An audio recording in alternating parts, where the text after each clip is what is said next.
I will local record though. Yes, that's a good idea.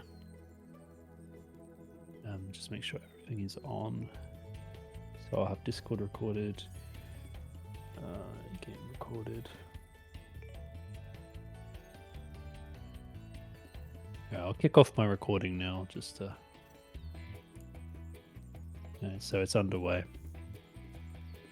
and I'll bring up your stream.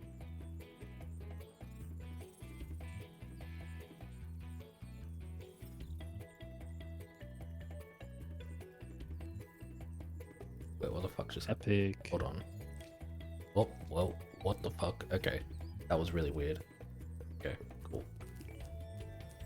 Now we're gaming. Just a bunch of things randomly minimized on my screen for some reason. All good. Alright, I think you're good. I think you're good to go. Alright. Yeah. No, this is how I want to present Spyro to the crowd at ASM. Stuck on a pixel. Let him free. Let him free.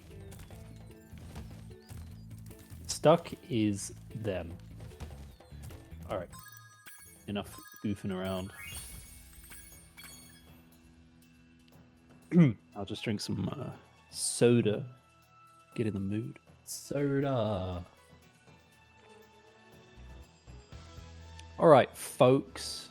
This is our 337 NMS, no major skips, Relay VOD for ASM 2025. Yeah. I'm Surf. This is Banana. Hello. I'm about to run 2/3 of the trilogy and still basically only be doing half the work. Let's kick it off. That's just how great Spyro 1 is. Yeah. We're both big advocates for Spyro 3, but it doesn't matter. No, we can't all play Spyro 3, can we? Alright, I'm kicking it off now. 3, 2, 1. You. I think 3 runs of Spyro 3 might go crazy, actually. It gets a little closer to the 12-hour mark. So that is an all-nighter at that point. Just let me know if that's your new plan. That is not my new plan. Okay. Alright. Let's 120% chat about it. and ignoring the dragon. Very cool, very gaming. I don't need... We're gonna get the dragon later. It's fine. I'm doing the route that I know. I don't usually play this category on PC, but since Banana is a PC exclusive runner, Yes. I'm making that sacrifice today. I really like playing on PC, don't get me wrong, but there's some PC exclusive stuff that I have not yet implemented. Do you want to talk about keyboard and mouse for a little bit? Yeah, so I mean, it's not that huge of a difference from like an overview point, but there are a few levels where using keyboard and mouse is optimal because you can move the camera while charging with the mouse. And because Spyro tries to like go in the way of the camera, or gets the camera to catch up to him at least, you're able to do some insanely quick turns. And especially when you're doing like supercharges, you're able to carry that. No, I didn't. Or bonk. No, it's fine. Yeah, you're able to carry those supercharges in like crazy ways around corners into the areas you're really not meant to be able to supercharge, and they can break some of the more often the later levels. So these early levels tend to stay pretty much quite similar, I feel like, from what I've seen of console runs. Yeah, I mean, when you watch a top level PC run of the game, more often than not, 95% of the run is done with a controller. And then the remainder is those crazy superchargers you mentioned. There's some pretty top tier, nice miss on that, pretty top tier keyboard and mouse runners. But with that in mind... Okay, the thieves in this game are crazy good. Like, I don't... They're just very sensitive to you, I feel like, in this game. I think it's very nice of you to credit the thieves there instead of discrediting me, which was the correct. Dude, the thieves are actually insane. They're hyper aware, I swear. I ran this for They've like got a few their weeks and I Turtle was Beach like, headsets on. they do. They hear the footsteps. Playing Rainbow Six. Yeah. But I love Rainbow Six. I'm just so bad at that game. It's a shame. Back to the game that we care about, which is this one.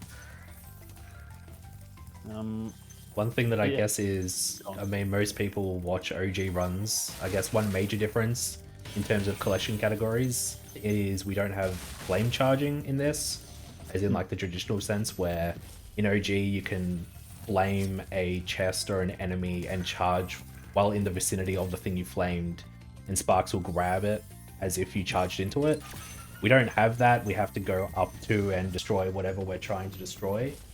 But the benefit for us is we have quick pivoting on the ground. Like, the pivots you can do in this game are crazy, where you can charge up basically all the way to a corner of a wall, stop charging, hold away, and you turn on a dime. And that's felt even more profoundly on the PC version, where there's just that little bit less latency. It does feel like the console versions of the game are quite slidey in comparison. But when you're just exclusively playing console, you would never feel it. Okay. But then PC, on contrast, is so snappy. And that's why the top runners are able to push this category further. Just to be able to clean up each level those couple seconds faster and then have about, I don't know, 30 splits in the run. You're shaving off minutes by the end. You're seeing that. The general rule of thumb is we don't want to revisit an area to collect. It'll be the same in all collectathon categories. Splitting up the home world based on which levels we're going to do, and then we've got a pretty powerful tool in the guidebook which allows us to warp somewhere that we've been before and reposition faster than if we were to run between areas of the home world. Yes. I think that happens a couple of times in Spyro 1. It happens more often in later games where you're intended to backtrack. Oh, Spyro 3 is renowned for the backtracking. But even Spyro 2 has a few orbs in particular that need, I think it's usually head bash, that is quite irritating. Yeah, that's what I was thinking you about. have to go to Winter Tundra. Now I got a little bit outplayed by that guy. There we go. But in this game, there's no real pay gates that you'd have to worry about if you're planning to complete every level you go into. We can just kind of treat each level as its own thing. Oh, that was so close. I will drop down for that. Yeah, could have been worse. Might give this a little backup a go, but no, there's no way. So we get to explore a little further. Sorry, I was looking away for a second. I missed what happened. Oh. It's only been 2 splits and your ADHD's yeah, it's kicking in. Swing. Just wait till you're doing like the Firefly's egg later. I will be off with the fairies. I have no idea what you're doing. No, it's very, very skill based. Yeah, you have to stay locked in. Yeah, locked in is how I would describe it as well.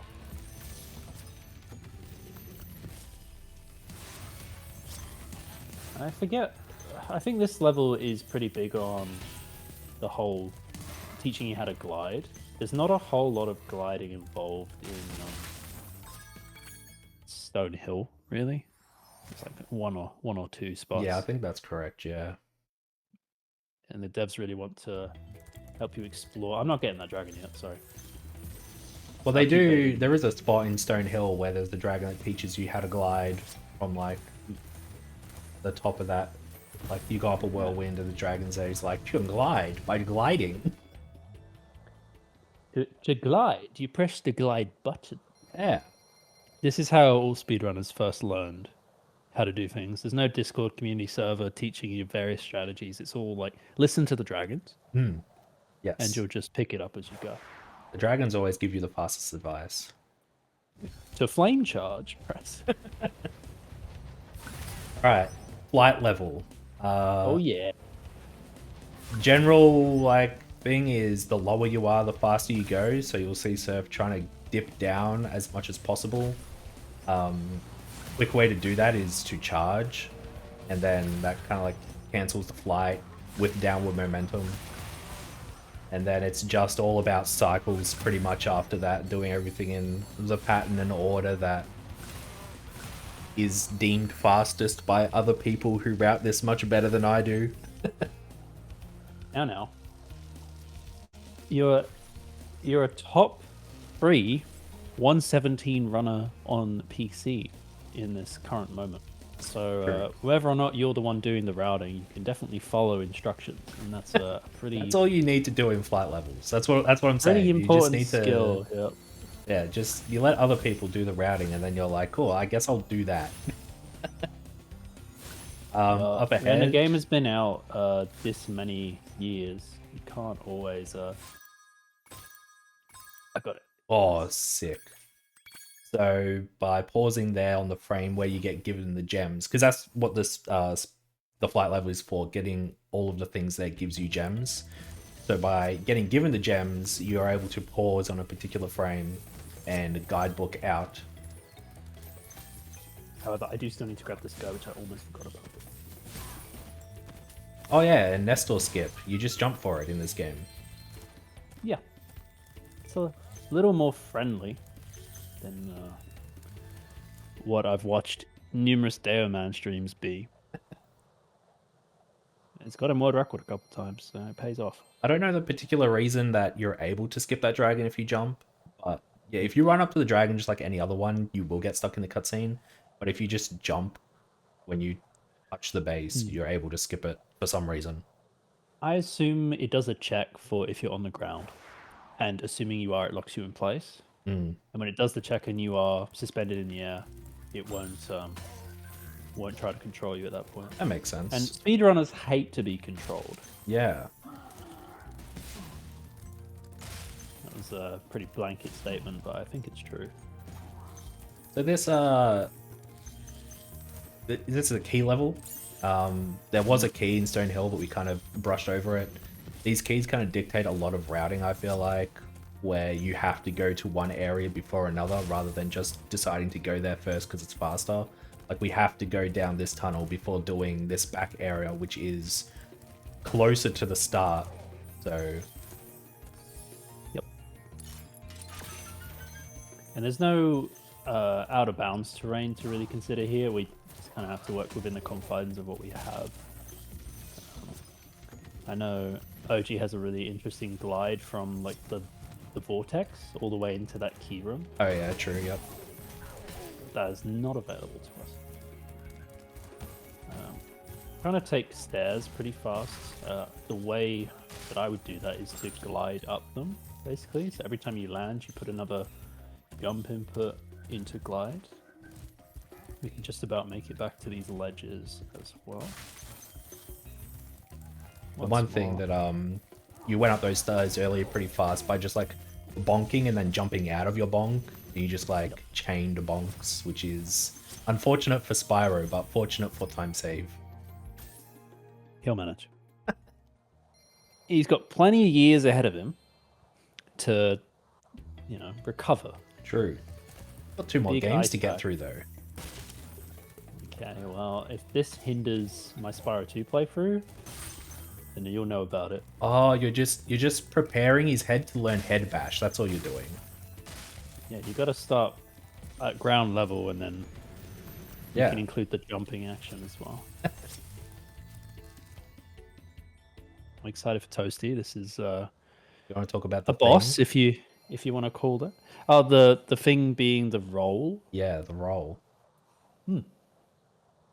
In maybe a couple spots, I've pressed the trigger buttons, which will roll Spyro left to right. But there's actually a mechanic here called flame rolling, where I can input a flame, roll, and then jump out of it straight away. I messed it up immediately. We'll do it again on the next enemy. And it allows us to basically do 2 flames in quick succession. Now these guys have a mixture of iframes and HP, like they've got 2 HP, and they're immune after the first hit for a moment. So it gives us time to input a roll and flame again. And they have to be specifically hit by a flame. They can't be charged. So you have to flame No. twice. Yeah, the idea is that you're meant to like flame them, run away, flame them again, but being able to hit them in the air with the I can assure you that that was a flame that hit him, even though I charged him. It just happened on the same instance. The annoying thing is if you do stuff up the timing slightly, you're getting hit, and the squash animation is punishing, I feel like. It's like Time that. lost. Thanks, I'll just show an example of Yeah. what can happen. Thanks. Ooh, this is maybe rough. Okay, we Okay. salvage it a bit, and I want this guy to... He's not moving. Ideally, I want him to be a little closer to this exit gate. I Got a think... little controversial trick here, Oh, which is the quick continue. yes. Please elaborate. We're able to, much like guidebooking, we're able to quick game continue, which just gives us sparks back. We're able to go to the title screen quickly, reload the game. It's actually used in, I don't know if it's used in many levels for Spyro 1, but we often want to go back to the start of a level.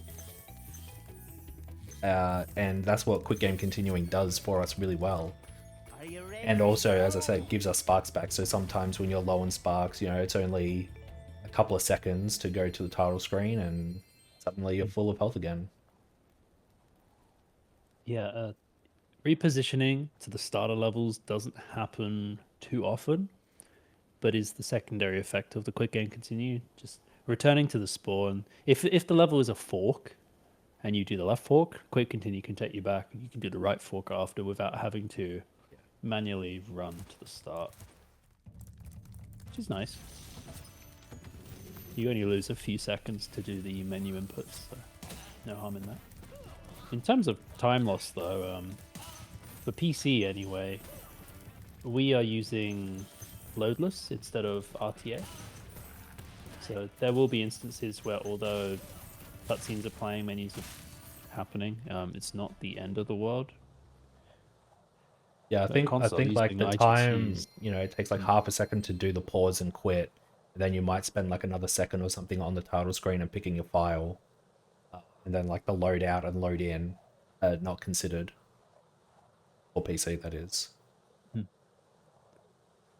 Something else PC has to think about is FPS. And for the sake of this run, I'm sitting on a odd number, which will be 36.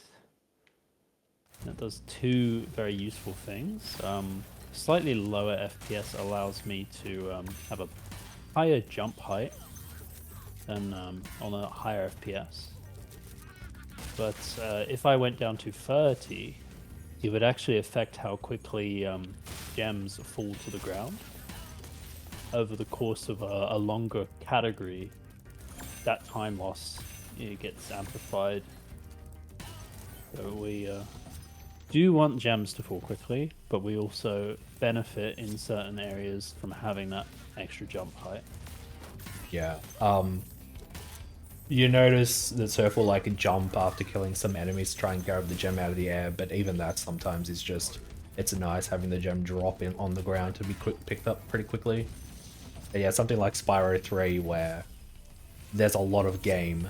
I think I'll be doing that a lot on 50 and then swapping to 30 mid-run to account for some particular splits and jumps.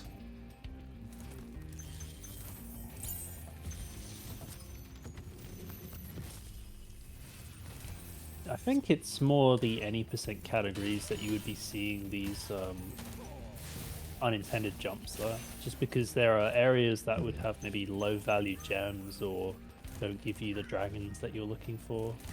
For sure, yeah. It would be more beneficial for that category to just skip those areas entirely. But since we have to go through the majority of the levels anyway... He says as he does an unintended jump. Okay, well that's just a routing decision. But we were going to get onto routing later.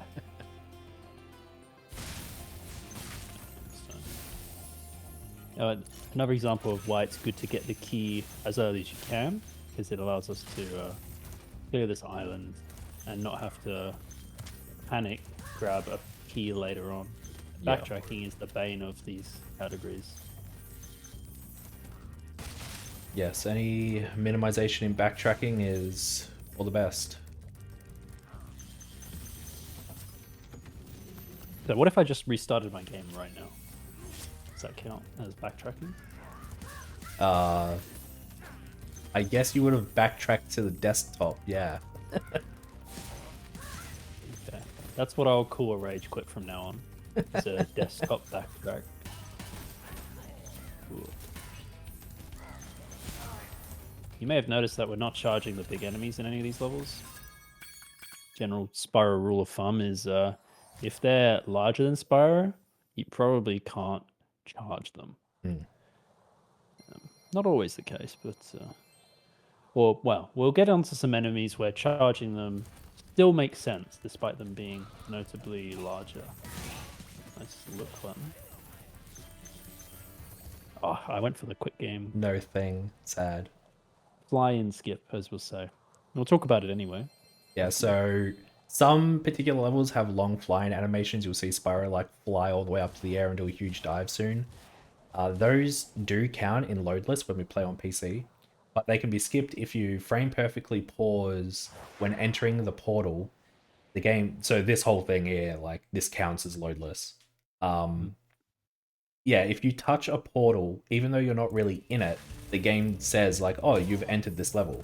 But then if you then have the option to quit game, and because you've touched the portal and made the game think you're in Clifftown, you can then reload your file and you'll just be in Clifftown.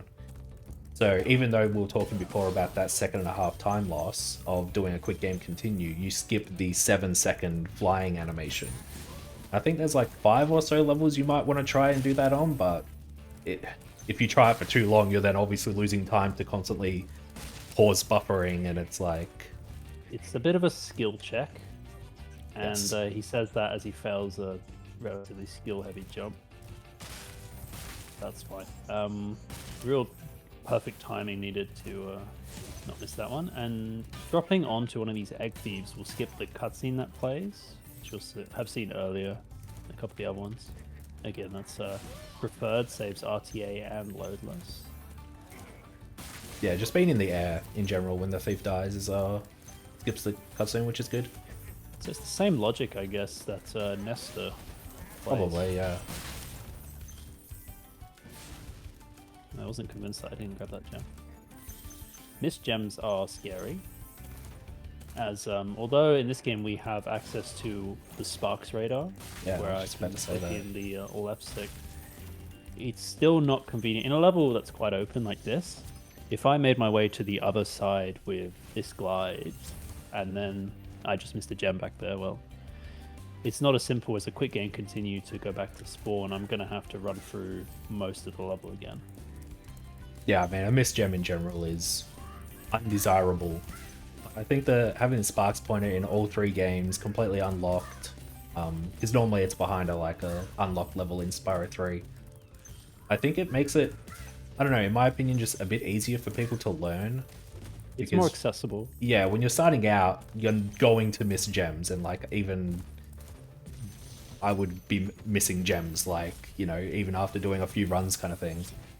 So it's always nice to be like, oh, where's the gem? Instead of doing the whole level again.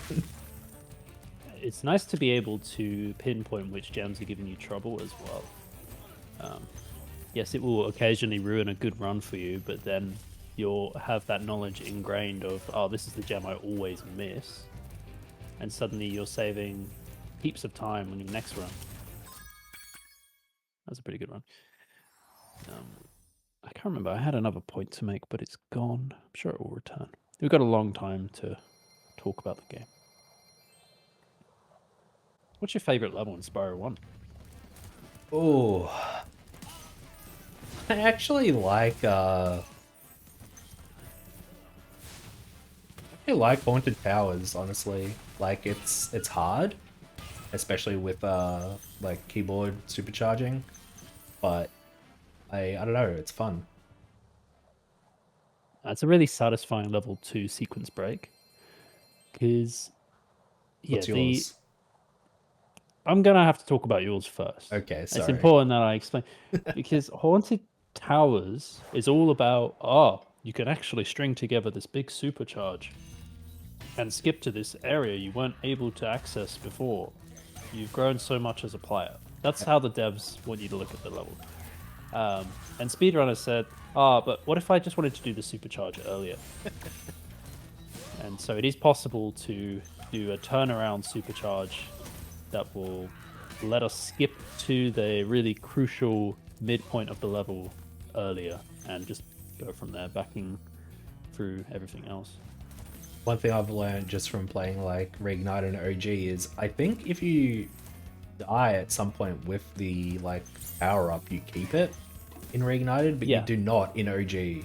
So like dying in that level is super punishing in OG, but again, like it's a bit more accessible here. Okay, I was really hoping I would get Chump to run a bit further, but he really wanted to back us there. Yeah, jumping up before getting the dragon makes Shemp just move, because in that first phase you need to just wait for him. But yeah, these other two you can hit him almost straight away, so there's no point doing any weird shenanigans. It is possible to grab all those gems before they hit the ground too, but I haven't figured out if it's clockwise or anti-clockwise yet. Maybe it's neither. Maybe that's the problem. Struggling a bit with Sparks' health this run. A little bit of rust going on, but also just, the enemies, they've all got their attack patterns. They are meant to be given some respect, but we're trying to go fast, so I find that that's optional. Respect is optional if you're speedrunning. We will respect the various pay gates, but that's it. Second flight now. Night flight's interesting. It's the only one that doesn't have a single cycle going on. True. It is all movement, which makes the IL individual level for this so insane, because it's all about cutting each corner you can find, most direct lines.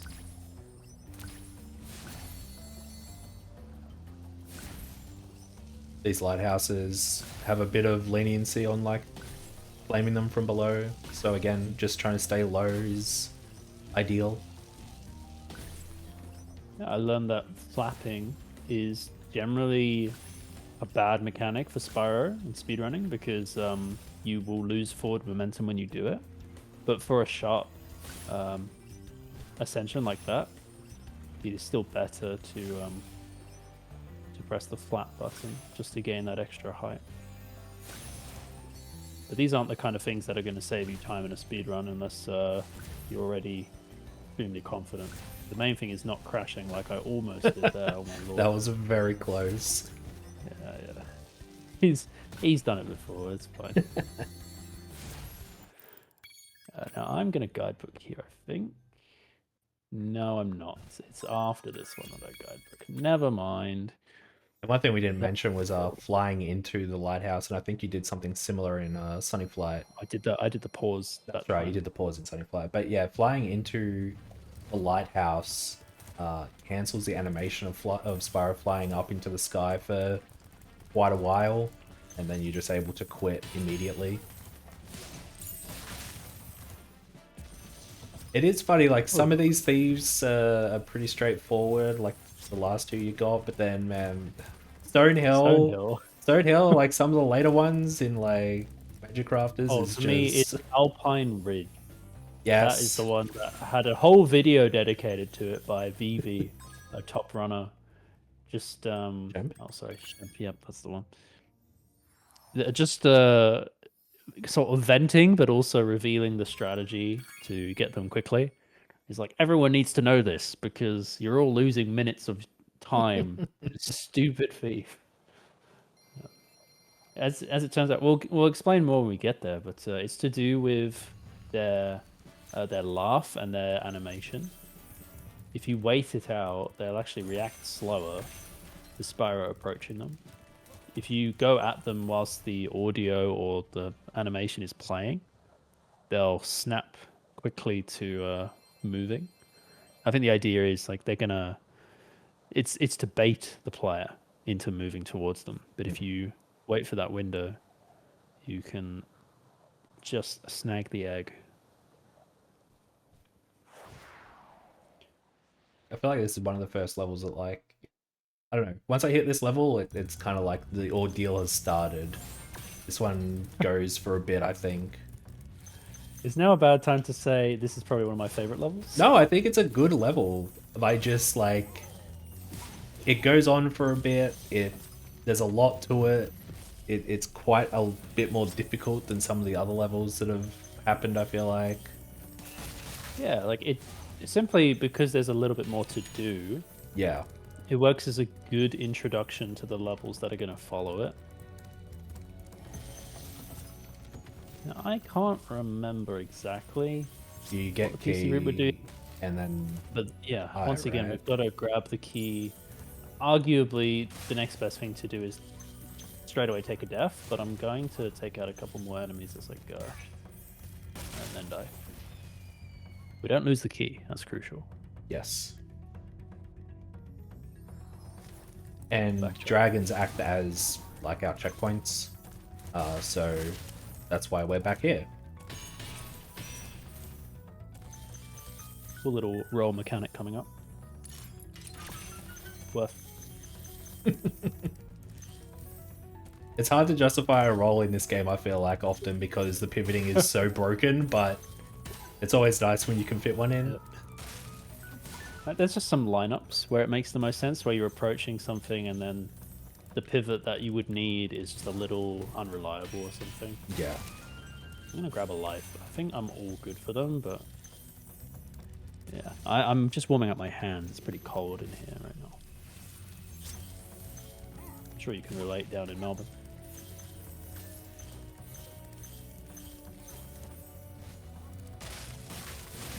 You didn't It's actually comment, been... so Sorry. My brain was elsewhere. I feel like it's been kind of warm here the past few days, actually, but... Cold at nights and then warm outside. I don't know, it's weird. I'm looking. You see that on the left side of the screen, the flashing Yeah, that's object? a orb. Yeah. The way the game was designed on PS1 back then is they wanted you to look for those glints of objects in the distance. But I can't tell you how frustrating it is when it is just one of these orbs from an enemy.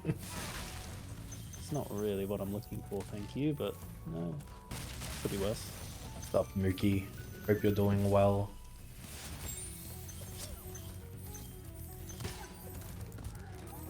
Oh yeah, the event.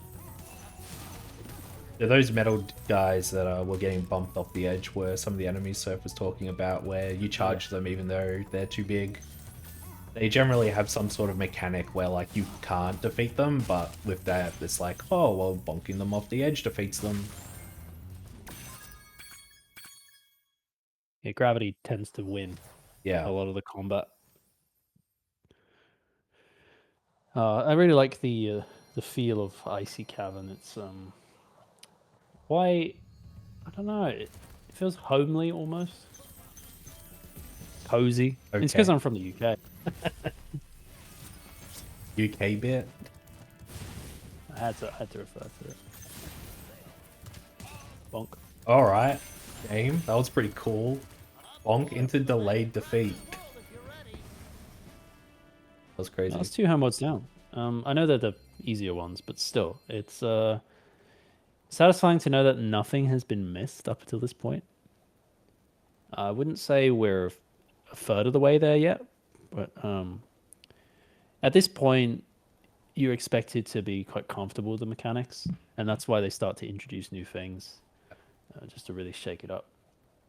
I have to introduce the superchargers soon. In a few Before levels we pop anyway. this guy. Another really difficult one there. Yeah, that one can definitely get away from you if you let it. I guess another thing about Gotta talk about the difference between Reignited and OG every time. We need a tally, I think. Yeah, definitely. It doesn't matter where you touch dragons in this, whereas it does in OG. So it's just best line or if he's trying to grab a gem at the same time. Oh, I just remembered a little thing. 36 FPS is not going to help me here. He's been gone. Yeah, Not what I was looking for. It's to do with a weird glitch that occurs. I'm not going to go for that guy. There's a weird glitch in Alpine Ridge that is quite well documented.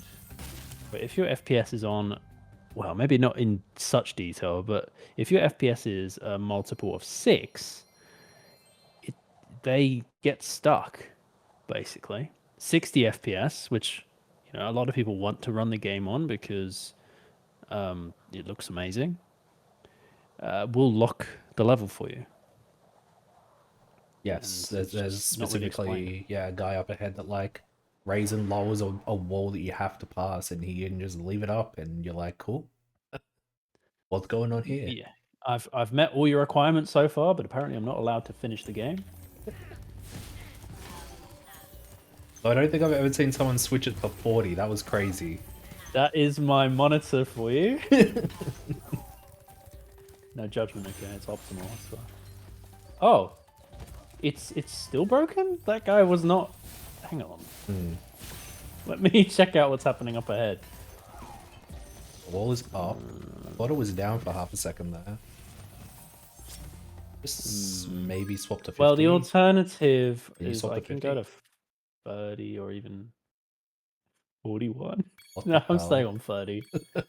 If it lets me. Not unlimited. No. You have to. A little framey here. You have to die and reset the. Okay, no, it's working. See, yeah. Very cool. What a crazy level. So apparently 40 FPS doesn't work either. Get rid of that whole multiples of 6 theory. No, just teach the kids these days that 40 is divisible by 6. I would not recommend. But somebody on Twitch told me that... Yeah. But I saw Spyro Reignited. The wall didn't go up and I was playing on 40 FPS. The teacher-parent conference going on. My son said the wall didn't... That's tough. You're not going to argue with your teacher now, are you?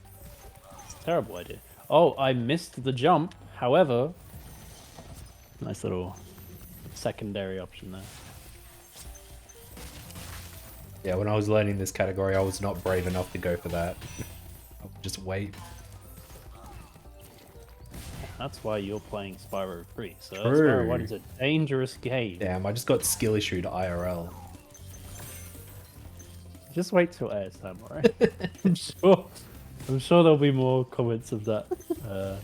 But I've got to just be wary because we're in closer proximity at that point, so I can't jump too far. I am very excited for the event. A bit unprofessional to be talking about the event when we're currently submitting a video for it, but... True. I mean, it's going to be high by the way. Really excited just to be in Adelaide for the first time. Oh, this is the problem thief. So I'm going to be listening now. He's actually just stopped, so I go for it. I heard his laugh going. Yeah, you can hear it as you're approaching, which helps. If you don't have a sound cue, it's fine because you can watch for the animation, but yeah, thankfully just lined up there so I could attack it head on.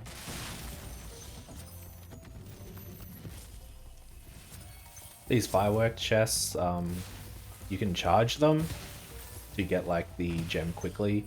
Doesn't really help these first two because you have to jump between them anyway, but that last one, you can just charge it and it instantly gives the gem. It's a bit of a funny interaction. I always hear Spyro continue to fall afterwards. I never heard that before. I just heard it now. I was like, huh, that's weird. I can assure you it still works.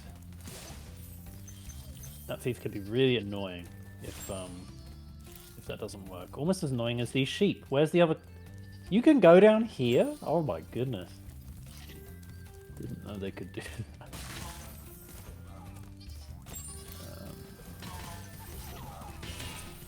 So you're doing I'm camera gonna... snapping, and I thought you were gonna KBM this. Oh, I thought about it, but I've done this in a bit of a weird order, so I just want to make sure I don't miss anything. I'm even gonna go for this one now. think you've got everything now. Yeah, I should be fine. I'm also gonna opt to go back to 36. I remember taking out the enemy that was down there, so even though they've respawned, it's not a problem. I'll get the dragon later. Yeah, as long as you got the two dudes on the pillar, they looked like they were still there. I think you got everything else. I do need a little bit more practice, I think. That's we won't admit that for the video. That's fine.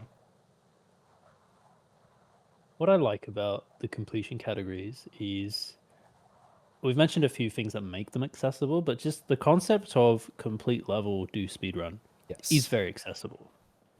Like most casual runners of collectathons are driven by completing things. Like Sure. it's the timer aspect that tends to be a bit more niche. But the only thing that the only difference between someone who speedruns the completion categories and someone who does a casual playthrough is being able to do it fast, yes, but doing it in one sitting. And doing it with live split or some other timing or variant. Because for console runs, we don't need live split. It does help out with the learning process, though, being able to measure your splits against each other. Yeah, I mean, when I first got into speedrunning, I was like, completion categories are like the idea sort of thing. I'm going to go for a supercharge now. It could go wrong. We start by taking out this guy. Got to slow down. Nah, didn't quite work. But however, there's a pretty useful backup coming up. Yeah, this is fine. The reason that was slow is because now I'm going to consensually receive a kiss from this fairy, and then take out the first spider. If I walk too far ahead, I might actually risk a soft lock with the next spider, which might lose me time. So instead, I'm just going to let that spider come to me. I'm just basically waiting to do it again, because the Spyro can't get enough of it. Moving on. Yeah, the supercharge there, if you can pull it off, is really good because you'd be doing all this here with supercharge. You would have killed like the first two spiders there with supercharge, and you can even carry it back up through this cave, and it does some pretty crazy things. It's not something that the console version can do, but even just carrying it up to the super flame power up is really efficient. Yeah. I'm gonna turn through just the one, and I can take damage from that one. That allows me to run through the third one without any trouble, thanks to the iframes. I'm gonna chase down this blighter. It actually kind of looks like I should be able to once again catch them if I wait for their animation. But, Yeah, but you need to run I'll through always here catch anyway, so it's not that big of a deal. Yeah. Let's make that. One more turn around, we're gonna go up here. I think this is another one of my favorite levels. I think some of the stuff you can do in here is pretty cool. Yeah, it's not too bad, is it? I'm gonna make our way over to this cave. Could be supercharging for this, but I'm just gonna keep it simple. There's plenty of, tech to consider. We don't have to do absolutely everything. But it would have maybe allowed me to get these fan chests earlier. So I can do a cool thing with the last fan chest. He's dead. Yeah. Easy as that. So the fan chests, when they break apart, the top of it tries to home into something, whether it be another chest or enemy, or in that case, the thief. And so the thief gets hit, dies, which automatically gives you the egg no matter how far it is. And then again, needing And I to also jump. jumped. Yep. Yeah, needing If to I jump. didn't jump there, I was going to watch the cutscene. I think you got both of them. I thought so too, but as soon as I went through them, I'm like, hang on, maybe I didn't. We need to hit this metal chest. Well, that's a really nice cycle. I don't have to worry about accidentally missing that. Just remember you didn't get the wizard there, who's going to be by himself now. I'll be going back through this, but... Oh, I have to admit, because I mostly do this category on console, it is quite difficult to remember the optimal way to do some of these levels, just because pausing is a little bit more detrimental on PC. And so it's often just better to run to the next place. If you're warping across halfway of the level, then yes, it's still a good thing to consider, a guidebook or a quick game continue, but I think generally the PC route doesn't do too much in Spyro 1, whereas a lot of console levels, like even here, I might actually just return to spawn rather than run through here. But I think it's a lot more sensible to...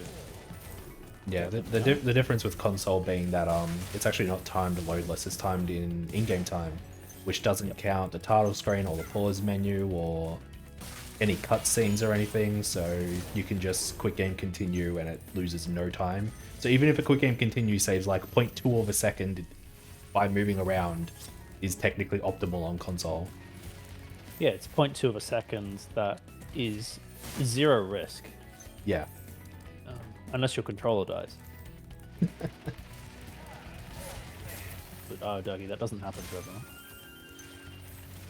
Some of the strats we'll be doing will involve intentional deaths, so it is a not terrible idea to grab a few extra lives here and there.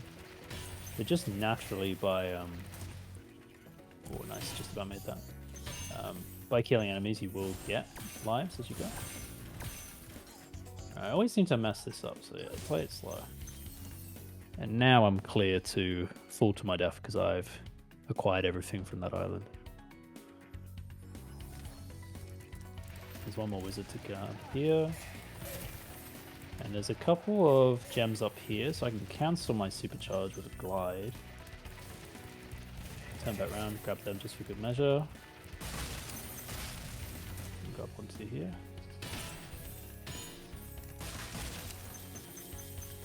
Carefully. I tend not to charge along these ridges because it's so annoying to have to make our way back up. Very scary.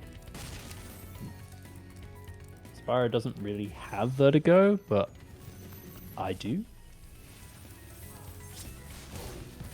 Hey, Feltman, how's it going?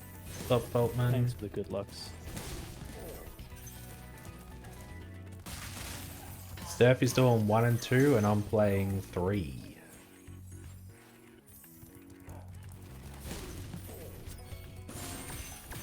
Nice triple there.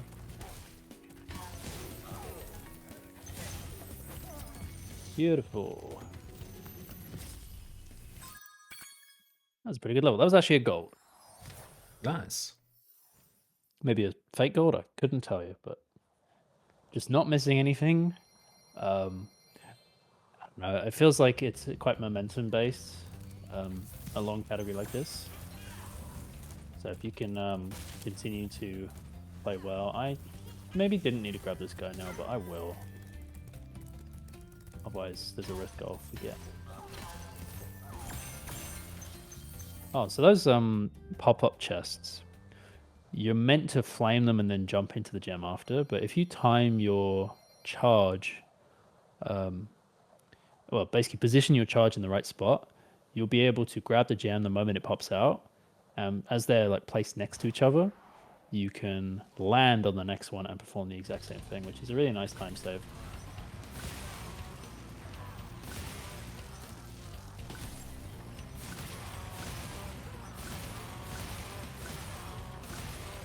Nice. Getting those planes in that fashion is not the easiest thing to do.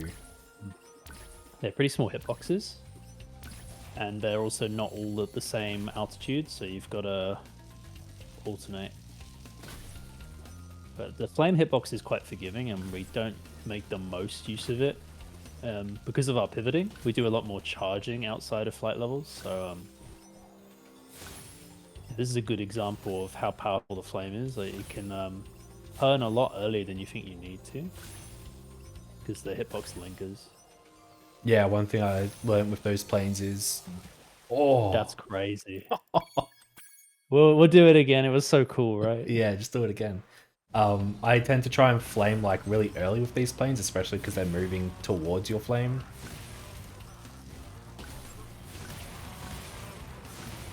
The thing I was taught by, hang on, I've got to get that now.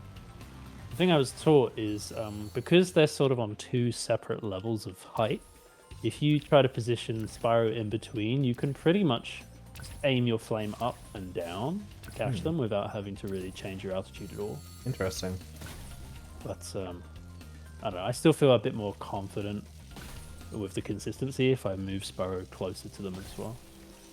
I got a bit greedy at the end, so I was trying to do another animation cancel, and I really wanted to just hit the wall as early as possible, but I actually hit the water. As you can see, that's really not a good idea if we're trying to go fast. Because not only do you get 60 gems for each, shall we say, 8 collectibles that you grab, you get another 60 by doing it all in one go. So it's definitely optimal to get the flight right first time. No questioning that. I made that cycle. Oh, they didn't move, actually. Still seeing a little bit of jank with those enemies today. 36 is optimal when leaving when Crystal leaving. Flight. I hope there are no other instances where that comes into effect. Maybe I should do the run on 50. Oh well, not my problem right now. Oh, actually, I say that. There's a lot of moving platforms in Blowhard. I There is a might switch my few, face. yeah. Alright, we'll see if this has been affected or not.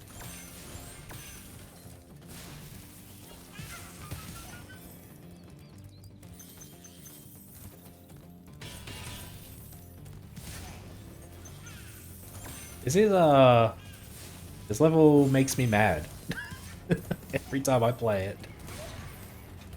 Being, I like how being bad at the game goes, makes yeah. me mad at this level. Oh, these platforms work. There is at least one checkpoint here. But it's not a level that feels good to die in. And no fodder, so like there was a fireworks chest at the start, but charging it to instantly grab the gems isn't too useful because there was other stuff we could do during the time anyway, and Yep. yeah, you want to use it there and not die. Yeah, exactly. The mistakes feel like they just shouldn't ever happen, and then they do, and you're like, bruh. Professional commentary right there. Yeah. Honestly, no, it's just it's very relatable to the Gen Z audience.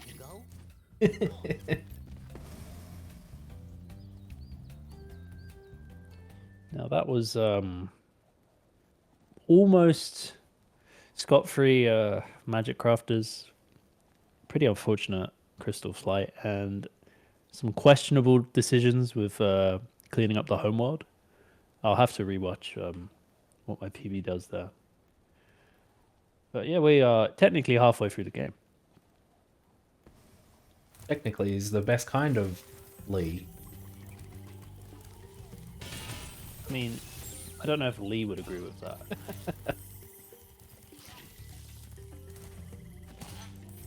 We'll grab this dragon on the way back. Probably. I think I think I'm a fan of most of the levels here. I'm gonna be honest. I think they're pretty fun. Wow. They are very satisfying to speedrun. I think they're well designed on a casual level, but they can be very frustrating. And there is one in particular. I'd say there's probably two that stand Well, out. they can all be pretty frustrating. I feel like Okay, we've really flipped from the. like These levels they are can be really frustrating, but they can be fun. Like I don't know. I think it'd be frustrating and fun when it goes well in speedrunning, I feel like. Yeah. Well, look, it's not fun if it isn't occasionally frustrating. That's true.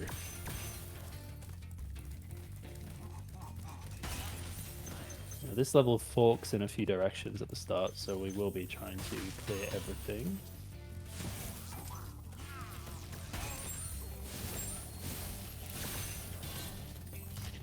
Bonk. Yeah, when Misty goes well, it like feels really good.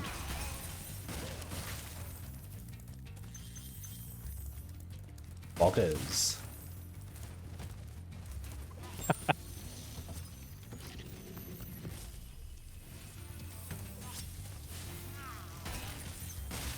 There's an interesting jump here. Nice. Yes. So you're not meant to be able to access this part of the level until the end. But we really want to be here earlier because there's some fireworks that blow up some strong chests near where we were before. Did you flame the second firework? Okay, I guess you did. I hope so. We'll It find looks out like at you the did. moment, won't I we? think you did. Oh yeah, and the gimmick of this level is the green dudes electrify the floor. So there's an ongoing cycle that you're trying to maintain.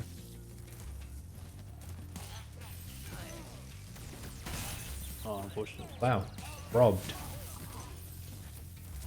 There are like a few dead spots on the ground. I think it's where the enemies are initially, where you can stand as Spyro and not get zapped, but I would not say I'm confident in my ability to find them, so I'll still consider them electrified. Although there's a cool spot here that you could just suppress.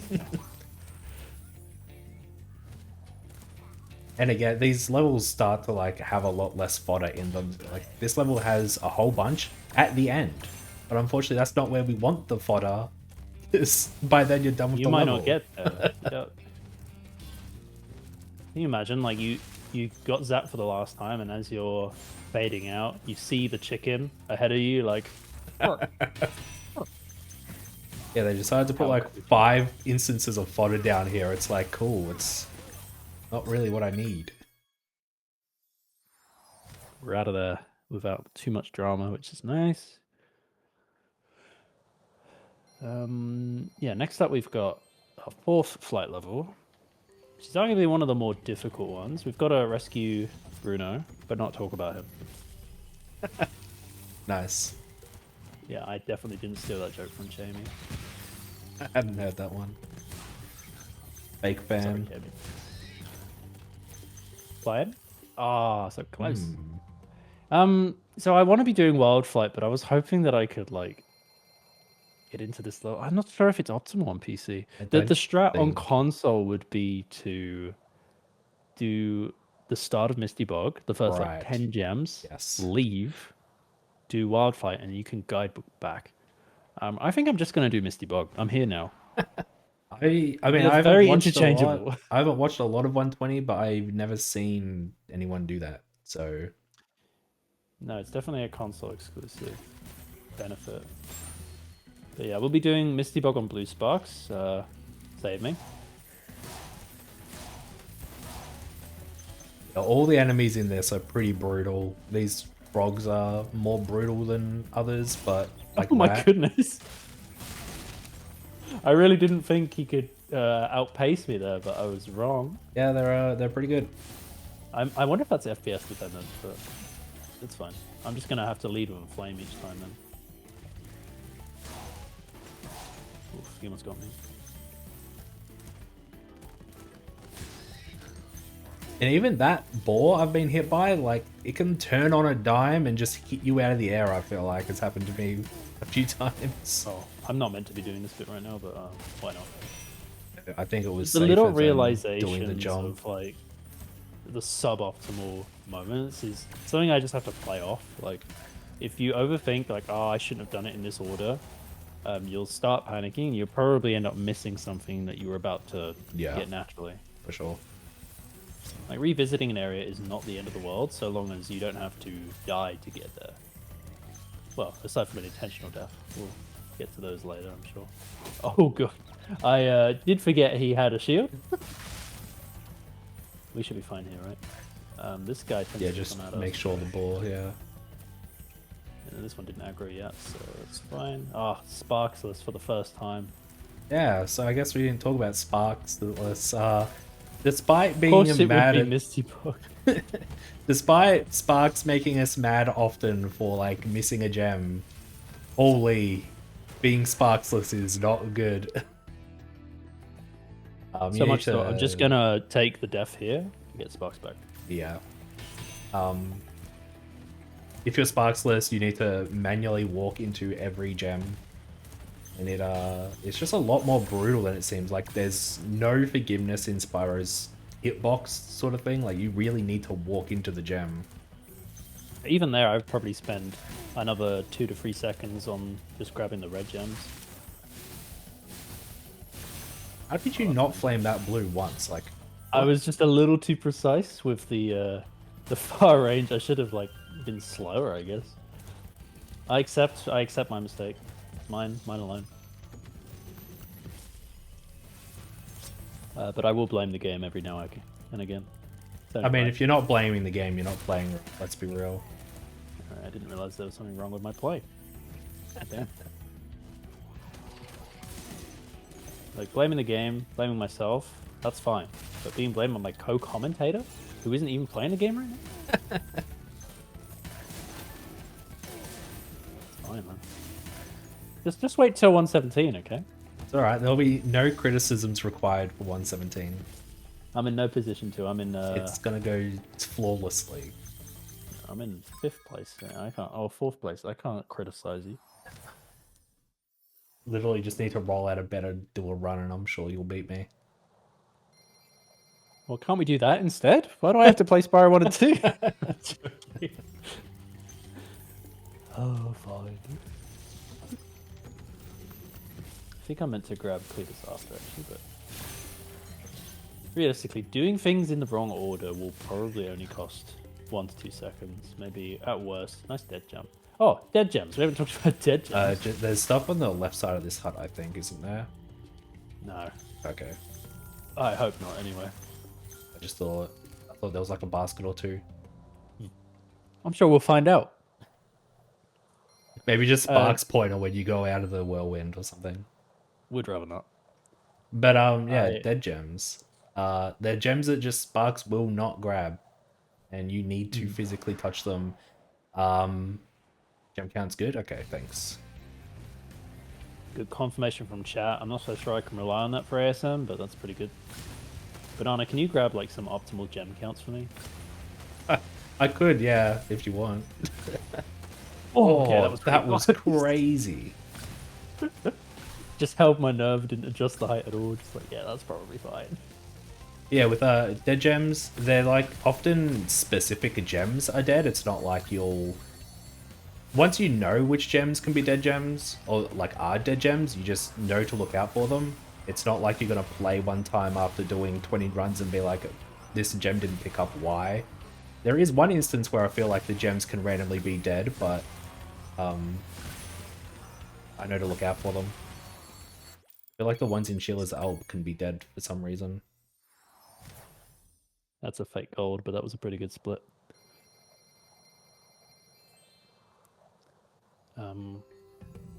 Yeah, usually on console, that's a guidebook moment to just go to Misty Bog straight away, but I will not worry about that right now. Also, yeah, the boars tend to follow us off platforms, so you could even ignore them and they might give you the gem themselves.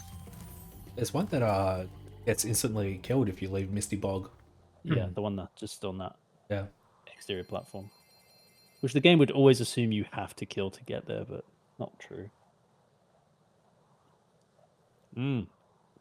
This level.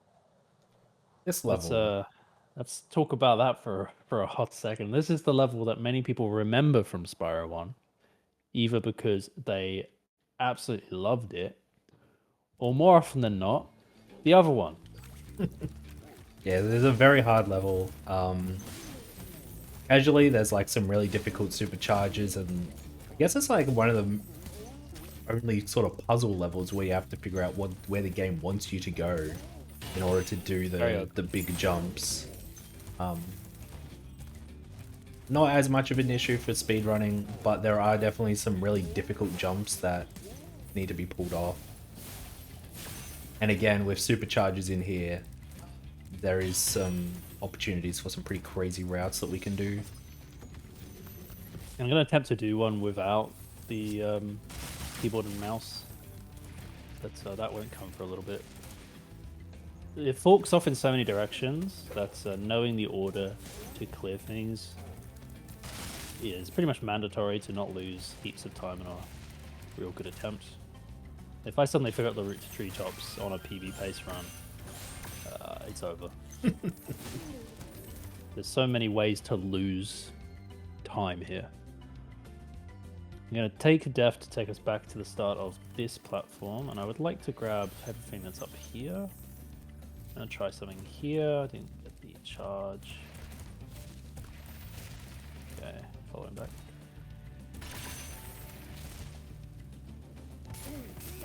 Nice. So although I have the key, we didn't actually need it, because we can supercharge through the key chest, which skips the cutscene, and immediately that's all the gems hone in on us.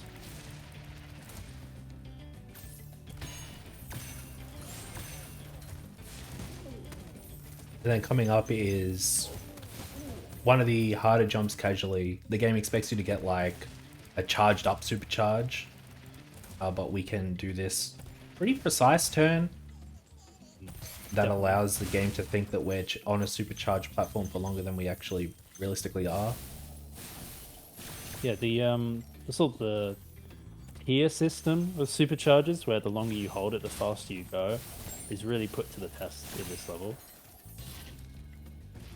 But no, I can tell you 410 is the gem count I want, so this has been flawless so far. We've got one more interesting supercharge. We're going to do a turnaround, so I'm going to stand on the spot, and when I press charge, I'm also going to press a direction on the D-pad, which lets me spin around and still have a slow build-up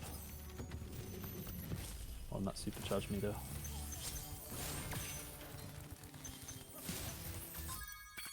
Wonderful. That's a real gold. Yeah, that was a really clean treetops. That's pretty much all I practiced, actually. That's gaming. I'm joking. I did practice more than that. No complaints. We can do a little shortcut up to Metalhead now. We'll deal with the rest of the homeworld afterwards. This boss is renowned for having some weird stuff happen. Often at the end of phase 1, because occasionally they'll throw enemies as well as laser attacks. And the enemy's positioning can interact with Metalhead in ways that were not intended. I'm sure nothing weird will happen.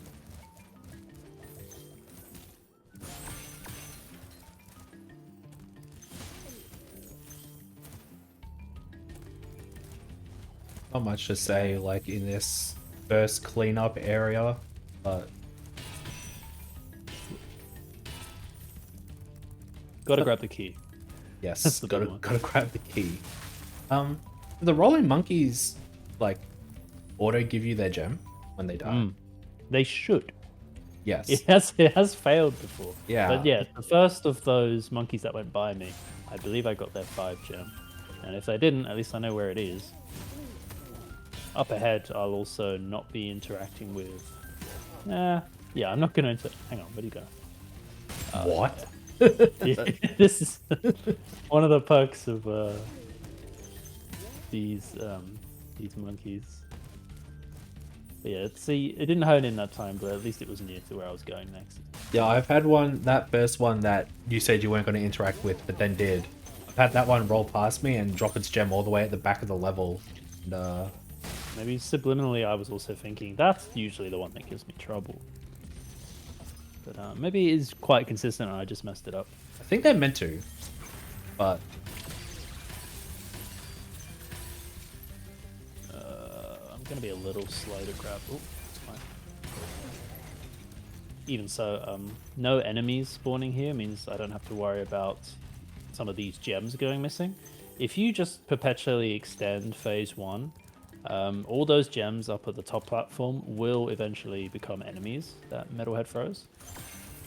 I've not seen what happens if he's depleted of gems, though. I assume he would just shoot lasers. Because he threw the enemy all the way back there, it's kind of useful that I've gone front to back. So now I can grab that remaining gem before I clean up what's over there.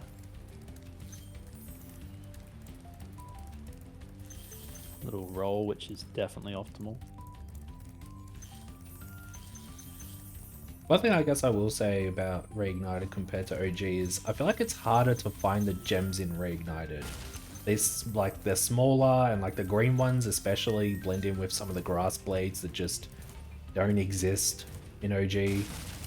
But once you know where everything is, it's not that bad. Yeah, the hardest part about learning these categories is the missed gems. And it will happen on pace just because you take risks to save time and you tend to overlook little things that I guess we take for granted every other run through. It's always the gem that's like slightly off screen, but Sparks usually picks it up. Yeah. Or it's the green gem in the grass.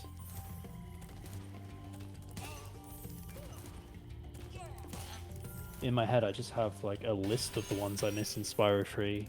I think it's probably like 4 or 5 that I consistently miss. And it makes me wonder, how can that be? For sure. It's not that hard at the end of the day. One good thing about Spyro 1 is each like gem count is per level.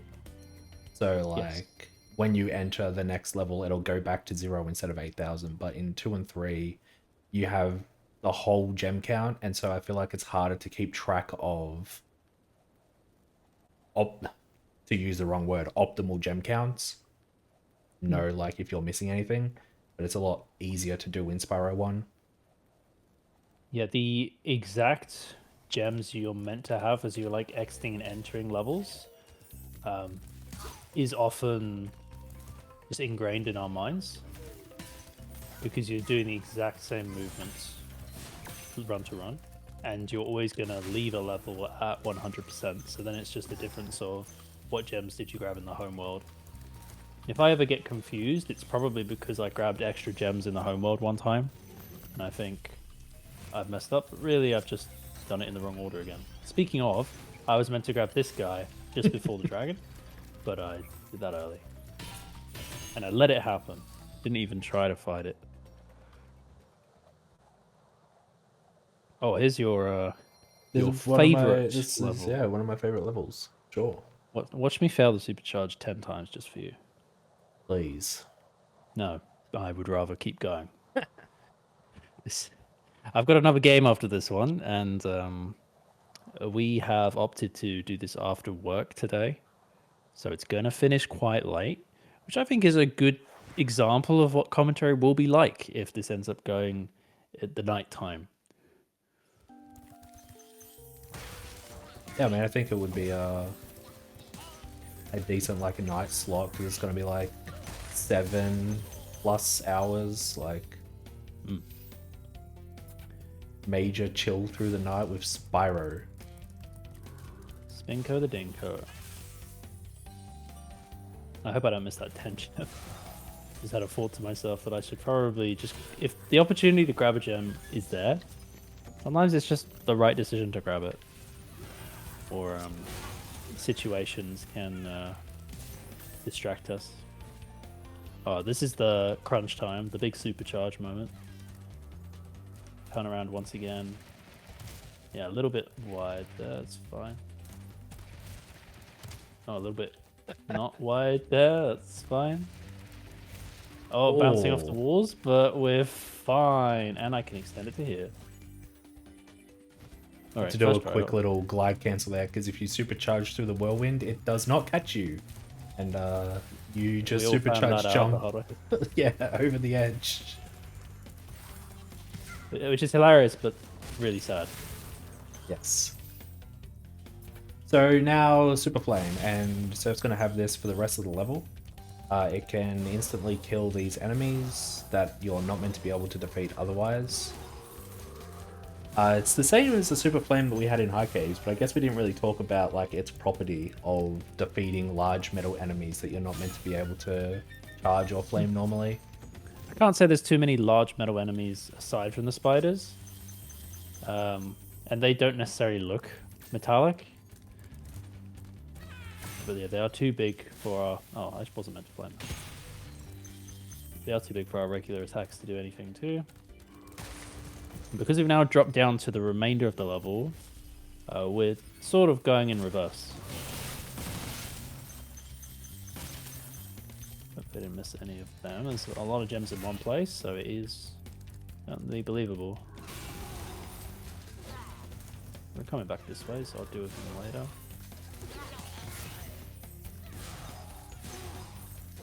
Oh, yeah.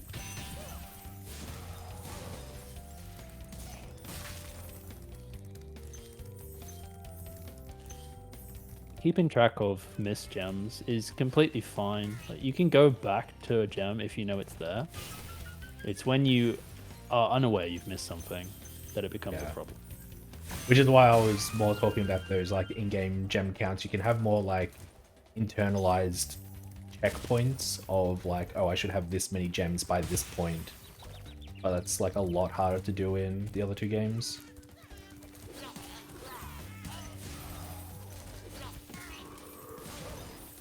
And that's useful for like knowing where you've missed a gem outside of like using Spark's pointer. You can be like, oh, it was in this section.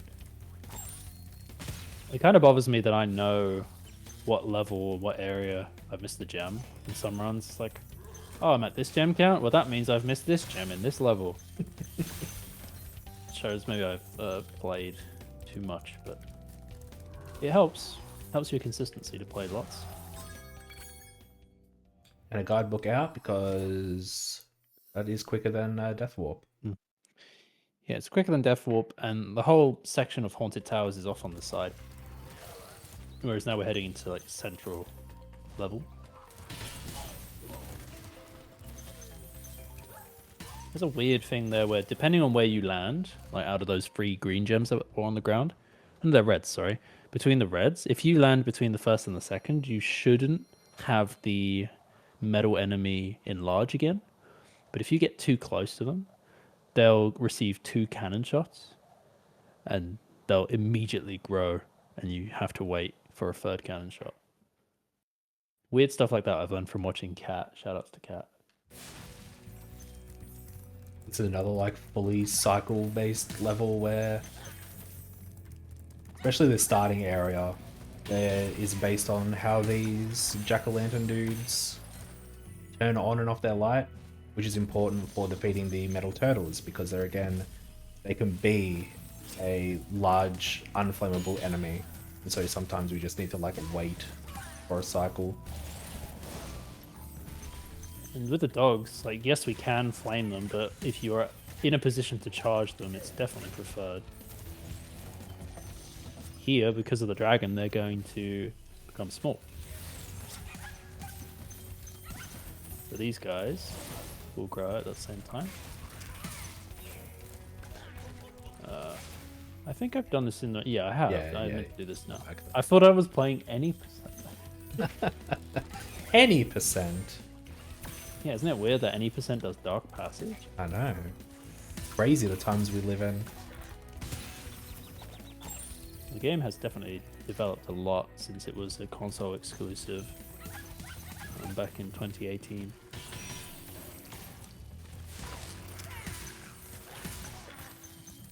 Yeah, this is definitely up there as one of my favorite levels to play. It just feels really fast.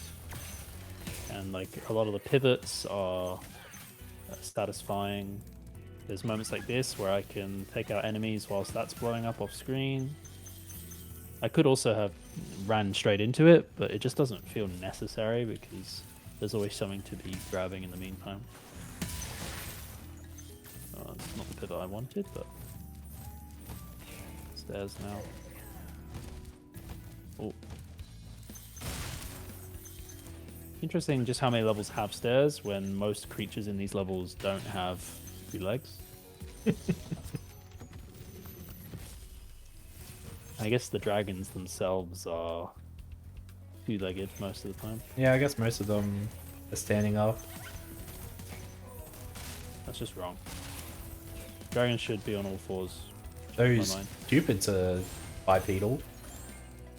Yeah, and they're like a secondary enemy. They're not important. So I don't think that's the reason. I won't give them the spotlight they don't deserve. Nasty Nork is bipedal. Oh, every level is just designed for Nasty Nork. Yeah. I could see it. Oh, almost didn't put my glide in there. And because that's a large enemy, we'll take them out like that. Last 2 enemies you can grab with one of these. Beautiful. It was a pretty minor point, but we had to do that whole outside area before, like, the end of the level for the firework to blow up the strong chest. Well, there is an alternative which That's doesn't true. use it. It's true. But it means kind of just standing in one place and waiting for the large metal turtle to throw a fireball at it. And we have to go out with there how much- anyway, like, Yeah, it's gems. it just seems unnecessary. I'm going for this. Ooh, Gaming. tight jump. Yeah, Spyro's not meant to be able to hover in the first game, but he can auto hover, which allows you to, if you're gliding and like you're going to barely not make it onto a ledge, he can do an auto hover, which gives him a slight upwards lift, but is also, it pushes him forward quite a bit. So there's like room for AS optimizations, I feel like, to do a whole bunch of auto hovers, but definitely not RTA viable to just be like, I'm gonna auto hover this ledge. I feel like I was actually considering a category called auto hovers only, where you're not allowed to access like a new platform or ledge if you don't auto hover onto it. that's crazy. I've practiced it in the Artisan's homeworld. It's so difficult to line up every single jump to be an auto hover.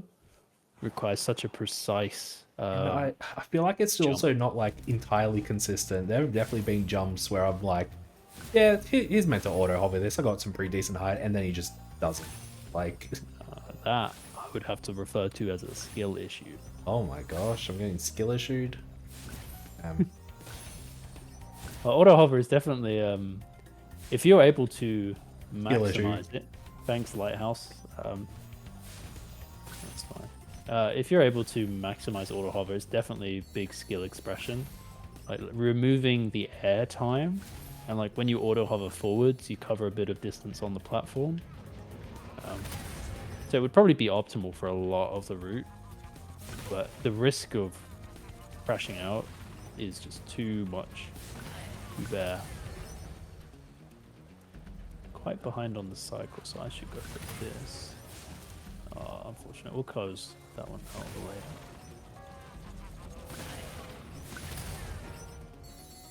Bit of an awkward area, this one.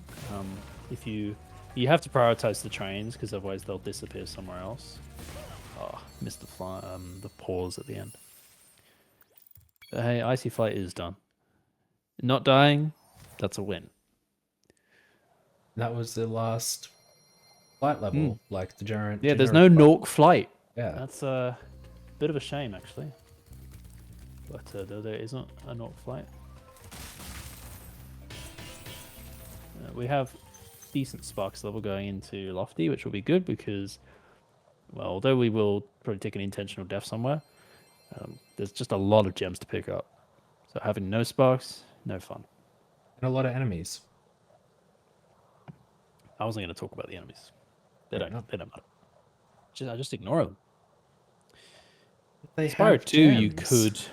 you could kind of ignore the enemies aside from the fact that the souls they give will be useful, but we'll talk about that later.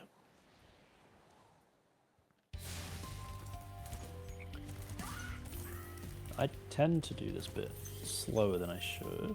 So we grab all the gems, which is the main thing. Oh, almost.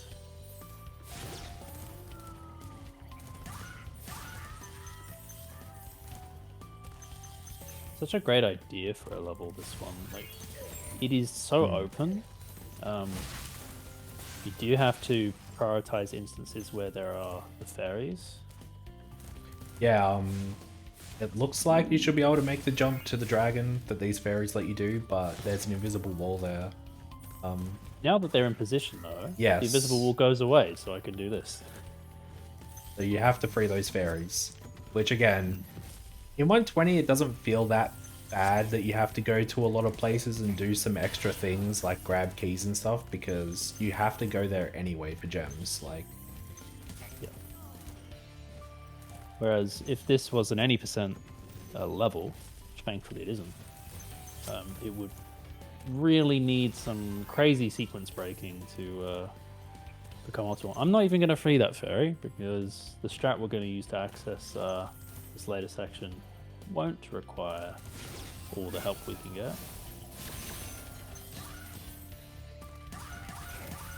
Yeah, this area coming up is pretty cool. I just need to clear out the inside of the tower. Nice, nothing to write home about there.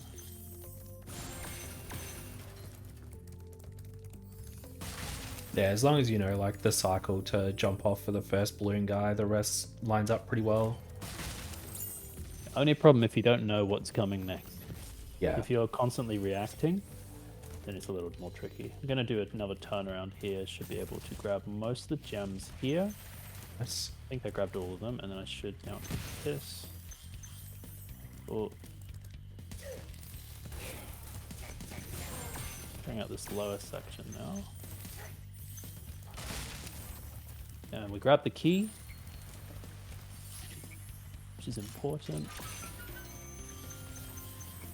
And we'll drop off here. I could have even grabbed a life, but I think we're doing just fine for that.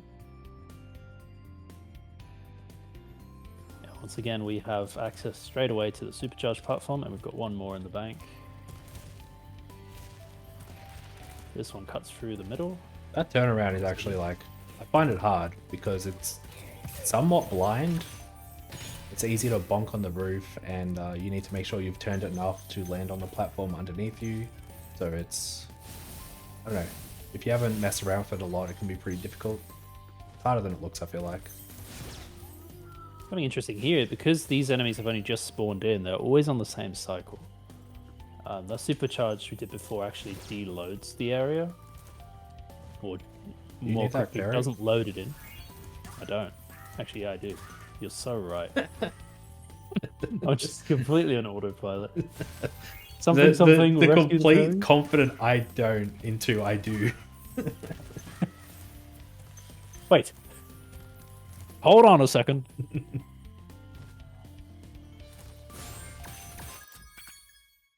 Alright, that was some nice time save over the splits I'm looking at. Which thankfully aren't on Banana's screen because I'm way behind. But it's good.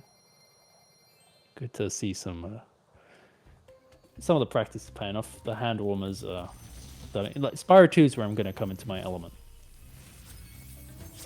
This is what I always say during a trifecta. The element of Surfanium. Alright, I'm not going to comment on that.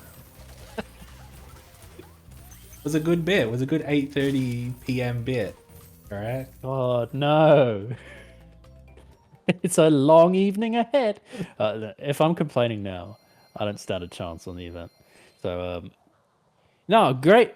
Really, really nice there. Yep. Thank you. Thank you, Banana. Jacques is another Thank you. No, interesting level. thank you. You're welcome. You're welcome. Yeah, this is a... I like the route that we do here. I don't know, it just... I feel like if you were to get someone to look at this level and be like, what kind of route would you do through this? It would seem sort of chaotic with the huge fork in the level and like the key and stuff. But the way it works out, I feel like it just works well. Nice. Oh, hang on. This isn't 80%.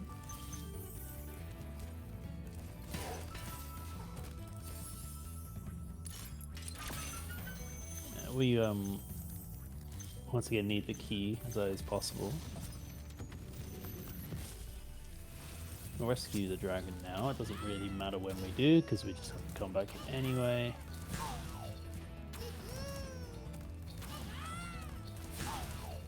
Interesting interaction with the whirlwind. Yeah, you can just jump into the bottom of that platform. They were trying to save RAM, you know, not finish the platform geometry. And back up to where we came. Now going backwards through this area to go back to the start. So like what I was saying before, there's sort of like 3 ways you can go at the start, and we went up the middle and we're going to go down like the first one now, that I feel like would be the way most people would go forward. Ouch. So we need to kill this enemy before we can go into this next bit, because it lowers the tool platform. I got these 2 gems. I could have been even more aggressive in my early visit and maybe left some of those chests, but we're all good. We'll glide on over. Yeah, it's nice to be safe with like your first cleanup there, because it's not like too much of a time loss to grab those gems earlier, but if you waste time there the second time, then you might miss the platform going back up, and that's some major time loss. Pretty happy that the only major time loss was in Crystal Flight. Yeah, I mean, everything else has been pretty decent. Getting to showcase Spyro 1 is a nice change of pace. I'd say Spyro 2 is probably the most underrepresented of the games. Yeah. I never see enough people running it, and it is actually a lot of fun. It's just maybe the barrier for entry is a bit higher. It's a lot more tech that you can implement. It's not mandatory, but the top level runners who do it are just eons above everyone else. So the 130 mark is nearly here, and we're into the last levels.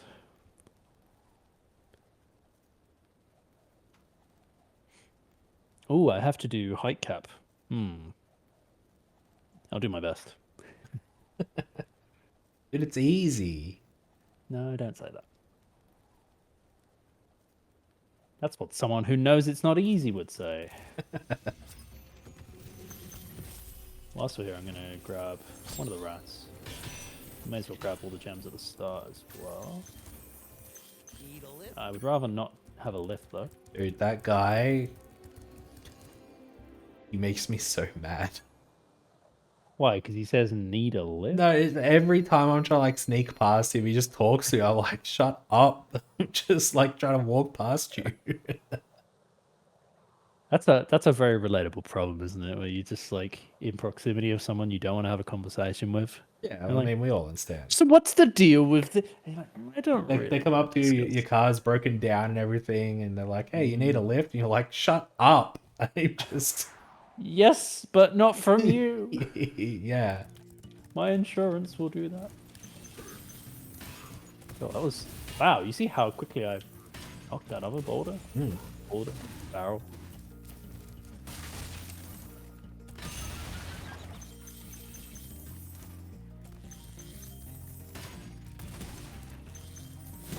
I really enjoy North Cove. It feels really fast. Wow, I have the exact opposite impression of this level. I don't like this level and it feels really slow to me. I don't know, I think it's just pivot central. That's fair, yeah. There's so many great opportunities to shave off a second. This is really fast sometimes. Yeah, lovely.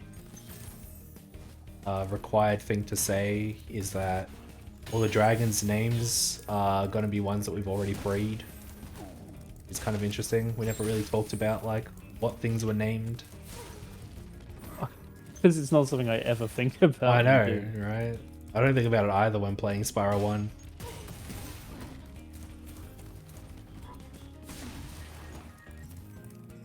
Oh my gosh, you're missing all the gems.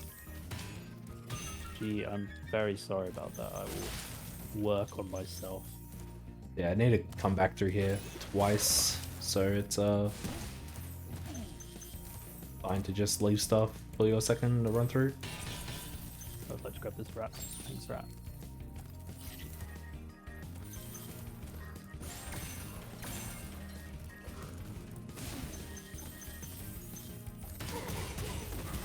Some odd physics go on here. But nothing that can't be adapted to. Oh, right, yeah, so PC is a little weird with clearing these, so I will take them a bit slow. Yeah, the barrels Yeah. can be dangerous.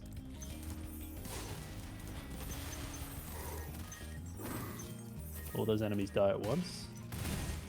That makes sense.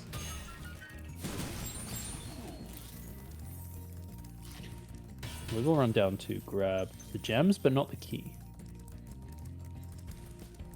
The difference is not very much in terms of time, but we do get to do something pretty cool over here. Kill that enemy.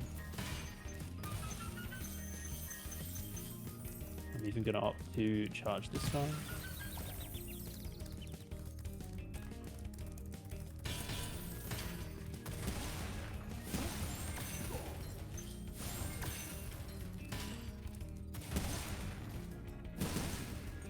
Nice. Yeah, that can be a bit sketchy. Just because we're right by the vortex that we need to go through. I don't think I ever talked about, even in the first homeworld, there was a mandatory thing that we had to do, like a check. We have to go through at least one vortex to unlock the boss, Toasty. And in these final levels, you're forced to go through the vortex of each level. And so if you somehow collected your 400th gem midway through the level and you decide, I'm going to quit continue right now and just go on to the nasty Nork, well, because you didn't go through the vortex, you haven't unlocked that dragon head yet. So Yeah, I mean, I don't know why we didn't mention it earlier, but in general, it's going to be more optimal to just exit the level whenever we please. Or guidebook. Wow. Yeah, that guy is... ooh, that was quite the lingering hitbox on that. I thought I waited. Now we're into Twilight. Cool. Yeah, Nice Twilight warm is, welcome. it's rough. It doesn't matter what they've changed the Nork's guns to, okay? They are still deadly. Any Splatoon speedrunner will tell you. Booyah.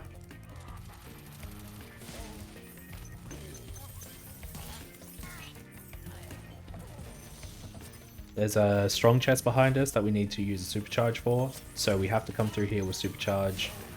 Supercharge is also what's going to get us into the room above where Surf is at the moment. So left some stuff outside just because we have to basically go past it again anyway. But we don't have to come back through this room.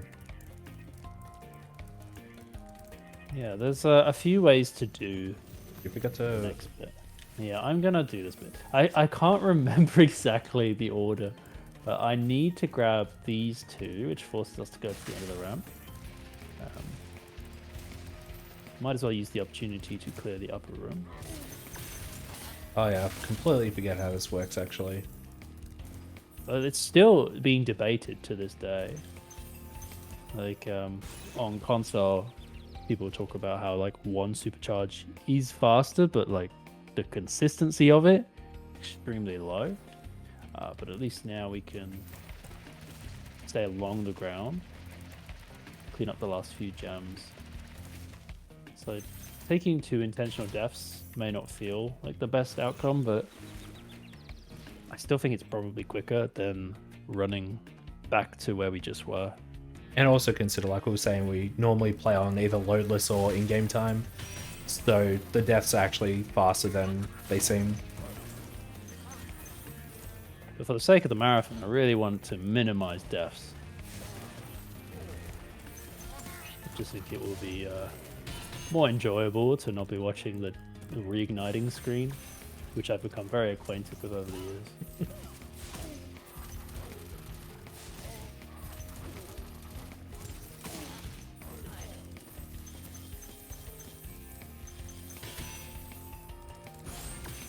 Didn't miss. Oh, I didn't miss that gem. Nice.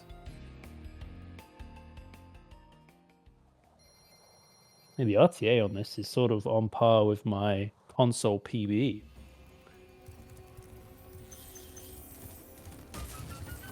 Shows that PC load times are a lot nicer.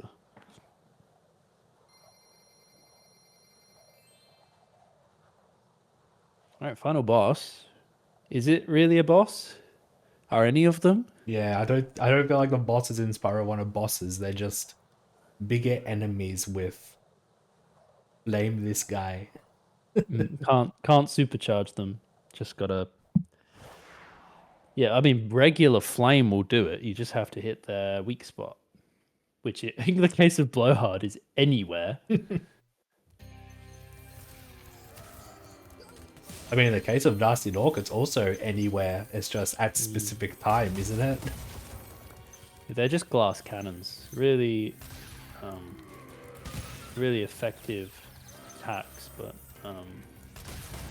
will die to one flame breath. The same flame breath that may kill one of these guys. So I'm gonna save until this next band. What's coming up next is a pretty important part of the speedrun, but quite a difficult one to get consistently in my case. You don't want to do laps around here, but you also want to collect everything. So I'm going to attempt to grab as much as I can on this first approach. 1, 2, 3. I think I grabbed all the reds. I'm going to go for the gold chest. Cut to the far left here. And it sort of rubber bands Nasty Nork back to us. I might be on for one cycle. I'm going to take it a little safe though.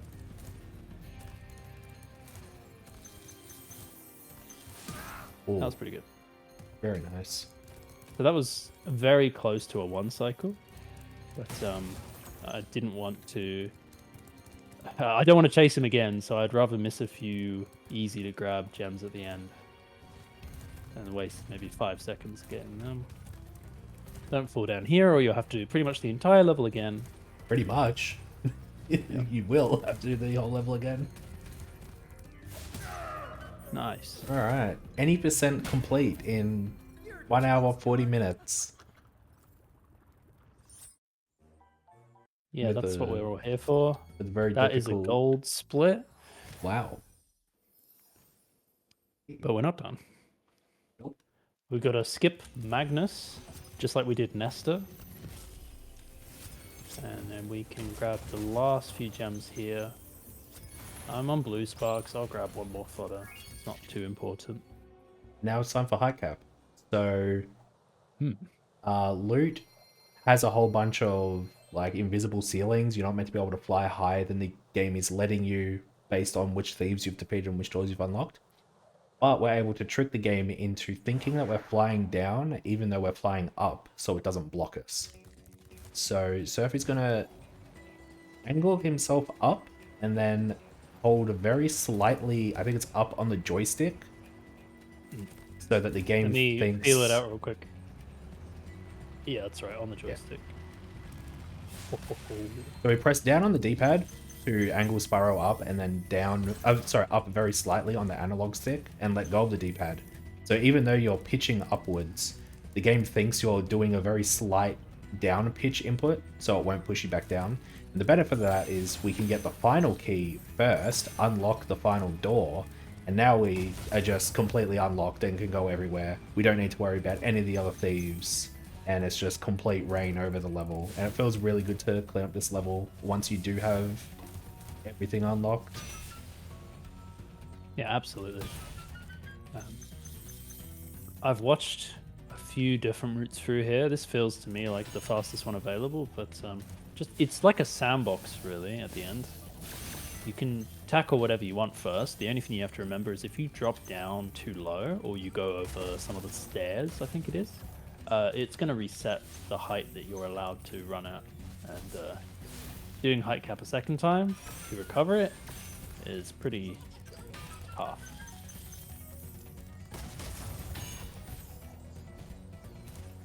Using flapping there just to get back up to this higher level. Drop down a few more gems. Should be around the 900 mark, I think.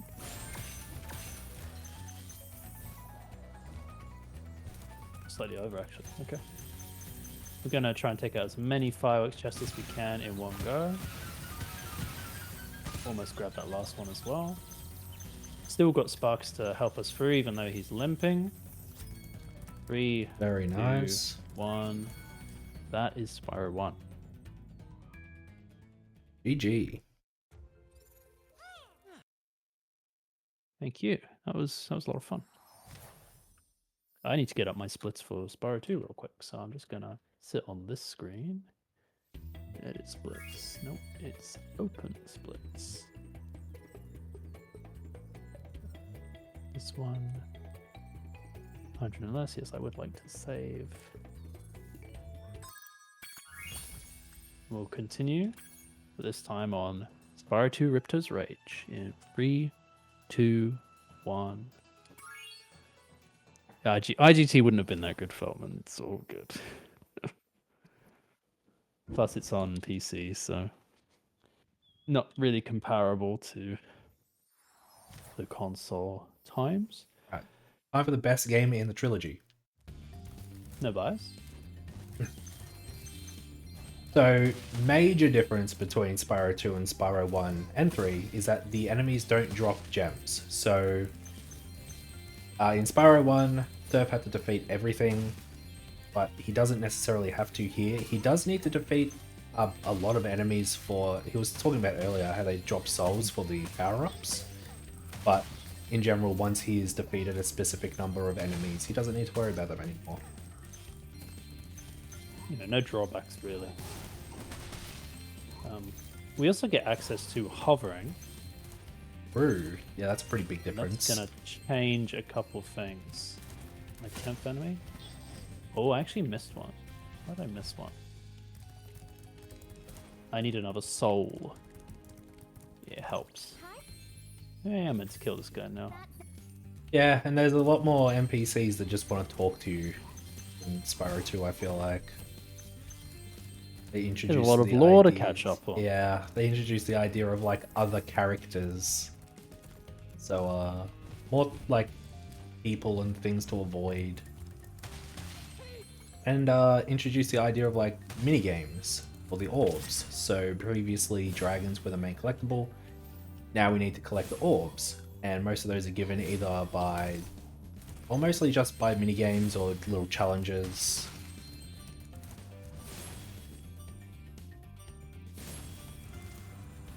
And this being the first of them, not really too much to go into detail on. This is the tutorial level after all. I am supposed to buy the bridge because I have the means to do so. But we're not done with the earlier parts of the level. We'll come back.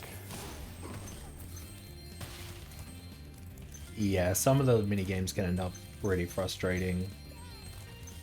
Most of them have like quick little ways to beat them that speedrunners get used to, but there's also some that are just not fun. I'm definitely getting my any percent route mixed up. It's not really a problem, but I'm going to be revisiting quite a few areas of these early levels, I think. It'll all get done. Glimmer's actually one of the more interesting, like, especially early game levels, because you're forced to basically go through the level again backwards with this guy to shoot all of the lizards, which is why Surf has left a bunch of stuff in specific areas.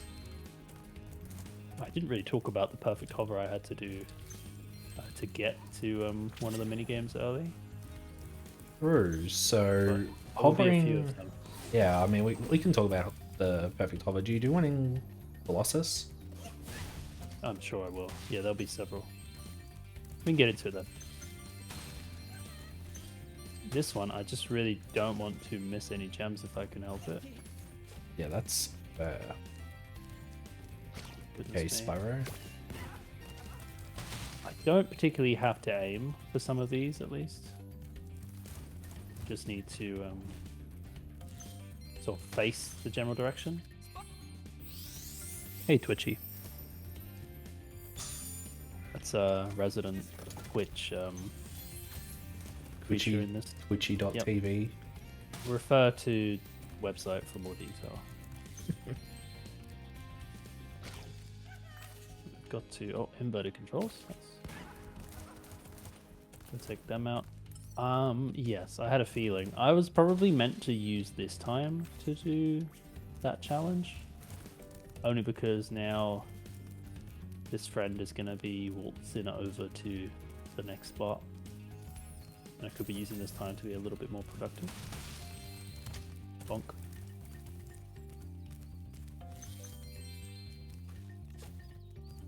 Here, next lizard up here. One to go, and we should be nearing what would be 300 gems because we already spent 100 of them here. Oh, there's a red gem missing. Oh, yep, this one. It's probably gonna move again. This is probably be the first time I've had to use the Sparks radar. So really want to make sure I'm not gonna. Yeah, it must be nearing the end of the level. Oh no, I know the one. This is quite classic actually. There's actually 4 gems up here. One of them is right at the back. And it's a dead gem. Oh wow. I'll prove it. Oh, it's not a dead gem, but it is right at the back. Excuses, excuses. All things considered, that wasn't the worst glimmer I've ever had.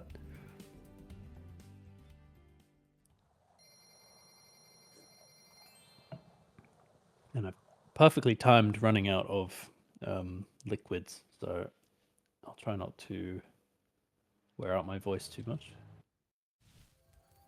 I'm going to clear the right-hand side of this opening area now. Skip Elora's dialogue, although she has some pretty cool stuff to say. It's slower.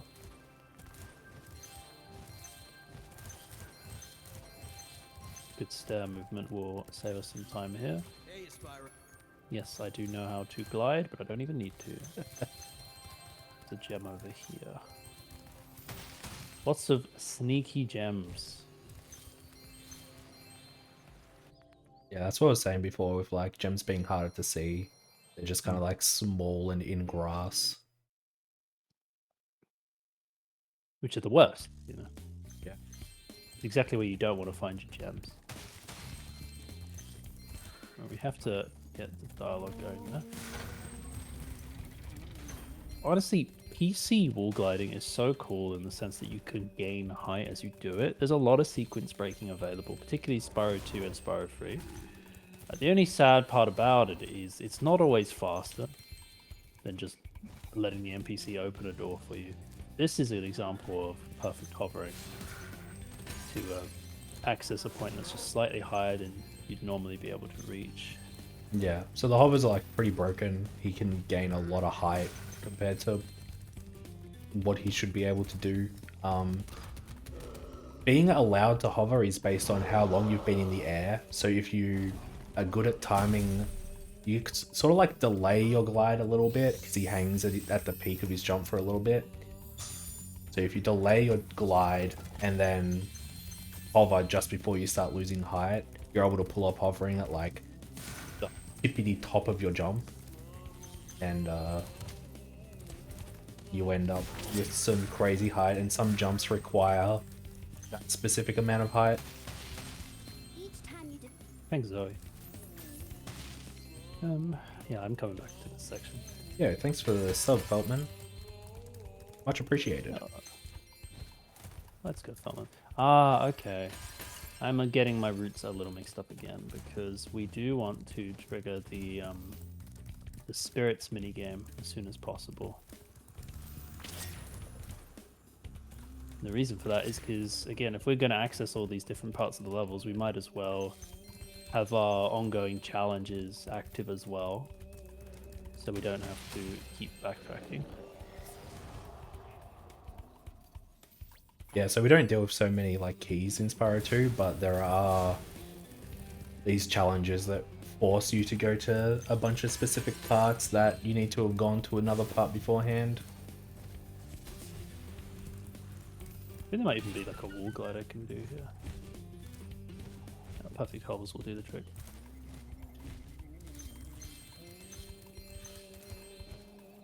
But the reason for activating the spirits is now when I go up to this cave, I don't need to return just for that statue. Ah, ice movement. It's happening. If you get to the edge, you can sort of charge. Mainly in that specific circumstance, you can't always pull that off, I feel like. It's just because there's snow there that you can end up standing on. Seems to happen in Spyro 2 in certain spots, but I can't think of anywhere in Spyro 3 where that works. Now hockey. This is one of the levels I was thinking of in my mind when I was saying some minigames are just annoying, and they are just annoying. Yeah. It's just I think the tell for me is when it comes to running the full trilogy as like a you're doing a world record attempt, for example. People like to start with Spyro 2. And it's not because they really like Spyro 2 and they want to showcase it to everyone all the time. It's because there's a lot of RNG both in this split and in Idle Springs just to kick off the run. And nothing feels worse than when you're at a deficit immediately through no real fault of your own.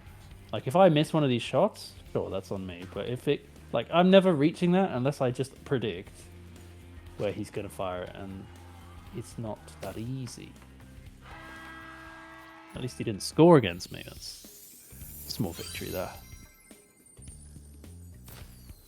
But we have to do it once more. Now you have an opponent.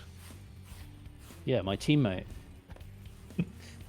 No, okay. It's kind of true, to be honest. The teammate, I mean, correct me if I'm wrong, but I feel like the opponent goalie will hit the puck to his teammate, but your one will not hit it to you. He just hits it in a random direction. Everything about this feels like a random direction, so I can't say you're wrong. So far, so good. Gotta focus up, lock in. Don't hyperventilate. Playing that guy for fun.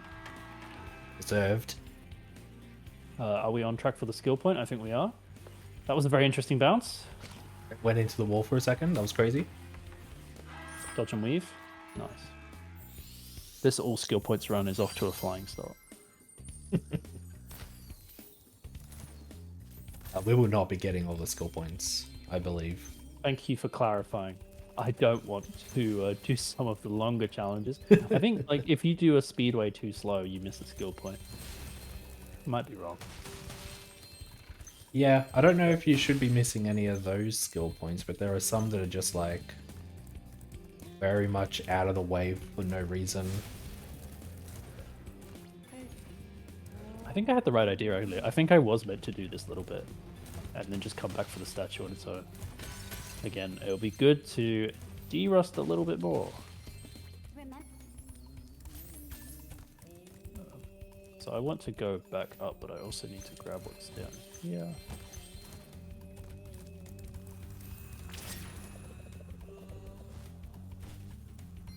Okay, that's no worries, and should be 3 statues left, yep.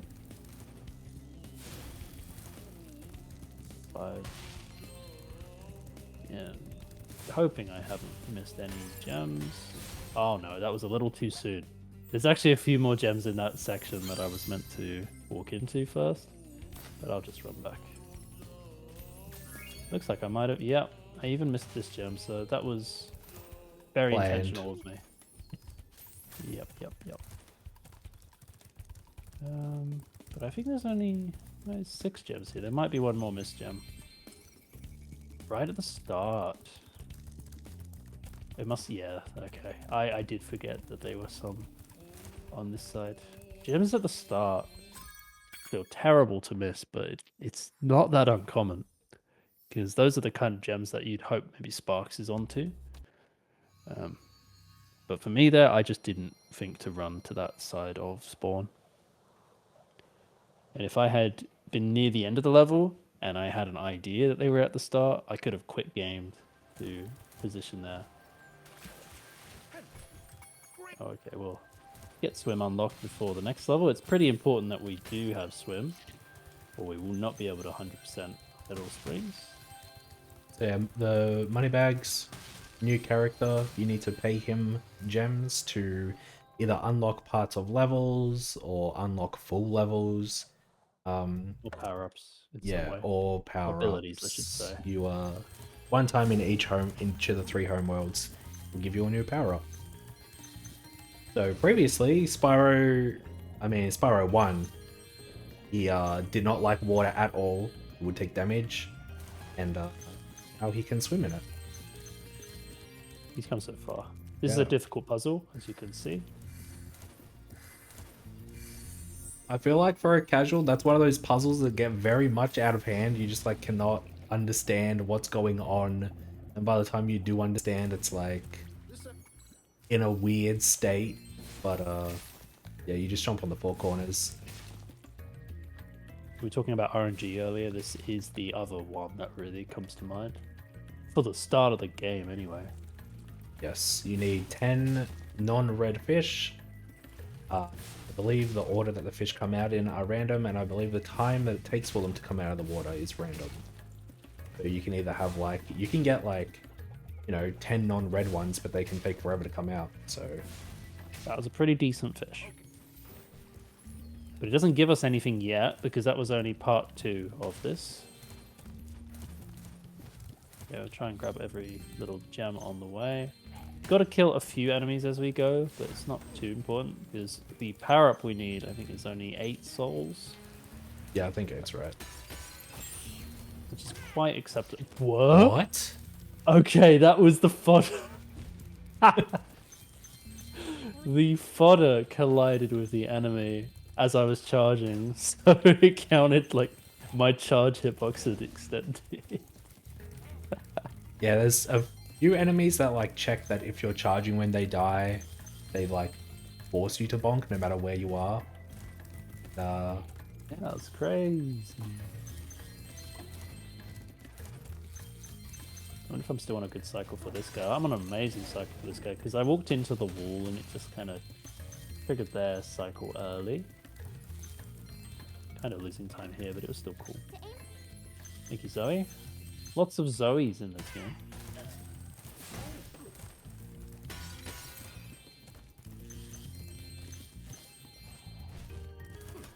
We'll make our way to this end area. I'm actually going to come back through here shortly with a really creative route. But until then, we'll keep going.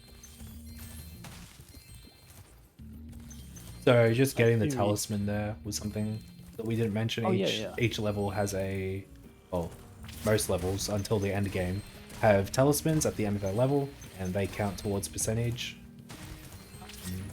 So yeah, we need to get them. I was really hoping I would grab all the gems as I went around there.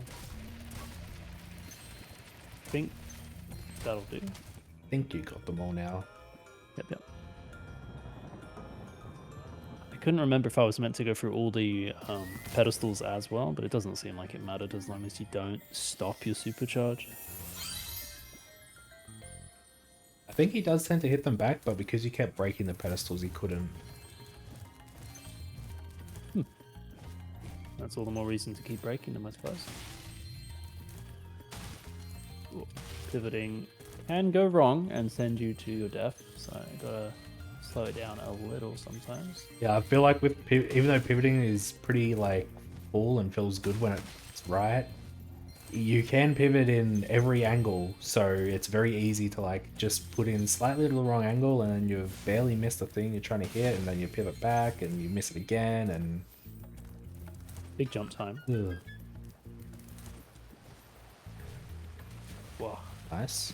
It may not look that bad, but if you are too low there, you will get rejected from the waterfall opening and it will send you down. And there's no fast way to get back up from there. I was going to mention, so we were just talking about, it was pivots, yes. I'm making sure I don't forget the order for this one. I have seen for some top level runners, D-pad is the way to go. I'm not one of those runners.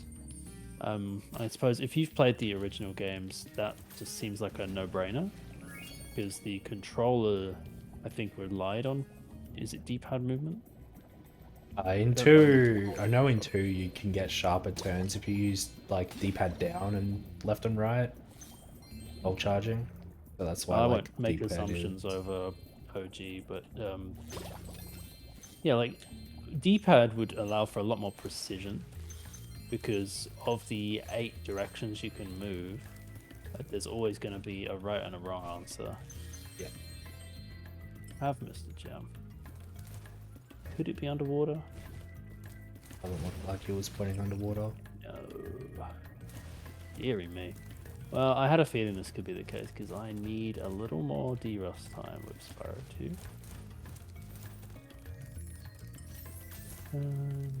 Straight ahead.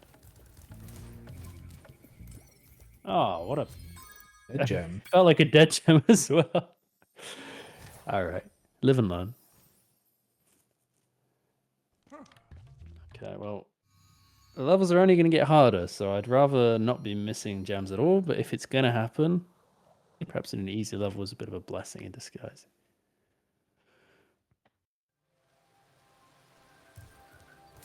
Alright, now then, so make sure not to miss these. There's another vase underneath. Have we met Hunter yet? Well, this is Hunter. Yeah, we saw him earlier. You touched one of his text boxes earlier, but... Yeah, I didn't mean to do that. I actually don't want to interact with Hunter at all if I can help it, but... Something has an orb, won't give it to us. Yeah, I mean, I've mentioned it probably in other... I mentioned it a bunch, like, in general, but... It confuses me in games like this, where you have friends that are all working towards a common goal, and then they have, like, the collectible you're looking for, and they just are like, no, actually, you need to do this thing in order for me to give it to you. It's like, but we're trying to do the same thing. Like, why are you skill checking me? Being skill checked is really the only reason I got into speedrunning. True, yeah. I just want to know that there's constant challenges in front of me.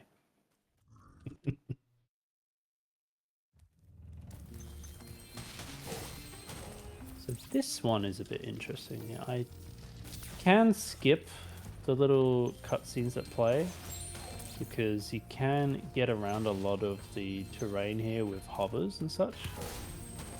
But I find that often it's just easier to let it happen. Just let them have their... I'll grab this too. I'm not even sure. But, to get through this level efficiently, you're going to need to access all of the different platforms and such, so nothing wrong with opening a door or two if it helps us stay on target. Because otherwise I could have just jumped up here straight away. And I will need to do a perfect hover here, as now I can really do the speedrun tech that exists. Accessing this area much earlier than is expected.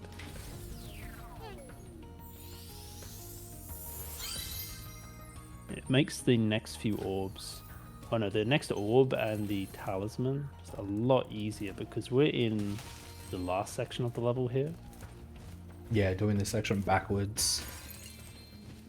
This is actually meant to be the first one you get out of the two, like, glide and hover challenges.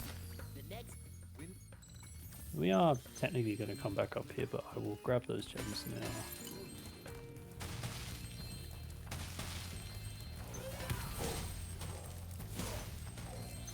Oh, interesting. Oh no, I was going to go for the tech, but of course I've got these light bulbs, so I don't need to. You can deload the electric gate there by positioning the camera.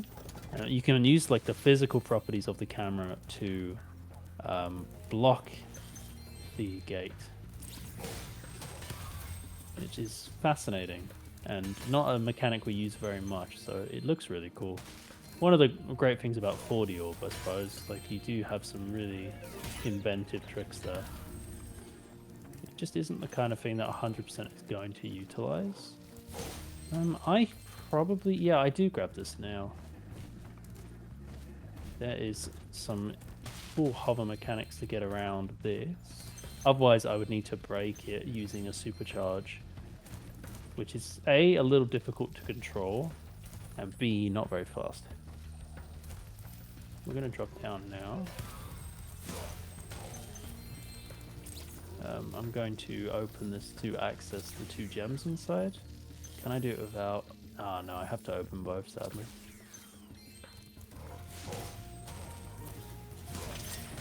Alright, here's our supercharge that we want. By doing this, we can actually complete the glide to that final section. We got the power up just now.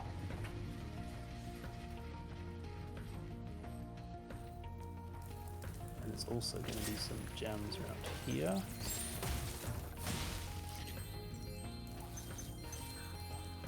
Didn't really need to extend the supercharge for that one, but I will accept. I want to give this supercharge a try. I haven't practiced it in a while, and it helps to take this enemy out first, apparently. Good to know. I like the, I haven't practiced this in a while and then instantly bonks. Yeah. It be like that sometimes. If this fails, there is another way of doing so, but I'm going to try and cheese the next section. Oh, it's way too much speed. I don't think I'm going to be able to. It's very precise. In here, though, these purple guys, shout-outs to FNAF, we want to chase them down, or alternatively, we could just kill them all before we really get started. I prefer the latter. This is a bit of an annoying pop. Yeah, now that I'm facing this right way, a charge jump will let me climb up to here. Once more to here. One more up to here. And that wasn't even close. 9 dead. Yeah, so the purple dudes that normally spawn while doing this minigame of putting the orbs in, they're just like deloaded up there, and you can kill them if you get up.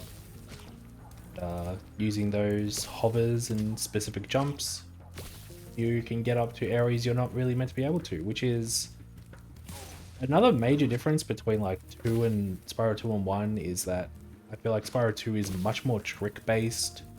Spyro 1 has a very heavy emphasis on movement, which is obviously important in Spyro 2, but when you have like trick jumps like that to get up to specific areas that you're not really meant to be able to. Yeah. In my mind, the thing that separates good from great in Spyro 1 is movement, and the thing that separates good from great in Spyro 2 is your trick knowledge. Yeah, exactly. Ability, because the top runners will be able to do the vast majority of all this stuff, but then to measure top runners against each other, there will be some tricks that some people are better at than others, and there'll be some runners who have better movement than others. And they all have different fortes. And it makes it for really interesting competition. It's a shame this isn't going to be a race in a way, but it's hard to get a hold of people who are at a similar skill level on the same game, same console, or hardware, I should say. Yeah, that's one of the kind of unfortunate things of SRT is because there's so much difference between console and PC. There's an unfortunate divide of like, it's difficult to play and race with people on the other platforms. There is a race, it's often like IGT, because loadless says nothing about someone's abilities on console, but RTA, there'll be some real substantial RTA differences, because if you pay more money for your console or your PC, you just have better load times. And we don't want this to be a pay-to-win experience. Yeah, we aren't money bags. Ha! I like it. But no, I don't. I hate pay to win. But yeah, I like the reference. That's a lot out of bounds there. I'm very worried I'm gonna miss gems in this level, so I'm just grabbing everything I can see and hoping that'll do. This is another level where he's going to be forced to go back to the start as well, so that's kind of what he means. It's like worried he's going to miss something. Fade away. Well, not really fade away. I looked at it for like a good second, but it was cool. There's a gem in that corner after coming out of the room that you missed. I'm gonna grab that now. Like over here. Oh, really? I'm glad you caught that now. There were two of them there, and I wasn't sure until I resaw it. Yeah. So, alright. We keep moving. This level, for its difficulty, feels very fast-paced, just because there's a lot we need to do during the power-up and stuff.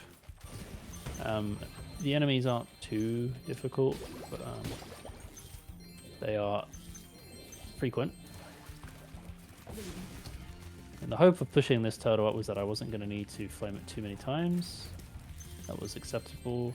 We've got a pretty difficult jump here. Yeah, so the game expects you to not be able to fully complete this level. You're meant to get climb from the second homeworld, but by using this turtle and doing a pretty difficult jump, which looks like nice. you're gaming, well done. Yeah. You're able to get up to the turtle chef early and do these two mini games, which this is just a very fun experience. Look at him go. It's fast. Yeah, much faster than like doing that jump off the turtle is obviously like much more beneficial than, even though we can guidebook back here straight away. If you could imagine, we'd have to go through the whole level again once we got climb.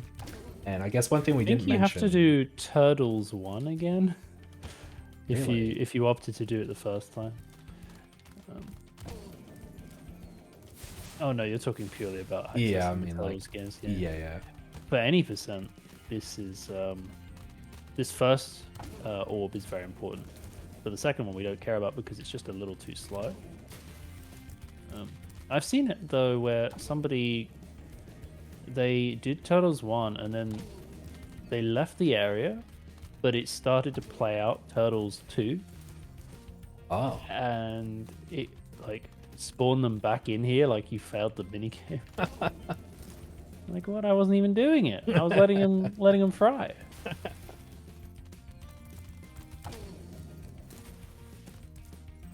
Not the best orb to fail, so I've still got to stay focused. But One thing we didn't mention about the talismans that I was thinking of is why we need them, yeah. Yeah, we need all the talismans in our home world before moving on to the next one. So it's not like you can't do something of like, oh, I'll leave this level until I'm back with climb and then do the whole thing. We have to get the talisman here. So then we would have to come back through the level with climb if we didn't jump up here. Which is sort of why Spyro 2 has a bunch of tricks as well, is we want to minimize this backtracking that the game is trying to force on us, and there are a few opportunities to do that.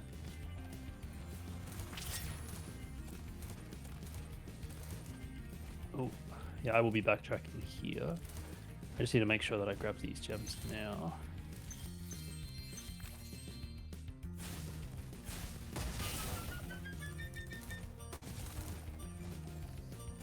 This is definitely quite safe, but I don't mind doing it because it's a lot worse to be in the starting room once again, but have no super flame and you just cannot proceed. Okay, so far so good. Apparently I have missed a gem somewhere. Okay.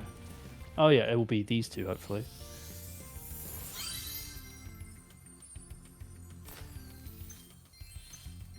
Oh dear. Too many missed gems today. And this I is did also. think as I cleared this one that I would have grabbed it all, but Thought you got everything here. oh, it's these ones. Oh. You know, the ones you would never miss if you did climb. Embarrassingly, that was a gold. Oh. That is pretty much just because the turtle jump was first try. I think I need to run back this category a little bit leading up to ASM. Might have a PB or two ahead of me. Okay. I'm gonna clear up a few gems now and make our way into the first speedway of the category. Speedways, unlike flights, actually give you supercharge as well, which is really cool, but not that useful until we get to solid ground. So we're not going to start off with supercharge. But is otherwise generally the same idea. You got 8 things of 4 different types. Landing in the water is bad. Needing to get all of them in one go for the gems. Also needing to get all of them to unlock the ability to do an orb challenge. I will catch this one just because I think missing him gets very awkward very quickly. So that's cool. And yeah, not being able to do the orb challenge yet, it is a good idea to first try this. The fastest way to do supercharging, first way to traverse through the air here is actually to just constantly fluctuate between charging and not charging. It gets a bit hard to control, but I nearly saved 1 second there, so one left. Beautiful. And I got the skill point, so it wasn't too bad. Immediately now we're going to run to the orb challenge, or fly to the orb challenge.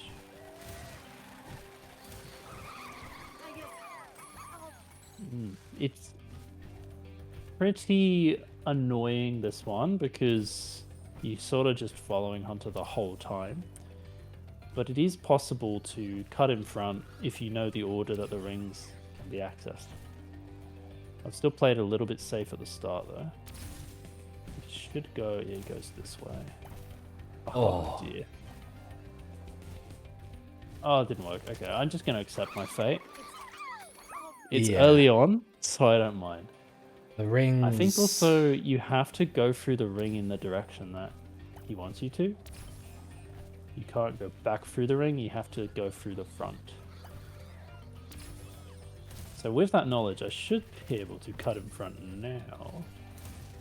Just be more careful going through here. And memory serves, he goes up. But to be honest, I don't remember what he does here, so I'm just going to wait. Hello, buddy. We go straight ahead, yeah, and then we'll drop down. Oh, yep. But does he go up here or does he go... No, he must go down. So then it'll be through this one. This is a bit more straightforward because there's only one way you can go. Ring number 14. That's got to be one of these guys. I think it might even be this one. A little bit scared. I'm going to go up. I think there's one up, yeah. Yep. But he will go to the after. So yeah, there should be 4 rings left, and I hope I didn't miss any. There it is. That was somewhat clean, I guess. So he's going to do another lap around that island, but I'm home free, I suppose. That would have been a lot cooler if I didn't fail the first time. But we are done with Ocean. That's not too shabby. Gem total's already 2 grand. I think that's about as many gems as we need for any percent. So should be fine for money bags, checkpoints, pay gates.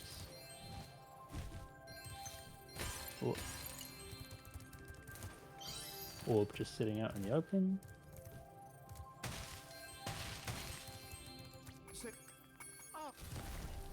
I wish we could skip this wall for Aquaria Towers though, but there's just no way up.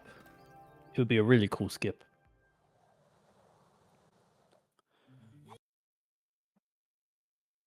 Okay, this level in 100 NLS is quite interesting. I should probably... I reckon I just go to... through the level, I should say. I was hoping I could do more of a sequence break, but the risk of doing so is I'm gonna miss gems. And there's a lot of them. It's quite a large level.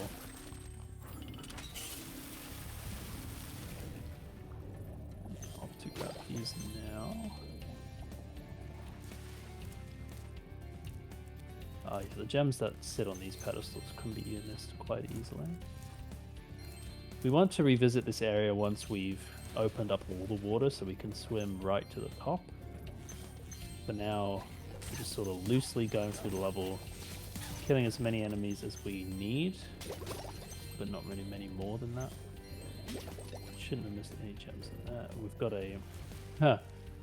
Guess who it is? My goat. Honey bags. That is a bear. My bear. Alright, man. You do you. Aquaria. This is our second to last area. Like, gosh, I should know that. Whatever. We're now able to swim everywhere in the level. I didn't want to get knocked all the way to this point because I need to clean up the gems. Everything in there. I should probably defeat the enemy there too. How many do I need for this power up? 14 or something. 16, yeah, quite a few. Oh, there'll be a few crabs we can take out soon after. But there, this is the talisman. Definitely need that. And from here, we're going to go up to this extra area. This can only be accessed after raising the water to the top, and is basically where you have to start the 3 orbs of this level. You can't do much orb-wise until you've raised the water. Yep. So with that in mind, I probably could have sequence break the level a bit more, because there is a way to access this bit quite early. But I think the risk there is skipping a mandatory area of gems. So at least for that first lap of the level, I think I grabbed most of what I needed.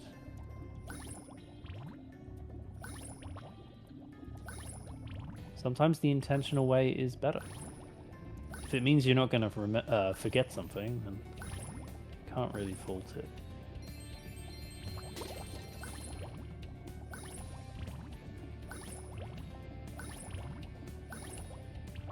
Following close behind the seahorse, but making sure not to go in front. That is just a waste of challenge. So we've got a few easy to grab gems. There'll be a few more lying around. There's another one. Sort of like on a long path to King Flippy, is it? Are you keen to speak to us today, or? That was weird. Is your presence requested? No, I don't think you'll be getting an orb today, sorry. Sorry, 99% for you. Gutted, actually. When are we submitting the 3-3-4% trifecta? 1% miss from every game. I don't know how you do that in 117. Thankfully, I don't think you can. I guess you could just not stop thinking about it. I guess you could just not get the final egg. How funny would that be? Like, you enter the UFO room and just say, Right, that was us. Really had a great time. You get the 2 gem outside of the final fight, and you're just like, GG. Gee. Yeah, landing on that 2 gem, bringing up the menu. Yeah. A terrible idea. Why do I listen to you? I don't want to even consider this. Spyro 3 all gems sounds kind of hype. Yeah, you run it with like a crash block. We're doing Yeah. yeah, we're doing all clear gems, and they're just doing all gems. I could be charging all the way through these sections, but I'm deciding that I'd rather not take the damage. I think it's fine. I'm not using that power up at all, it seems. It's fine, it's not mandatory. I guess just taking out those enemies is not... Ah, but I do need it for the shark. Okay, maybe here I'm going to get enough souls to do that. Yeah, I think there's some crabs in the chasm. Oh, that's up here. I only need one more enemy. Oh, that's fine. But I don't want to go through tower number 6 yet, because when I do that... Oh, there'll be enemies down here. When I do that, I get warped back to King Flippy, and he's not positioned in a very helpful location. Also need to go through the where the boat takes you. That's right. So I'll do that last, just before number 6, but I'm going to grab this now to clean out... Oh, how did I manage that? That was incredible. Massive open doorway, just...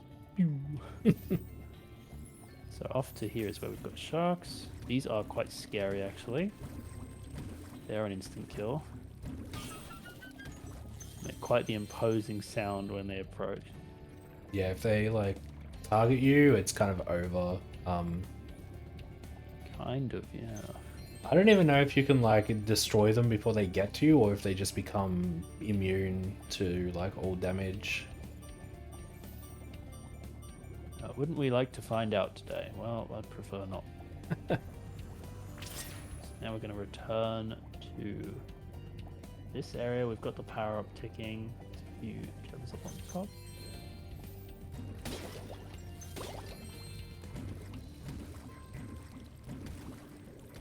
Okay. Grab this one. Turn this bend, and there's usually something just facing me straight away, so play it a little safe. Oh, excellent. Would have been quite concerned if I hadn't got all the gems. Oh yeah, I was expecting to like charge out of the water for that. So was I. I was like, what? Why did you not like... I've obviously broken something. I was so confused. Yeah. Grabbed everything. We're out of there. Not a gold, but completely fine with that. Just surviving the water levels of Spyro is how I tend to view it. They can lose you so much time, especially if you have to backtrack. So we continue. We're on to the first boss of the run. Got a few gems around spawn first. I should grab one of the sheep as well if I can. I don't know, I'm probably not close to a life, but I'm going to try the damage abuse shot. I'm going to grab one more sheep. Okay, that was probably a good decision. We're going to try and basically take damage from Crush consistently in this fight, which should speed it up. The downside being we only have 4 hit points. So every time he drops sheep, I'm going to grab the butterfly. And the hope is that one of those butterflies is going to be a life. The way it works, every 10 butterflies, the 10th one, incredible, the 10th one will be a life. So if we were keeping track of that, as I should be, I can manipulate which fodder drop here. Because there's only so many sheep he drops. Something else, it's technically possible to get double hits in this fight. I find them very random and hard to recreate, but there are some geniuses who have found out setups, and I'm not one of them, sadly. Oh dear. So I'm going to be playing the rest of the fight pretty slow, I'll take a hit here and pray that I don't mess this up. But now I do have to dodge some attacks. Imagine dodging. Imagine dragons. Don't have to, they're on my screen. Oh dear, yeah, this one can be sketchy.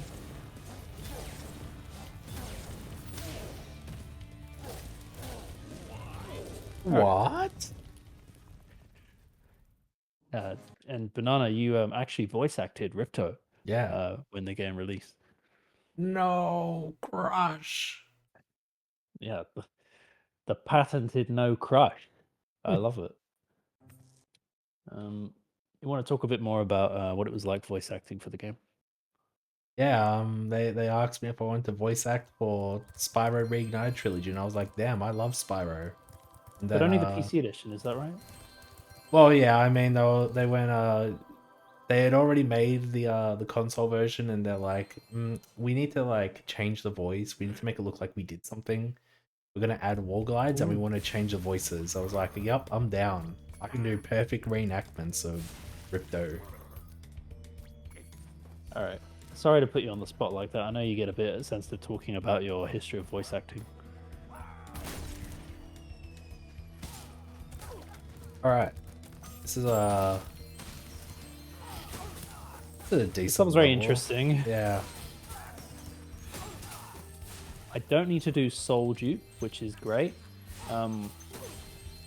There's a strat that is pretty cool for any percent. But in this case, I can just take out the enemies no trouble, because I can afford to pay for the bridge. In other categories, we don't necessarily have a spare 200 gems to our name, and we're gonna do our best to convince moneybags to ignore us, basically. Like, no, I'm just doing a cool little sequence break over here. No worries. Yeah, so the Superfly power-up in this level, I think, takes 16 or so souls, but there are not 16 enemies, oh, 15, sorry, before you need the bridge. So you need to dupe souls in any percent, but here it's not that big of an issue because we're so rich. We can pay him. It's And pretty go cool. to the end anyway. I think about the effort that went into this bridge versus the one in Crystal Islands.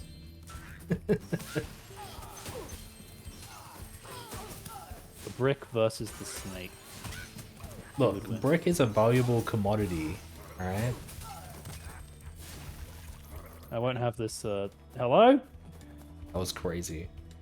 I guess I'll go grab those gems after. Normally you would use like the invulnerability of the cutscene to charge the fireworks jar, but Surf got stuck on some really weird.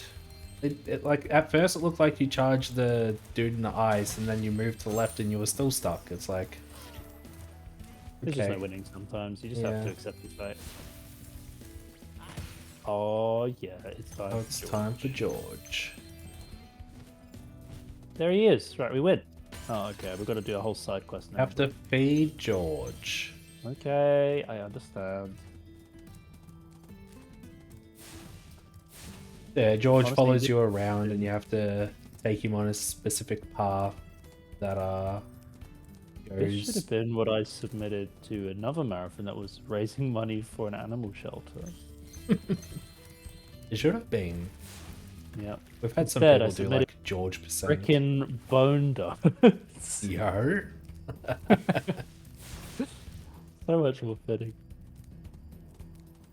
Yeah, I don't think Ironically, there's it would be the exact same run up until this point. True.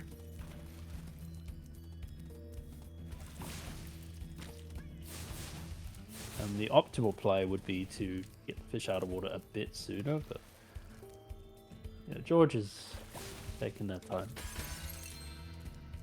Yeah, there's no real way to speed up how he walks. It's just like Surf said, if you can get one of the fish out early, that's good, but other than that...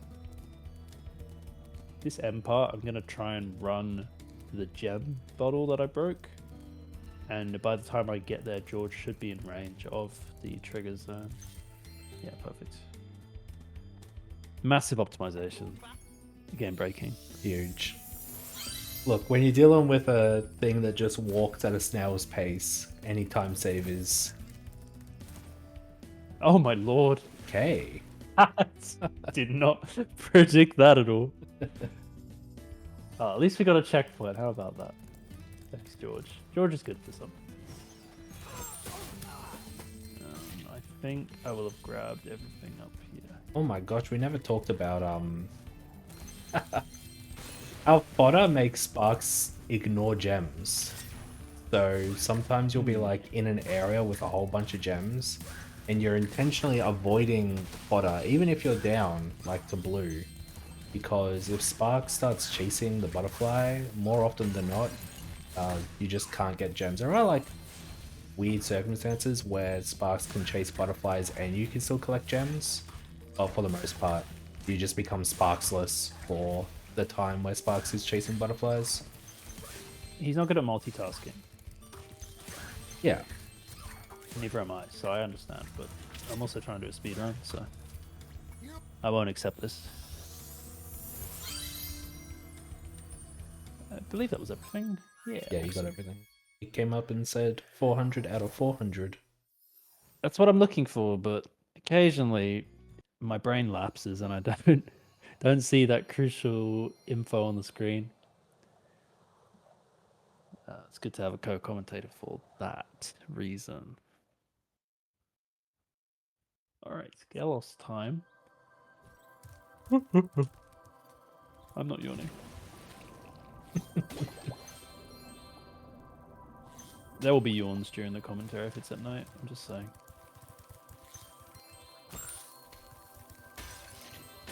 Like, if I'm being required to deviate from my 9 to 5 schedule for a True. marathon, I'm not gonna be able to just play it off like, oh yeah, just another day. Yeah, I think that's pretty understandable. I'm not sure everyone would agree. I think some people will call me weak, and that's fine. I relish the challenge. Ouch. Why do I have the rock again? I think it's for what's coming up here.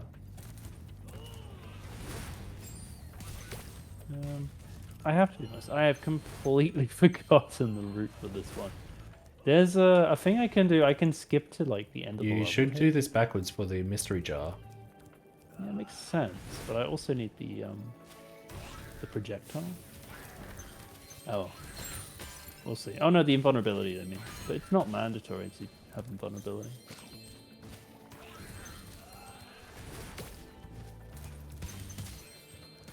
Alright, we are sort of improvising, but grabbing the talisman early is a good thing, since even if I forgot everything else, I could proceed with the run. But yeah, that's the Bone Dance egg, and here's our mystery jar. Egg. Did I say egg? You said egg, yeah. Oh no, it's happening. This guy's a fraud! He doesn't even play Spyro 2!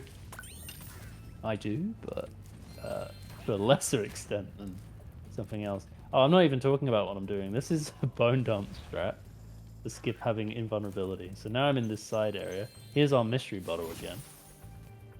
So I like your logic of putting the mystery bottle as #1 priority. Oh dear. Okay, that's fine, because I can take 2 hits here. I just mistimed that. Yeah, so the mystery jar, I guess we haven't seen yet, is something that you flame or charge and it moves to a different spot. And in general, it will always move backwards through a level. It goes to specific spots, but I don't think there's really ever a time it goes forward in a level. So whenever there's a mystery jar, we're pretty much always wanting to do some sort of level break and then follow the jar backwards. Same idea as like the keys in Spyro 1, but you just have more sort of checkpoints to go through. We've got a cool little interaction here where I can break it to 2, down from 3 HP to 1 HP, and then I can charge through the remaining. And I don't need the invulnerability for this, so it's a little scary. as on this jar again. I know I've done this wrong because I'm getting the bones at the same time. And that means that when I get the final one, I'm going to get warped. There is one that I was meant to grab. Oh well. Figure it out. Pretty easy going this run.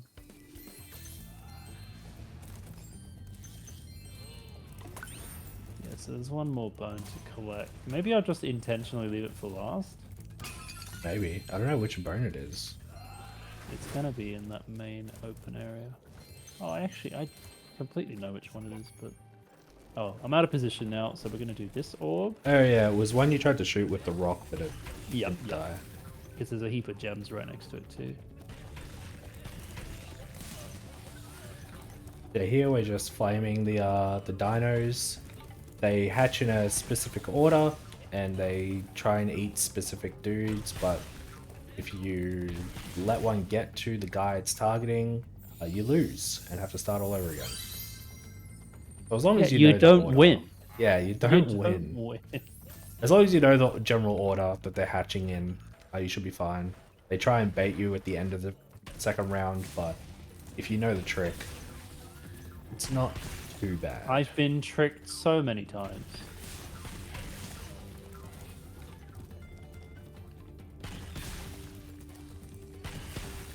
Oh no. That you Run! got scammed. Oh. I thought it faded to black because it was going to play the eating cutscene. Yeah, the cutscene that everyone's looking for. Yeah, sometimes you can just get cheated out of it, but Oh, we get to do this cool little wall glide again. Yeah, okay. Yeah, so it's cool. It's on PC only. I love it, but the enemies above make it a real pain. Oh, that's such a good life timing, actually. Land. Because I was about Use to the do this bit invulnerability. without the power up. Yeah, that's boring. In the bone nuts category, I would use this rock and go up to here, and this should be all the gems. Beautiful, and then I can land on this little bit of outcrop. Wow, what a creative route through this level. It's not even that much slower than my average. Of course, we have to watch the bone nuts cutscene. It's mandatory. True. Yeah, I feel like after like the initial confusion of not remembering what to do, I feel like you pulled off a decent like cleanup route. Thanks. I will absolutely take that. What's next? So much of the level is the same, but it's just which order you do it. Yeah. All right, Scorch is coming up. Not the boss from Spyro 3. Don't get it twisted. We are about to unlock Climb, which will be very useful later. However, until then... Oh, let's show off fast climbing. So normally you're climbing up like this, or you can even jump up. But if you pull off of the wall and then like latch back onto it, you can go pretty fast. Of course, it's no good if you fall. So you still gotta be wary. Yeah, it's very... It can be difficult to control that if you're not just going like straight up. But it is pretty fast. A lot of fun. I think This this would level is be... definitely one to do in reverse. Yes. But you need a lot of enemies. Yes, I'm making sure to grab all the enemies at the start. I think this is a really awesome level, actually, except for... Monkeys. Well, I was actually going to say Bombo is kind of annoying. I would just say that the orbs in this level are not that great. Yeah. But everything else, like, I feel like the movement and, like, this other stuff you do in this level is pretty cool. This is the main sequence break to be able to cut through the first 2 rooms. And now we're one button away from having access to the end of the level. So we're going to take out this guys. No one on that side. I love that wall glide. It's so much nicer doing this level on PC because of that wall glide. For some reason on console it's very annoying. Didn't really talk about wall glides because they weren't super necessary for Spyro 1. Essentially, mostly on PC. There are some weird walls you can just glide into and either maintain or increase your height. And you combine them with your perfect hovers and you can get to even greater heights that really allow for skips, like getting up to that ledge that Surf got up to, which you weren't meant to get up to until later in the run. I've overcompensated and grabbed more souls than I needed, but I've had situations where I've got into this room and not had enough souls, and that's really irritating. Enemies don't spawn on trees, you know.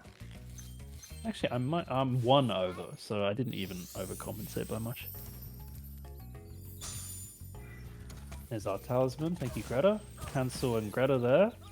Definitely not referring to any sort of fairy tale you might be thinking of.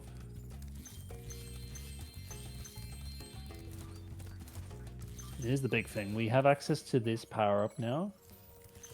And we're going to gradually backtrack. We're going to do so one...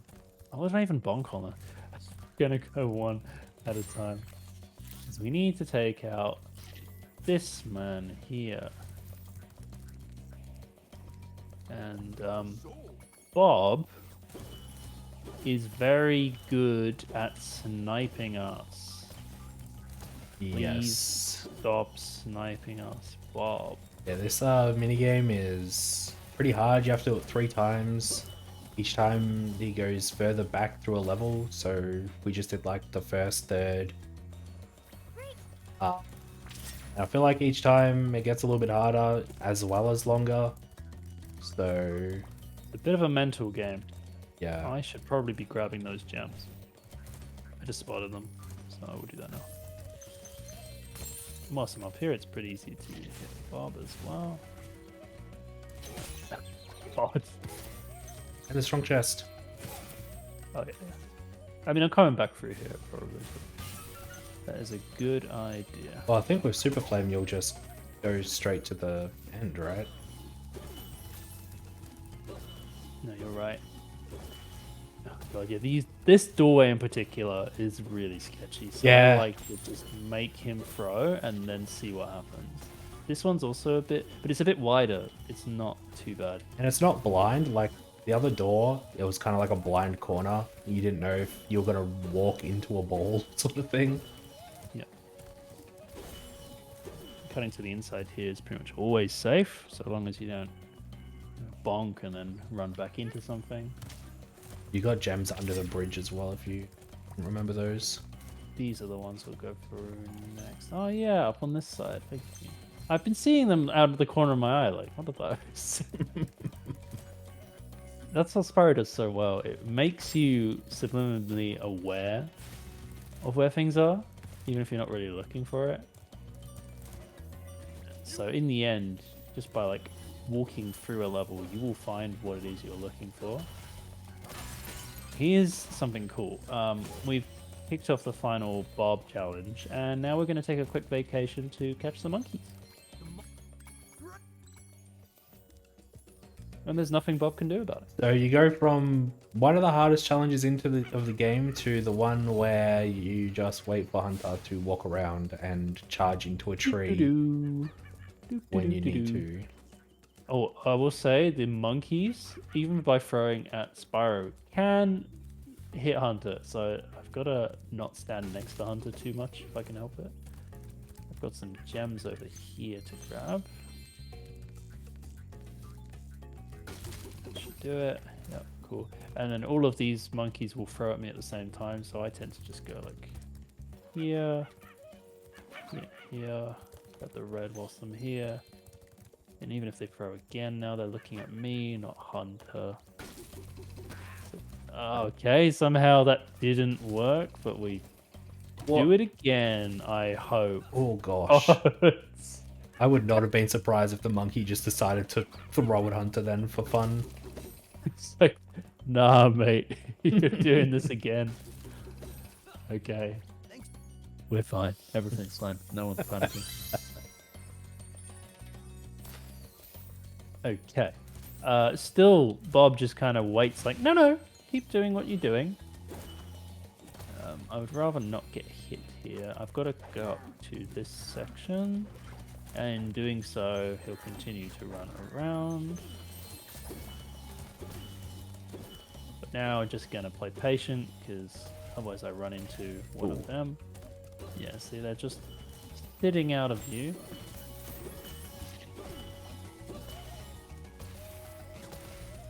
Fine.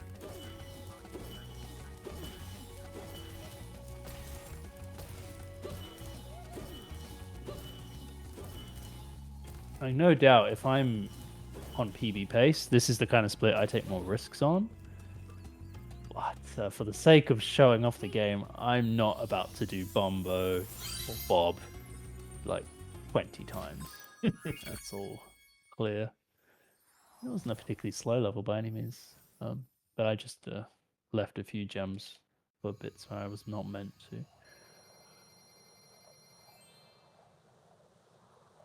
I will say I haven't done a full trifecta in quite a while. Spyro 3 is always the game that I think of running, but these categories feel very fresh to me right now, and makes me want to do a bit more running in the coming weeks. Oh, let's go. Absolute banger. Yeah, just the whole. Okay,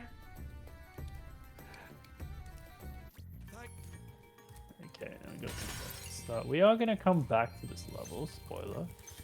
But I'm still gonna try and grab most of the gems that I can. Oh, cool! Yeah. Yeah, this might be the first level you've done that you're forced to come back to, I think. Other than Yeah, it is. the home world before, but Oh, true. Yeah, so far we've been able to bypass like climb requirements, but not gonna be the same story here. Did clear them already. Trying to figure out which bits we're gonna be revisiting is crucial, because I can afford to leave stuff behind. If I then forget the gems, I just look silly. do you do the supercharged section first or later? I think I'm gonna finish off this section with it, to be honest. Well, I'll get back to you on that. Really inspires confidence, doesn't it? I say step one, if you're an 80% speedrunner looking to get a good time in a completion category, I guess approach the level from an 80% perspective first, and then fill in the blanks. Because opening up this middle area is really important, just so we can leave the level today and come back. I'm gonna opt to grab gems that are like over here as well. Oh, he's a little too fast. You can fade out their attack if you hold back slightly. Oh, okay. Built different. And I actually had enough fodder already. Enough souls, I should say. Let's try this out. So, first of all, some gems up on here. I probably did miss a gem there. Oh, goodness. I was meant to slow down on the wall. Just make sure I didn't miss the one. I did. Then I was going to hopefully clear what's up here. But it's alright, we have the option to go through all of them. Here's an interesting jump. Nope, didn't work. We'll go the slow way around. There's a one gem I just spotted.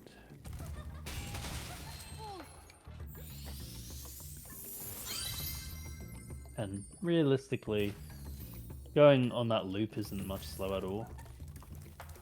But I probably should just make my mind up beforehand if I'm going to go for a safer route, as I would just save time over failing the faster option.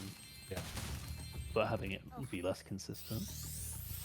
in the course of a 2-hour long run, 3-hour long run, that kind of decision isn't going to be what makes your time good or bad. But I suppose I'd rather not be taking unnecessary risks over the course of such a long time. I'm going to opt to grab this now. And there's also going to be a path coming up. I would say that will do. And follow exactly. Oh, okay, I did break that at least. Would have liked to grab all of them. I don't need to go through that tunnel, I think. No, I think there were gems up there that...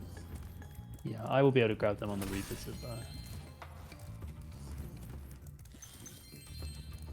And just have a look down here. Thanks for that. Thank you.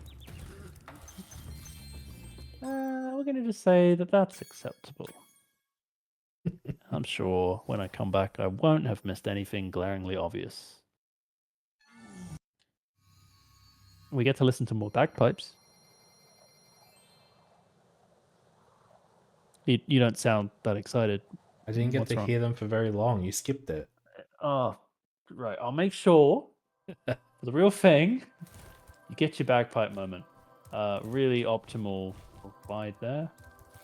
Skip one cutscene. Grab that too. Oh, Magma Cone is a pretty difficult level. One of the harder ones to platform through. But for this category, I will be opting to grab every gem. So it could be worse. Is there gems behind me? No, there aren't.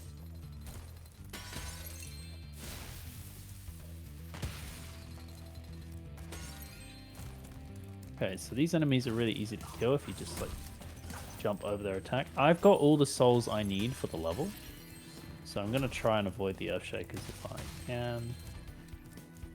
And I do want these gems too. I don't really know why they set it to, what is it, 2? Yep. It's like, if the intention is, oh, we wanted to make sure that you could get there without killing like too many of the main Earth Shapers, then like, why 2? I don't know, it's just a weird decision, I feel like. We should probably be letting the viewers decide what is a weird or not weird decision. We just need to be fully biased towards the game. True, yeah. Like, yeah, it makes perfect sense. Yeah, that's true. It's what I would have done. Oh, one of my favorite hunter examples of, oh, I could just give you 2 orbs, but Yeah, we're going to do a again. stupid challenge. The camera goes a bit nuts here. Sorry in advance. I just have to keep centering the camera on Spyro to figure out what the next closest thing is. I'm listening for audio cues in between monologuing. And I can steal the crystal out of his hands. Yeah, you're kind of destroying him at the moment. Yeah, just a little bit of humiliation. Get 10-0'd, Hunter. If that was the World Cup, that's going down in history. But now you're gonna 15-0 him, aren't you? I'll do my best. He tends to be getting some off screen though. No, rip, it's restart. so over. Oh, yeah, like I was gonna contest that one. Oh, no, you tried it. It is funny when he makes the sound like, I got it! And picked it out of his hand.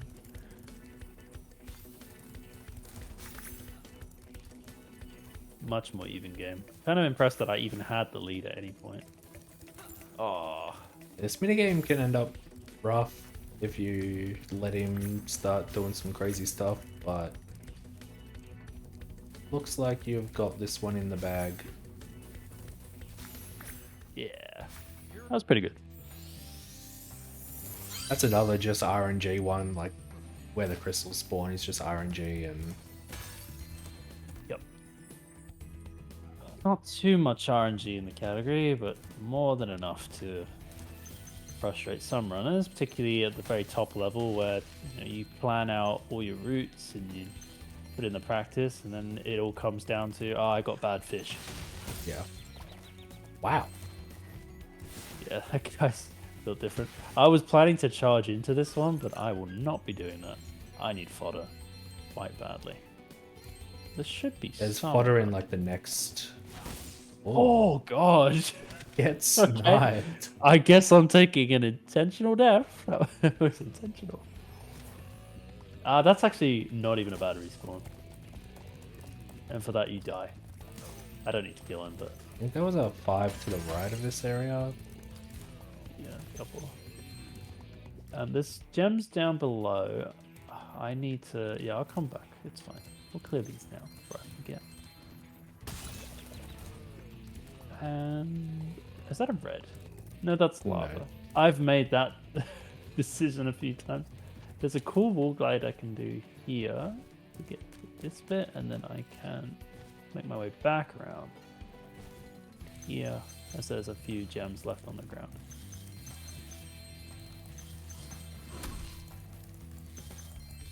Okay. Should be everything in this section. Interesting wall glide. There's a really cool glide I can do here, actually, to skip by, but I should probably do this now, as it's got the 4 gems inside. As soon as I trigger this, I can then charge off of it. Grab stuff down the bottom. I'll try and hold on to this rock if I can. So I'm going to damage abuse off the lava here to get to this point, and I can make my way up without hitting a rock, hopefully. Nice. Nice. So this will be our talisman, a couple gems on the right, and one of the trickier orbs to get used to, because it's a lot of super flight mechanics going on.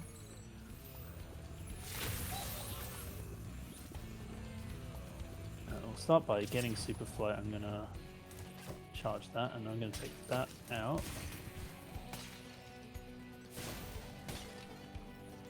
You have to kill these 12 dudes, specifically with these rocks. They don't take damage with your flame. Yeah. So try to imagine if they did, it would Yeah. just be a lot easier.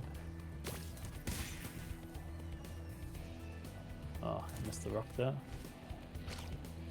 Could I go quite high up here to snipe this one? You can snipe them from far away, but just having high altitude makes us move slow. It's not ideal. Oh, I was really wanting that gem of rock even. Ooh. Right, that's dangerous. So I'm gonna just relax for a minute. I'm about to lose my super flight, so I'm actually just going to wait for it to run out, because if I'm like in the middle of the air and suddenly my flight properties change, I might make a panic move over lava. Not recommended. So without sparks, I can't really tell what I've missed, but I can at least grab that. And that was the last gem anyway. Let's just quick continue to grab sparks back, not overcomplicate it. Oh yeah, in Spyro 2, when you do a quick continue, you have to rewatch these cutscenes, which makes it even less optimal. Yes, and those do count for loadless time. So I remember, and I think it happens when you guidebook as well sometimes. I remember like trying to route some miscellaneous categories, and I was like, why am I losing 10 seconds to guidebooking or something like that? I just could not figure it out. And I was like, oh, the cutscene, right. I think you would love playing on console, Banana. Yeah, I gotta boot up my PS4. Don't mock the PS4 users. We all had to start somewhere. The problem with PS4 is that it came with a hard drive and the load times are quite long. Yeah, that's what I Let mean. me be polite when I say that. Oh, this level frustrates me because as far as backtracking goes, doing a first run through of this level does very little to speed up your return visit. Yes. Like, no matter what, you're running through this level. Yeah, the talisman requires us to follow, what's his name? Shorty. Shorty. I Through don't the know level. if it's a boy or a girl, actually. It could be neither. Sorry. Yep. It's Shorty. Shorty. And then there is an orb that requires you to do probably like 2/3 of this level again. Yep. At least. And so Because we it's need the just souls to access the invincibility power up, paired with like the head bash we'll get later. And there's literally no other way of doing that orb. Not that is known anyway. Get the red Anyone's up got any there. bright ideas? Please join the Spyro HD Discord and let us know. You may have missed a red up there, but I'm not 100% sure. I expect I have, and you know what's good? We'll be back here. Yeah, I'm just saying keep it in mind when you are back here. I will forget, and then I'll lose time. I guess you have to go there anyway for the tree, so it's fine. Yep. Well, even that is not mandatory, but that's just how I normally would do it. True. Freedom of expression in speedrunning. You can forget stuff, do stuff in the wrong order. Oh, do you remember when I got totally like glitched out here? Yes, I do. That was really funny. I still have not figured out why it happened, I think, but it's the fact that I got out of bounds with it. I'd love to make that useful for a category. Do I grab that? Yeah, I think we're gonna do that now. Yeah, otherwise And the you're gonna repeat come visit all the is way just back. yeah. Repeat visit will just be the head bash things. Oh, thanks, Hammy. Good to see you. What's up, Hammy?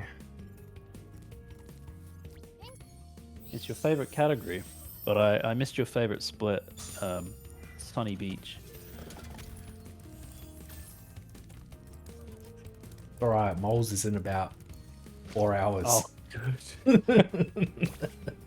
Plenty of time for moles.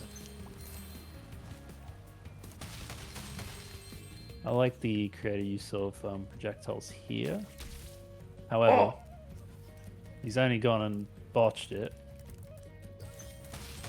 It's fine. We'll just have a fun little chase scene. I'll grab these gems as I go over. Yeah, so he actually continues parving while I do that. I tried to flame, but I started drowning. Saw Don't the you vision. hate it when you start drowning? When you try to flame? Man, I hate that. Yeah, the kids do say 100 NLS is pretty poggers. They do Gotta be say honest. that. I think you're lying. Have you not heard the kids say this? The Zoomers are constantly saying this. Oh my goodness. I'm just glad that I've got you on comms with me so you can you can keep me informed on what Gen Z are saying. Yeah, they're saying that 100 NLS is pretty poggers. You've heard it here first. I really hate this. Stop now. I don't want to go with banana anymore. Where is that? Oh, I know. Okay. Yeah, no, all good. No, they're just making things up now. That's not even a place. Yeah, I couldn't tell. I think my favorite part about this commentary so far is exactly how it's gonna feel when we're doing it in the middle of the night.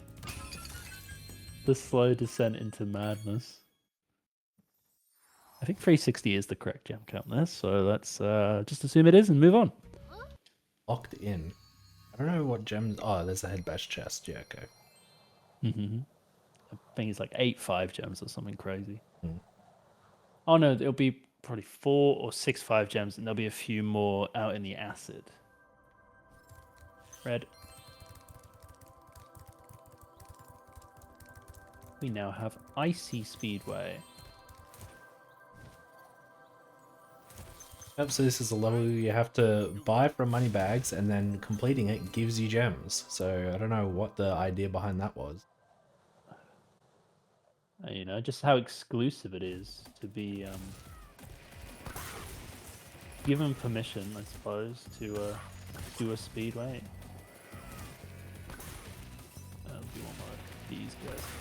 The idea of trying to kill these enemies in a similar vein is like now these are a lot easier to grab. But there's definitely a path I should be doing that I have slightly forgotten. Yeah, I could have left these two enemies, but that's okay.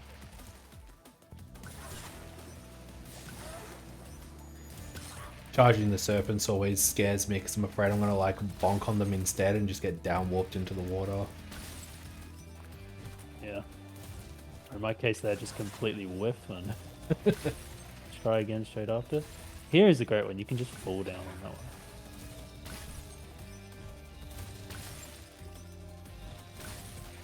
There's an enemy here. Yep. Oh. It's fine. Still a skill point. Augers. Not failing flights. He's a changed man. Oh yeah, there's a hunter challenge here. Oh god, this is the worst hunter challenge. It does not appear to be anything special. And I don't know, I don't think it really is anything special, but the ring hitboxes are not fun.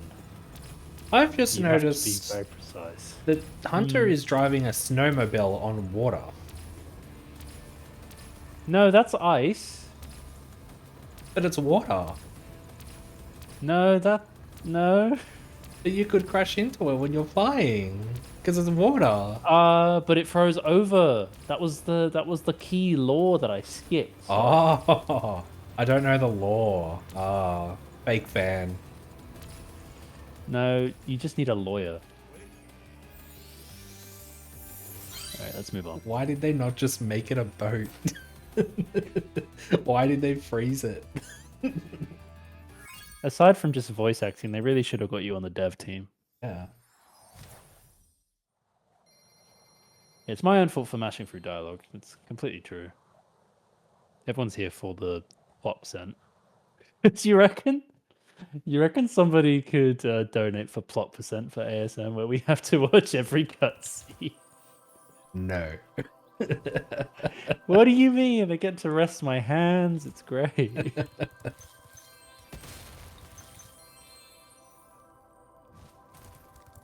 Alright, never mind. Yeah, I always seem to miss a gem up here, and this is not an area we revisit, so be extra careful. Oh yeah, see, there's bloody red all the way back here. I feel like if I was... I feel like I would be spamming Spark's pointer like multiple times this category just to make sure I didn't miss anything. Yeah, and you can, but I guess it's probably an ego thing. I just want to believe that I remember where things are. I think Sparks doesn't pick up anything while pointing, so it's time loss actually. Ego brain. Well, yeah, I'm all about that. All about that time saving. Alright. Here's a level. Yes. Finally. Probably the this tends to mark the halfway point of the category. And it also it's like the mountain ahead of us is ouch. This is the peak of the mountain, and then afterwards it's downhill. Like, it's easier. Dear God. I can't say I'm having a lot of fun with the start of this level. So, I forget if PC does, like, backward stuff here. I think it does, again, because of the mystery jar. But what I mean is, like, you know how any percent has that wall glide at the start. Yeah. I don't think it's optimal here because I need to have this doorway open. Why would you need this doorway open? Because otherwise you can't get back. Oh. I think that's right. Yep. I'll just play it safe. I don't mind losing a bit of time compared to what's optimal. And I could also leave a few of these gems behind because we'll be returning with the mystery jars we mentioned. No issues with souls, so that's a good thing. I kind of want to break that. I'll break it with a cannon because I need to clear what's up top first. Yes, intended for cannon use, but I'm thinking in terms of what is fast. Sometimes it's not always as straightforward as doing what the game wants. I mean, I'm gonna be honest. Like, I grinded 117 for like, I don't know, half a month to a month. I played any percent for a month, and I immediately forgot everything that I need to do in 117 and had to relearn everything. I feel like routes are so easy to just go away if you haven't like fully grinded them. Yeah, which makes it all the more rewarding when you put the time in. Yeah, for sure.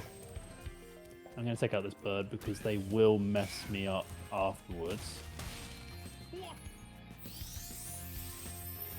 The ladder trick, that's what I need to do. The gems behind you? Okay. Probably. I have a plan. He's got a plan. That But, you know, that eagle just owned itself. no, never before seen. Okay, well, I need super flames to do this properly.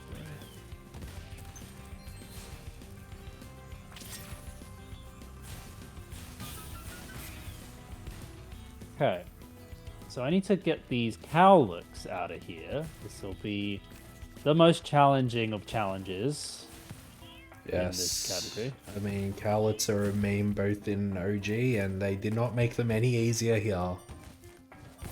It's the mystery bottle. We all missed it.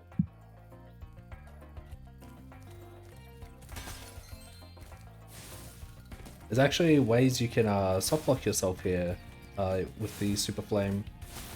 You can make it so you shoot some of the cowlets over the wall, and it's a GG at that point.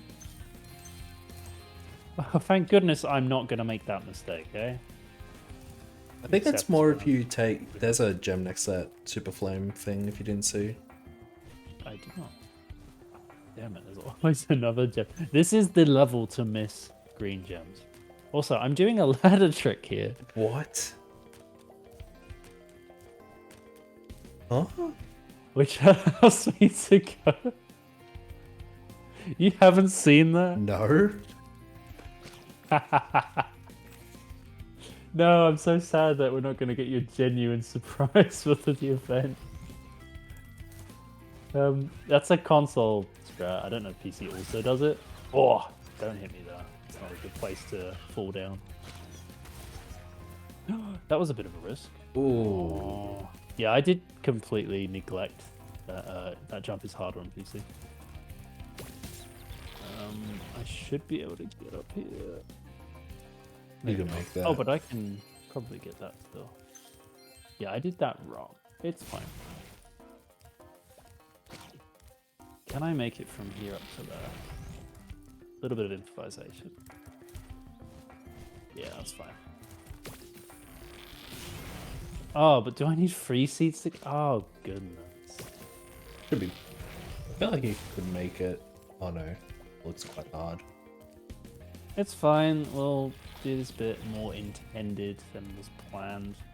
So I should be able to sequence break it more than that.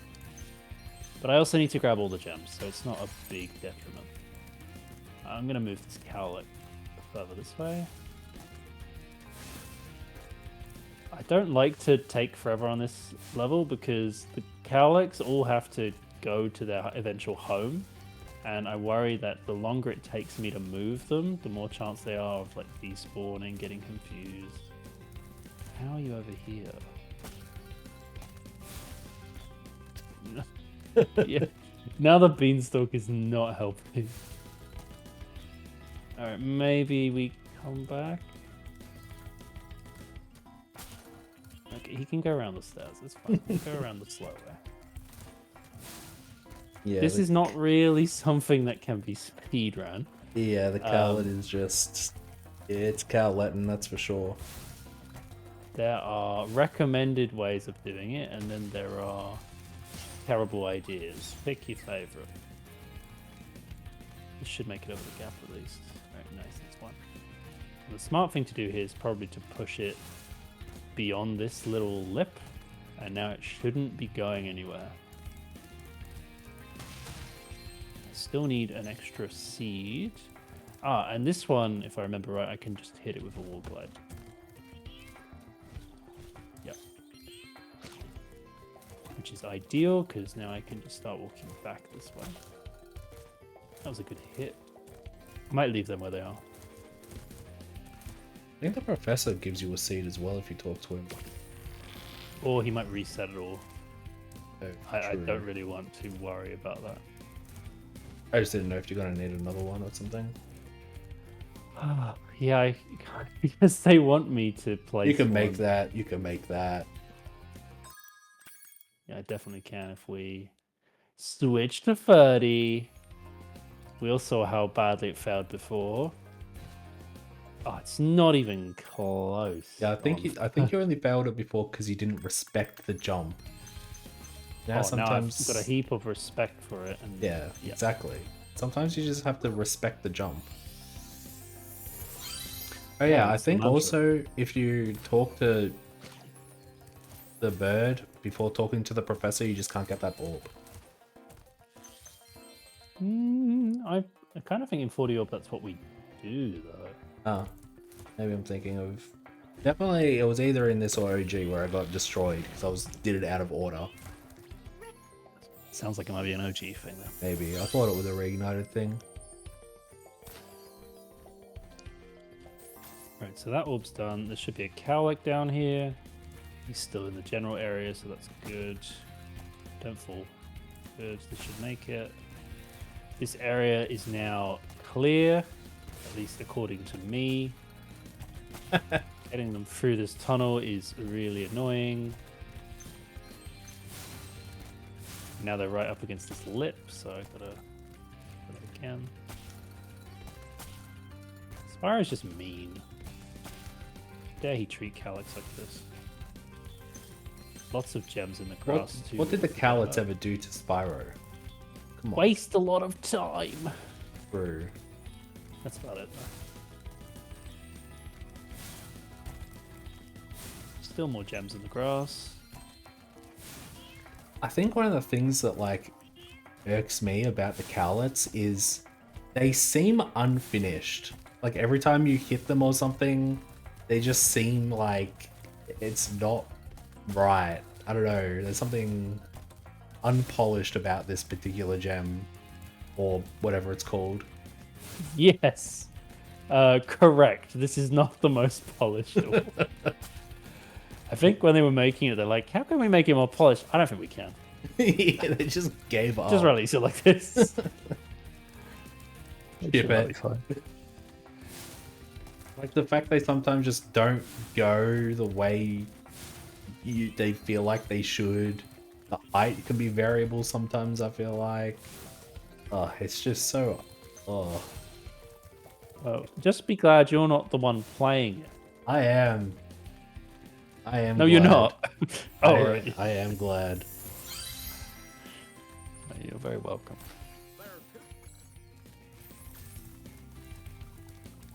Alright, I've got to be a bit careful here that these guys don't get stuck in the ground, because I've seen it before. 6. I mean, I feel like Spyro 3 has some jank, but nothing that like... I don't know. Nothing like this. This is... rough. Alright, we're out of here. We're done trash talking the game. Done. It's only because Calyx bring the mood down, and now we can be happy that we've got all the orbs from this level. We can be happy that Cowlets are over, not. and now it's time to game. That is it. Yeah, that was exactly where my brain was at. So, Yeah, because I need to get back to this point, and I think the only way that I can do it is by going through this tunnel. And if I don't break the tunnel open using the cannon from earlier, then I just get stuck here. Interesting. That's my experience with it. Maybe Yeah. I'm just unlucky. I will trust your experience more than my guessing, put it that way. Well, that's very thoughtful of you. Not by much, though. All right. Cool. Thanks for tempering my expectation. I thought for a moment we were really getting somewhere. There shouldn't be much else. I hope it's just the gems in the base. That would be really good if it is. No! Yikes. It makes sense I would miss some in the middle because I just wasn't. It looks like there's a 5 up there. These rockets. Surf is doing 1 and 2, and I'm doing 3. Hooray! It's Step is done. pretty good. All things considered. Only missing that 5 is decent. Yeah, losing time to my average. Dear Lord, that's terrible. But even that was just me failing one jump. So I'll iron that out before next time.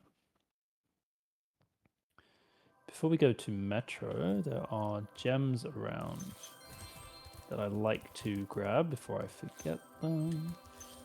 Story of most of my gem routing is I will forget this otherwise.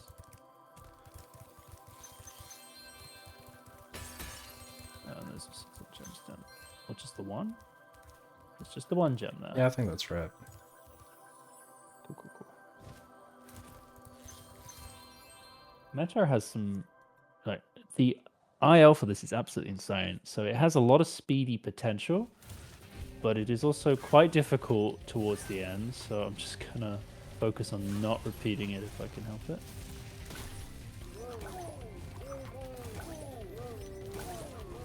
Oh, almost. There's fun little fact. There's an achievement on Steam for defeating all the pigeons before anything else in this, and I do not have that achievement yet. And why is that? No. Because doing the pigeons first is slow. Okay. You're born to speedrun this game. Exactly. Oh god, the bungee jumpers. That's what really irritates me. Like, you can aim for the string that attaches them to where they're coming from. And you can also charge into the thing that holds them at the very top, but with all that in mind, it's still quite awkward to traverse this bit. Nice bomb. One thing we didn't mention there as well, often Surf wants to charge to cancel a glide, because if you hover, there's like a second or two that you can't start a glide again. But in Spyro 2, the supercharge that occurs out of a super fly really pushes you forward, so it's hard to just like drop straight down. Yeah, it feels quite different to the Superflight in the other games, which makes it unique and makes level storage this big game-breaking glitch that Spyro 2 can perform more interesting, because you're using Spyro 2 mechanics for it, for the supercharging. But I've always been used to the tier system of, the longer you hold your charge, the faster you go.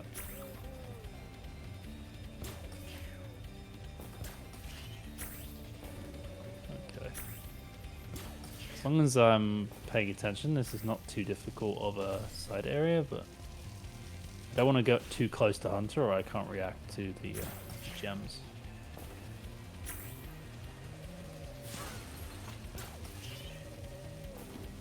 Lovely. Well done.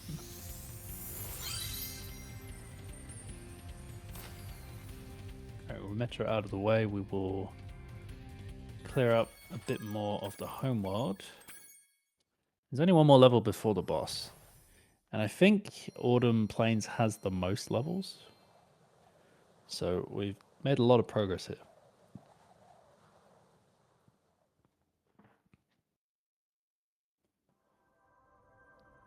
And we're going to get back onto the wall here.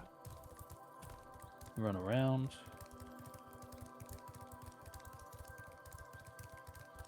Which seems pretty uneventful. Running on a wall. Yeah, it's pretty fun. Oh, but this wall up here looks a bit suspicious. No, it's just two gold gems. Ah, Alright, fine. fair enough. 40 orbs. That's like the any percent That's category. like the 40 orb. Yeah. That's the name of it, by the way. Alright, so I'm going to grab these gems now. There's a fair bit of room for backtracking here. I'm just going to do the backtracking that I know of, which will take a death, but right at the end of the level.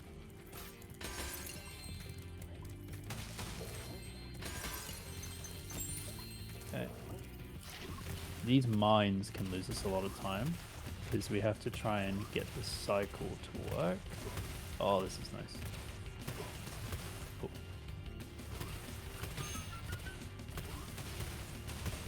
Really good Aiming mines. these cannons is also like pretty unintuitive when you can't fully see the target and how they're arching. I just have to estimate where they are and then keep correcting your position.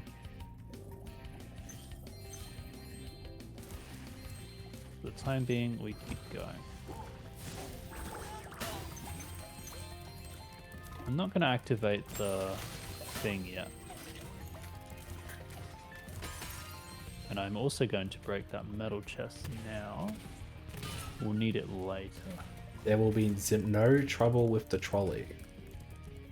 You ready for this? That's sick. Whoa. Yeah, that's pretty tough.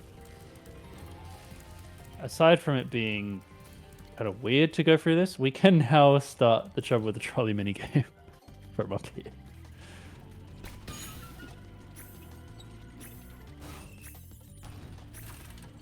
There's some really cool things in Spyro 2. I'll stand by that. It is a cool game. Well, like the levels are just designed for Spyro to be able to access everything. Whereas Spyro 3, a lot of it's sectioned off into your side areas. And True, yeah. it's a shame, really, because it does break the flow of the game. But it's just something you get used to as you run it. I think going from Spyro 2 to Spyro 3, you notice it more. Right, don't fail this, please. Shoot. Oh, it's not the best place for a jump, but we make it land. Sup, Toro Knight? Hey, how's it going, Toro Knight? And we'll clear up the remainder. We left these 3 cogs, so we shoot this. Jump. Alright, no trouble with the trolley. You would never have trouble with the trolley. You don't watch enough of my attempts at this category. I'll let you know next time I'm doing a run and we'll prove you wrong. I wonder, do I do this bit now? No, I come back here. I can clear up most of these gems now. This is really clear pivoting. Like, this area would be a lot faster clear if you pivot perfectly, but I just don't want to miss anything. And I can also, riskily, make this jump. If I fail that, I have to redo something, which would be quite annoying. So, maybe not my smartest move, though. Now, we can make the boat ascend, or we can do more perfect hovers to traverse this terrain. Lovely stuff. Toro Knight Surf is doing 1 and 2, and I will be doing 3. So we're in the weeds at the moment. Surf has fully done 1 and is about halfway, if not a bit further, through 2. Intentional death, I promise. You slipped. No, it's fine.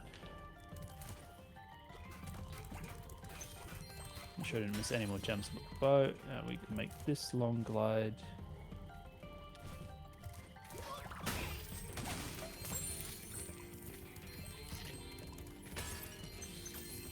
Hopefully this is the rest of the gems. Yeah.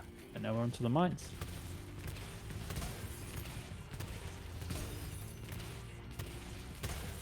Oh, that's really good actually. Very happy with the mines. This looks like it's going to be a big gold actually.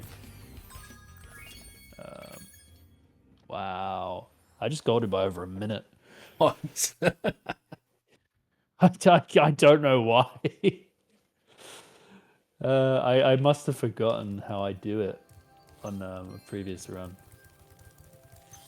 No, definitely not. But thank you for the positive reinforcement, Hammy.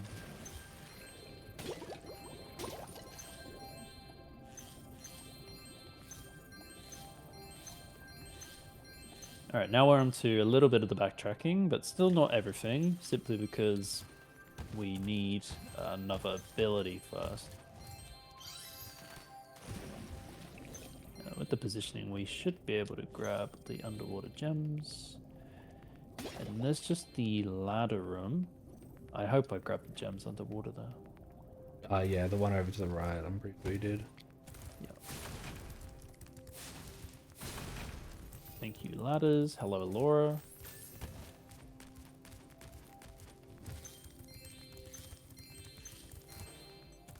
And this should be it for Summer Forest, if I'm not mistaken. I don't think you need head bash here. Oh, I missed 2 more. Yeah, nice. We're all good. And I just go back to Autumn Plains. 5 on your left being abducted. There's more than a 5. I hope I can... Because I was probably meant to grab more. Yeah, I'm not going to grab more. That's okay. I will continue. I just need to revisit the start of that's fine. Autumn later. But I just remember there was gems outside of Breeze Harbor I was meant to grab. All right, Gulp.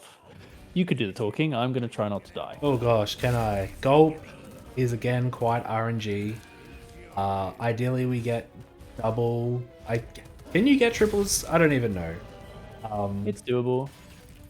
Yeah, not for me, but it's doable. Kind of depends on what's being dropped and where they're getting dropped. So where we really want rockets would be very nice.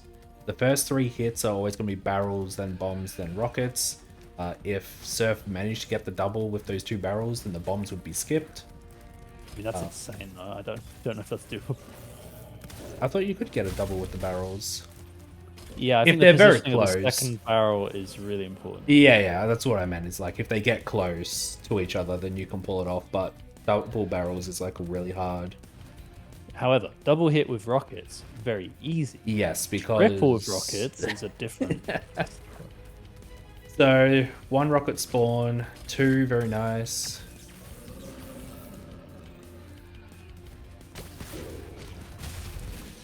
I gave it a try, but I'm not going to waste too much time waiting for him to drop stuff. I'd rather just get the hits in.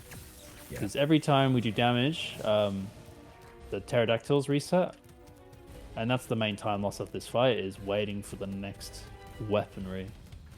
So having a barrel over there is good, but I would like a rocket as well. That's ideal. Yeah, so you can get a double here by hitting a barrel, and then when gold becomes vulnerable again, shooting the rocket. And that gives a double. And so yeah, it's just based on like what's being dropped. Sometimes you can just get unlucky with no rockets, and it's really up to a decision of, do you keep waiting for more drops, or do you try and work with what has been presented with to you?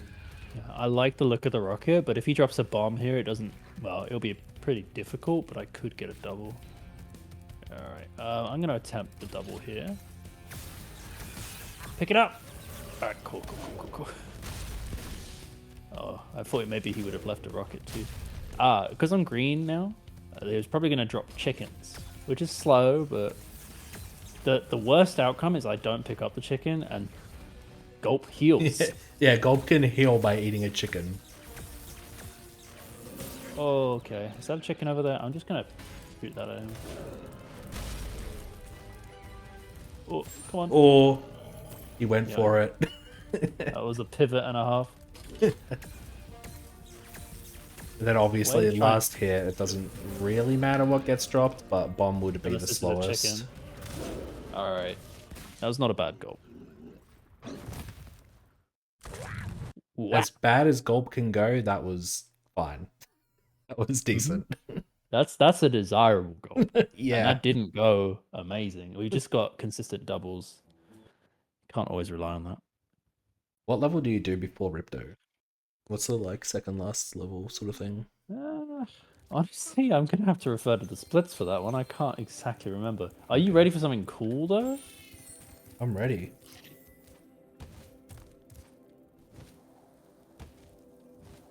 Come on. It'll take me a while to remember the setup, but it's worth it. I guess I'll just open my game once you get head bash. Or once you start backtracking, I guess. Oh, I can't believe I missed that all. So here I am on the other side of the head bash requirement without head bash.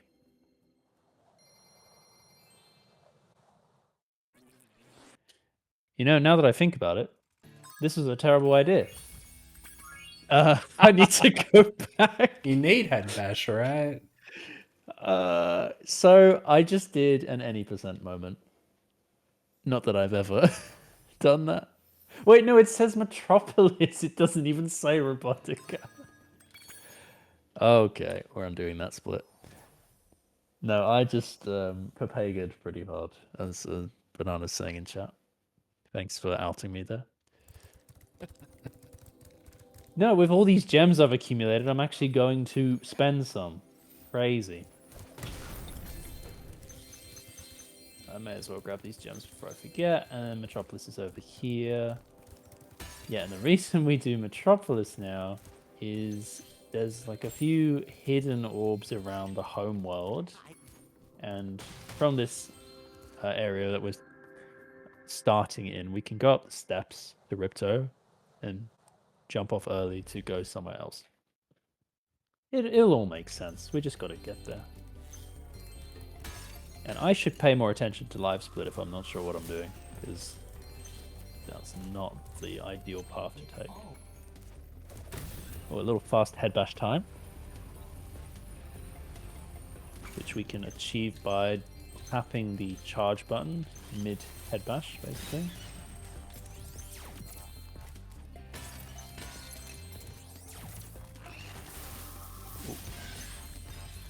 This is another level where you don't need many enemies. I think it's one to get the power up in this, but it's good too because they will kind of own you. The Ox is very tough. I want you to remember that. Oh yes, the Ox is actually really hard. The way these bombs work and trying to turn on the ice.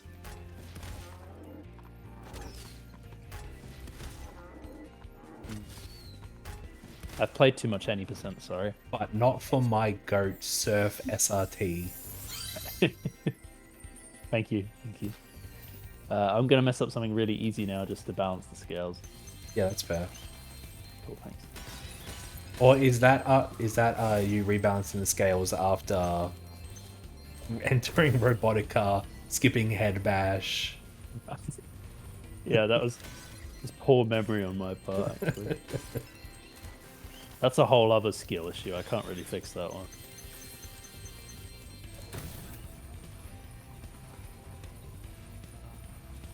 Alright, nice open area here.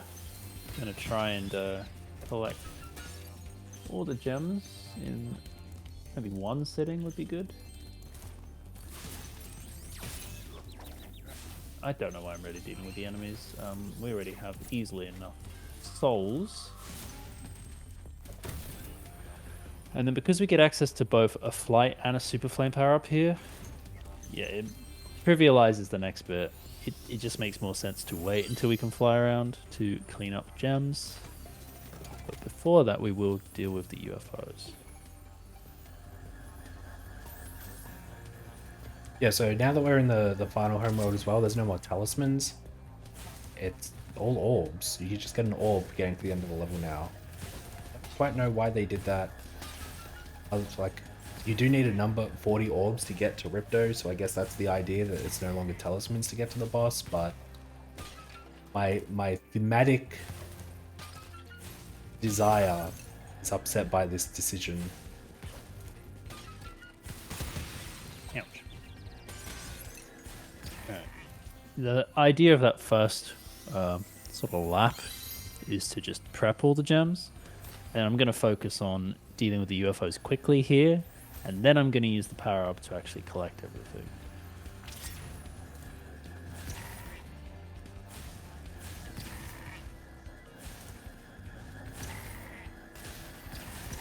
Nice.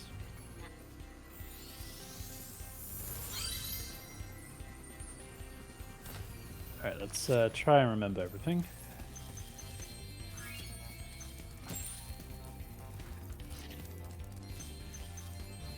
Any gems on this bit? No, that's fine.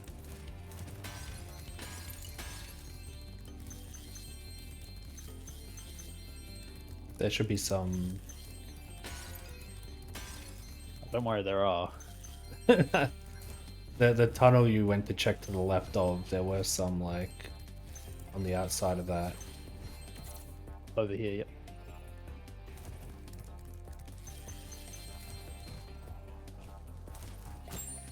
Oh, well, that's not a gem, but I'll take it. Are you a gem? He asked.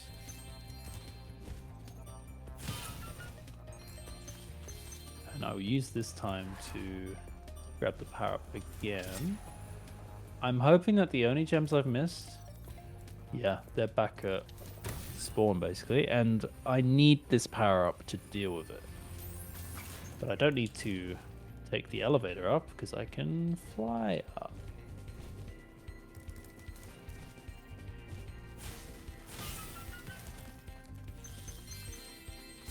Lovely.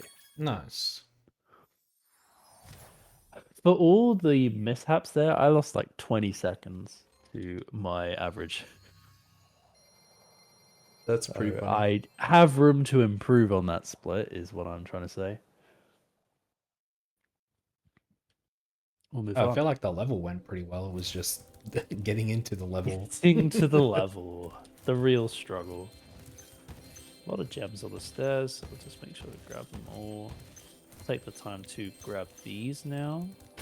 Don't want to speak to Laura just yet because I'm not dealing with Ripto right now. We've got a hidden orb down here. This is not really much of a maze, but there are a few dead ends to confuse things. Don't miss this orb. Thank you. That's a very annoying orb to miss because you've got to get back through the tunnel otherwise. Bonk. My average RTA is 2 hours 38.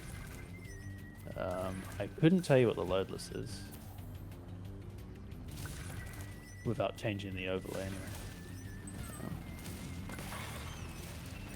But I haven't done too many runs on PCs, so I would hope that my real average is lower than that. Oh, I made that time.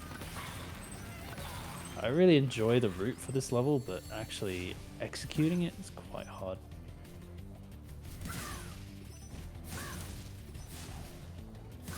What do we have left? Got you.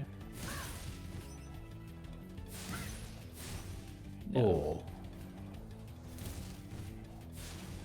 They're too fast. Alright. Fine.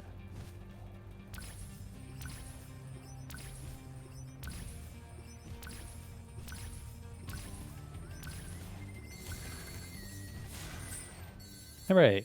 Skill point acquired. One of the better time trials that I've done. I'm going to turn around immediately, go this way. For an auto-scroller of sorts. Of A sorts. on-rail shooter, I should say. Yeah. Like, straight up ears, like...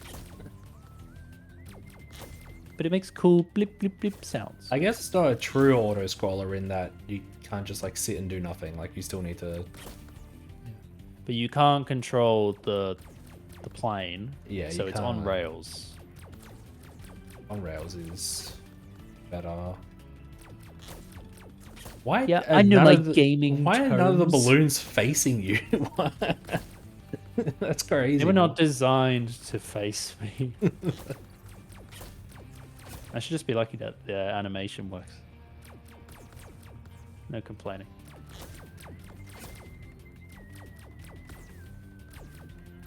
Good thing that I don't need to catch it early then. And one more of these, and then 2 that cross over. Alright.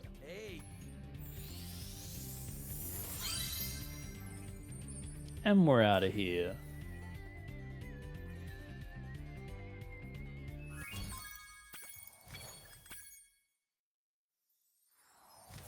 Oh, this is going quite well so far. We have Mystic Marsh, Cloud Temples, Robotica Farms, and I think maybe backtracking is after Cloud.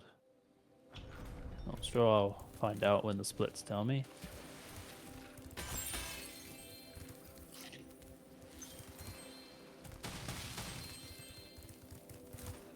BRB. Yeah, that's all good. Unbelievable, you see that? Leaving me during this all-night cast.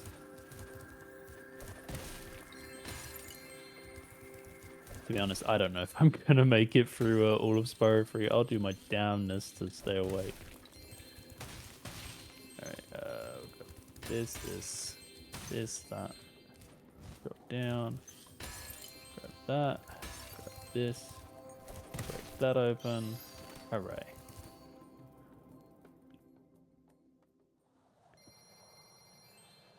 Alright, Mystic Marsh has a really awesome speedrun route, and I've got to be honest, I don't remember it. There's a lot that happens. Step 1 will be grabbing souls, but we're gonna need them. So I might just go out of my way to do that.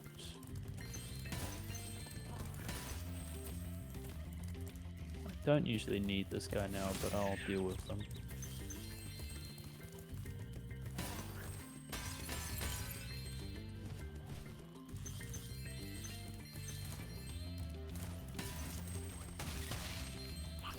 Oh, yeah, the monkeys are just on the ball. Oh. I have to focus down the ranged attackers, or bad things happen.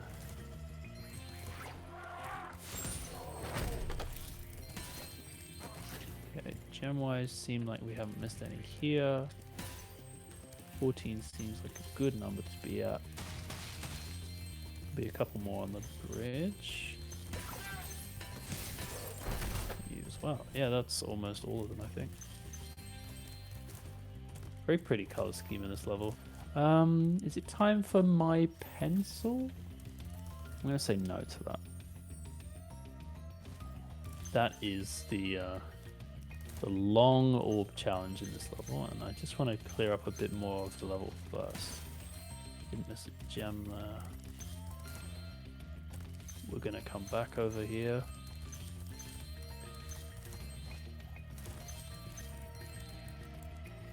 If I can take out some of the monkeys now, it will probably make the rest of the level easier.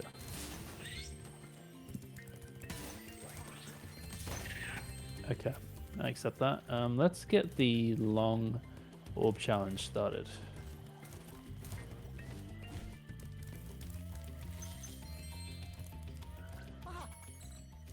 Okay, starting off, we need to place the egg somewhere.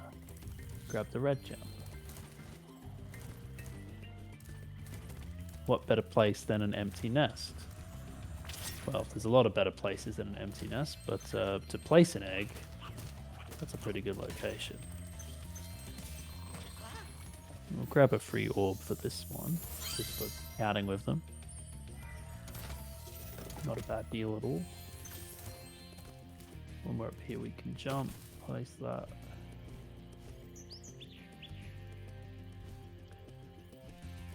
I don't really know what the seed is supposed to be, but it works as a seed. Does the job.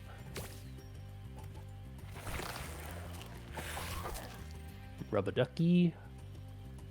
There's only one place that can go. With the non-rubber duckies. A few gems to pick up on the way. I'm back. I hope both you and stream can hear me. No, I can't hear you. You should definitely get a tech check. Oh no. Anyway, welcome back. Oh, the duck's so happy. I now have the witch's ingredient, so we'll head back here. I should get this orb started now.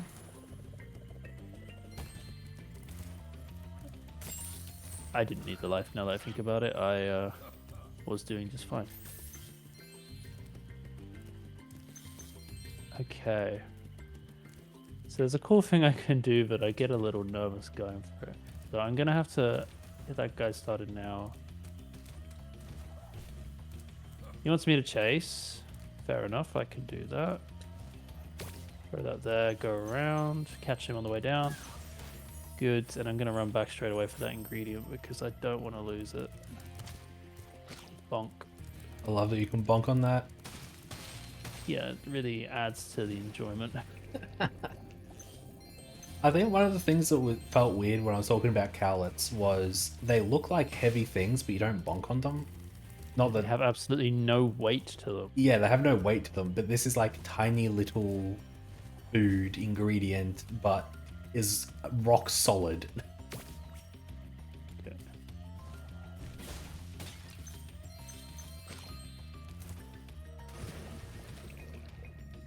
It's a bit of a maze in this one. I think so far I've mostly remembered the route, but I've taken a few safe choices as I've gone. And I could also clear this right now.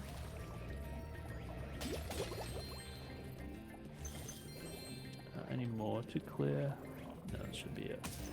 Oh, I killed one. Sorry. Get I destroyed. was just trying to get out. This is definitely a perfect hover example. And we're going to go into the cave. So I like to clear this first. It's fine. I can then stand here. Go for the witch's ingredient.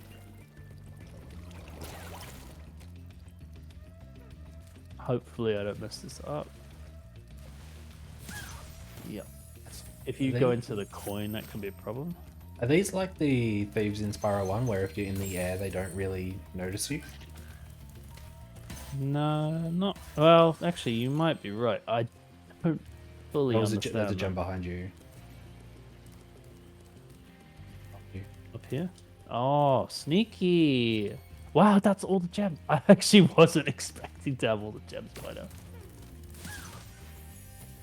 Wow, this has gone very well for Mystic Marsh. I'm usually quite out of my depth here because of how much there is to do. The last kangaroo is the hardest, so... It is. I will lose time on the split overall, but I'm going to deal with the pencil minigame now before something despawns and ruins my day. I always got confused here. I would like try and spit the pencil, but if I just walk up, it does it automatically.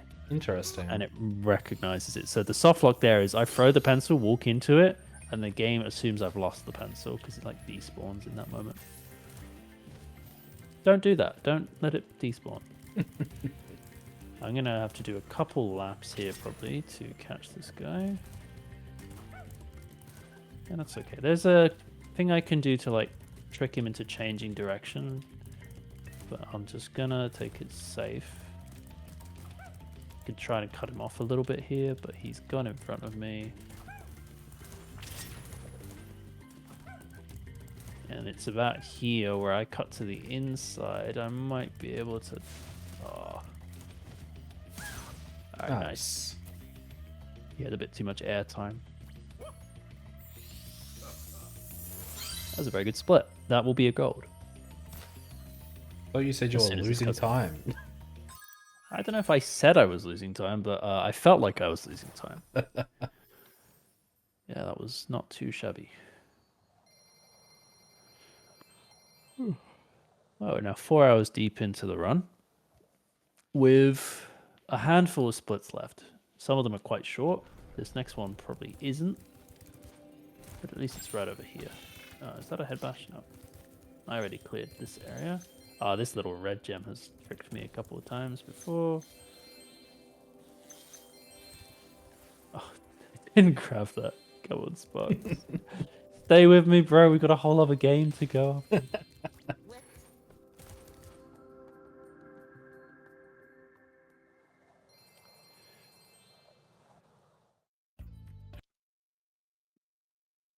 I think I was hoping to be done within 4 hours, Banana, but this is probably more realistic.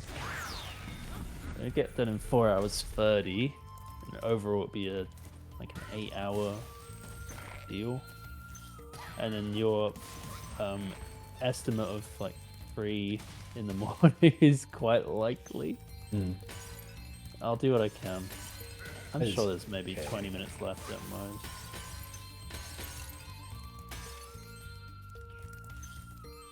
Thing once it's done, it's done. Oh, that's all I had to say on that.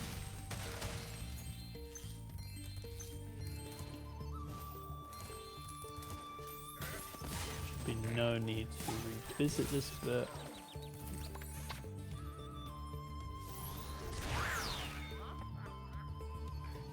You don't do much revisiting this level, right?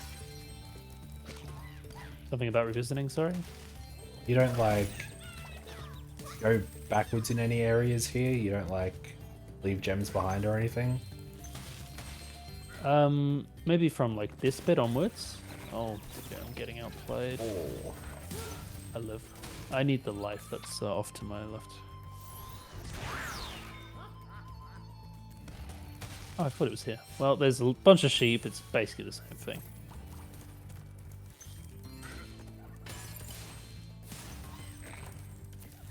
Like, I could probably treat this bit with a bit more of a backtracking mindset.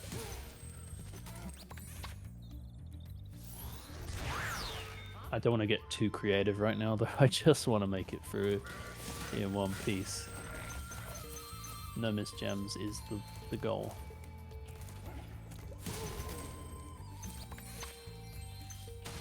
Speaking of, Sparks is not picking up as many as I'd like. Yeah. I've noticed he's a bit lacking at the moment.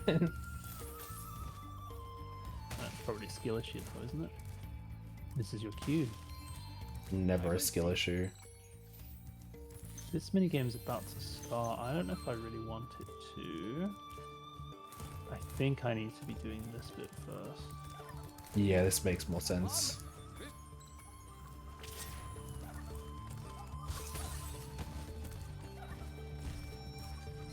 Trolls are funny. The way they just kind of have moving eyes from within the eyes. It's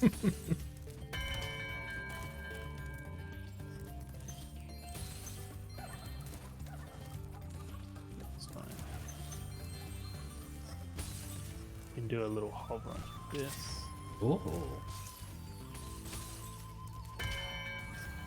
Yeah, normally you'd have to wait for a guy to come around and be another step there's ladder. also a technique here where I can throw a projectile to trigger the final troll, I guess.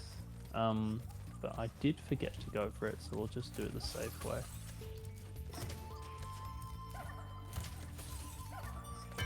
Yeah, that does work. I don't need both.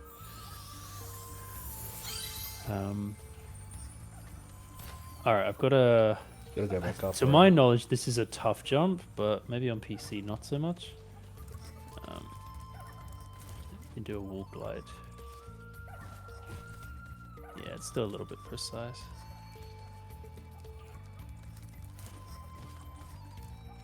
We'll give it a couple of tries. Because I can't have Ice Breath up here. But... Nice. But I can use the Ice Breath to... prepare the platforms, and then I can come back. But I would rather not need to wait.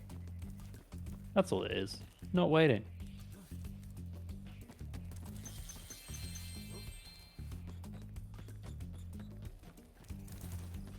all things considered, I should be able to grab all the gems here without much trouble.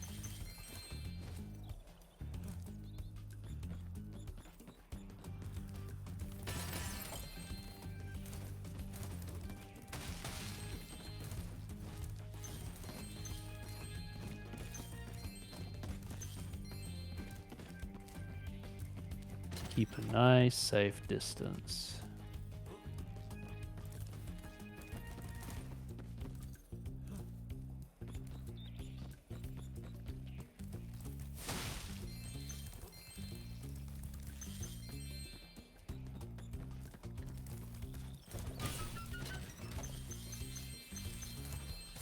Perfect.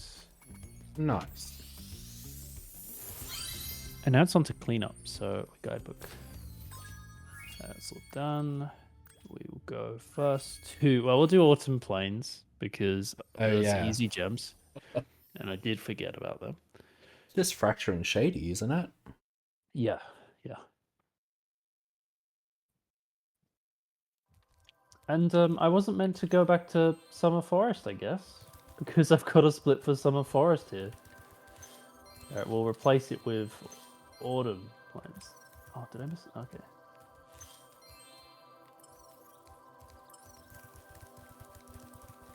More gems missed. Oh. Well, sure. I'm gonna fake gold that split. Fracture 2. Just the gems at the start. Let me do that. I don't think I need to unlock that.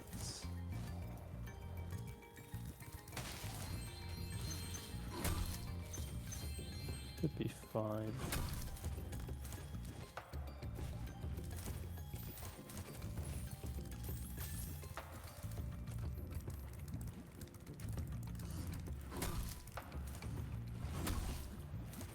I'm pretty certain I can just start this. So he's trapped, so I get the gems after. So this is a very easy speedrun trick, but a very annoying casual orb.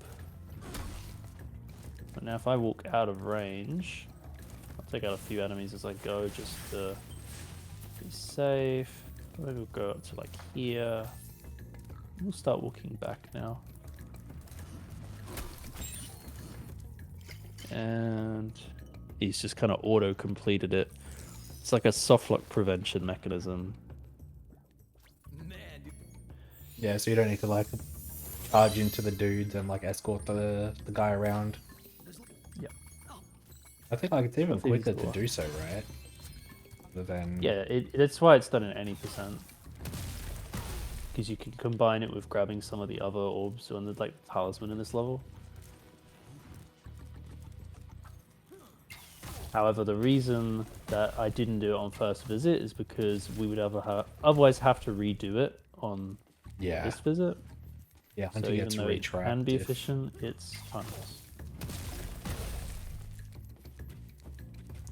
And this is kind of just going through the motions of waiting for Hunter to shoot the thing and then head bashing it. Yeah, I can do a slow head bash, but I'm trying to do fast head bashes where I can. We make a great team. You'd be nothing without me. There's my ego talking. Now we get to walk Shorty around again. Oh boy. Everyone's favorite level. I'm truly very excited for this. As this is the level everyone wants to do 1.5 times. Well, you don't know everyone's opinion of it. I know the vast majority of people's opinion. You heard it here first, Banana knows everyone. But via a process of extrapolation, it can generate a pretty good estimate.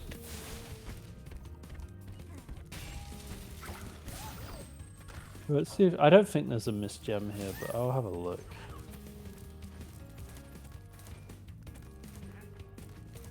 Okay, I was wrong. I mean, the fruit is quite appealing to look at. Makes you see things. Alright, now I don't need to stay with Shorty, thankfully. I can just kill off 18 enemies.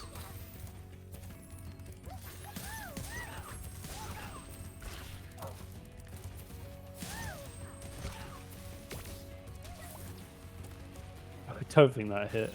Okay. I gave it a try. I think you got scammed, but sure. I'm used to getting scammed, it's fine. Head bash time. Yeah, the rest of the gems should be out on the thing. I probably have to speak to you first. Yes, I do. Such a weird orb, this one.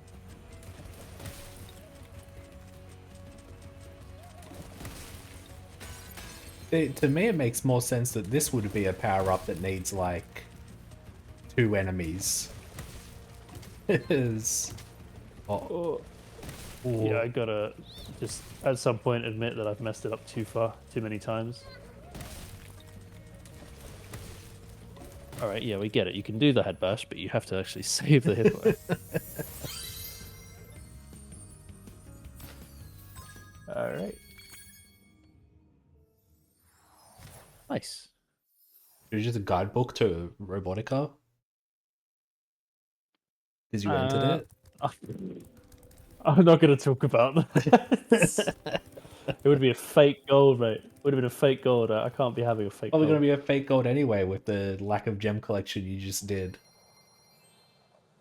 Oh, ruined.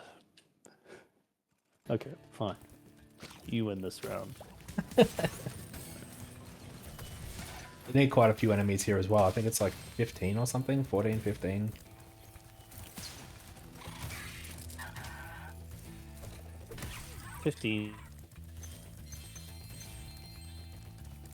I really like that this level, like, above is the charge, but it's really nice that. Let and give us an orb for 15. Annoying. What is that?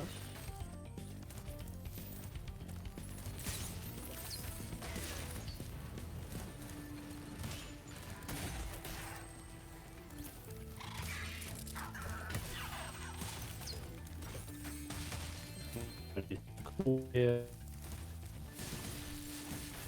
Oh. I think for some reason your audio is breaking up, but the stream is fine. So I wouldn't worry too much about it right now.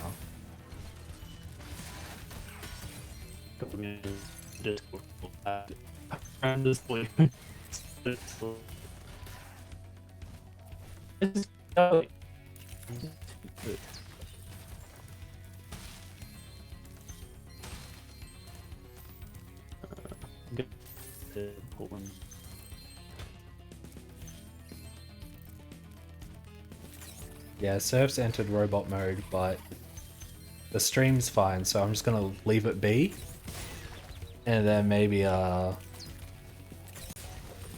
once we switch over to my game, we can like disconnect and reconnect or something.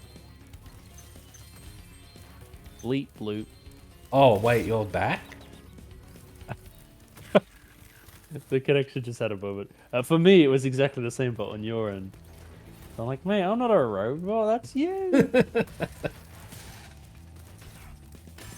It was really weird that the audio of just your voice was cutting out. Normally, like the stream would also start getting pixelated or something. Well, look, we lucked out because stream is what matters.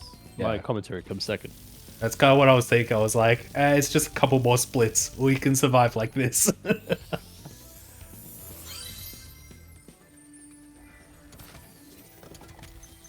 Now then, I need to get this done.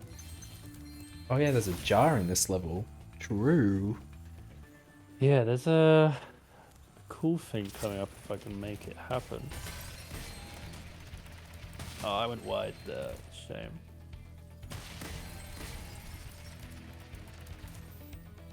Oh, I missed that. Oh. Okay. Well, honestly, maybe a blessing in disguise. I don't know how Don't that miss guy me. used to drive his tractor on this with the steps and stuff and the big jumps. Because he's a liar. Oh. Oh, Wow. God. That is unfortunate. Well, we get to show off all the different ways of traversing this level. Oh, and I missed these gems, so I guess it worked out. I could maybe do something cool to, like, cut the level here. But I reckon I just die if I do that. So we'll keep it intentional. And bam. Right, it's a cool bit of movement I want to do here if I can focus up.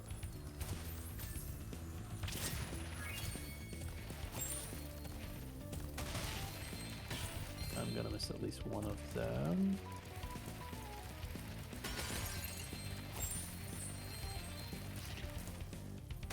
Oh, that's okay. That was pretty sick. Yeah, it worked out. I'll just have to grab that vase now. Oh, yeah, basket. The other one. You know the one. I knew the one.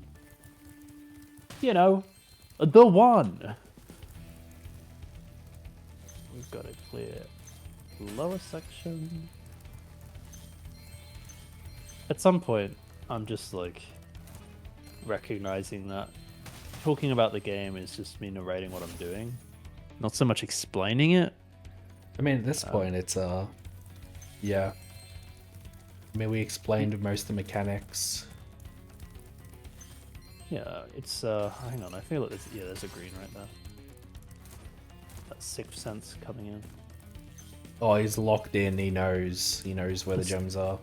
I'm just trying to be locked in, guys. That's why I'm not talking about the lore of Spyro. It took 2.5 hours, but he's locked into Spyro 2. I think I'm really enjoying this. I really wanted the run to continue. And it's done. Gems. Oh, there are more gems back here. Oh, that was nice. Oh, look at that. Locked in. It's going to be nearly 2 hour 30 for Spyro 2. That's pretty good going. This isn't going to PB, is it? No, I'm comparing to averages right now. There's no way. But it's not a bad run. I hope there are 7 gems in Did you know Spyro was originally meant to be green? Perfect. Oh. Just the final boss to go. And what a final boss it is. Yeah. You can Oh. take this one. I'm just going to try not Yeah, to so Gulp was random. Holy moly. You ain't seen nothing. Hunter drops these orbs. We need 3 to be given a power-up. The power-up is dependent... The type of power-up is dependent on the 3rd orb's color. So that right there would be acid balls. That's acid balls again. I actually don't know what colors you're looking for. Red. Red. Yeah, this is a supercharge, and because the way Ripto moves, it's pretty hard to, like, hit him. Oh, that sucks. Oh, I can get it.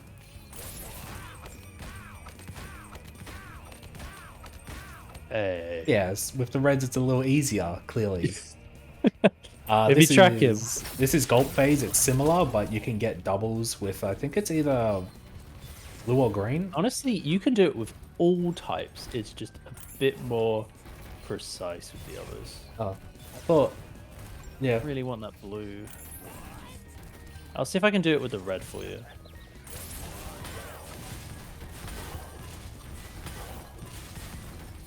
Nah, it is doable. I've seen it happen.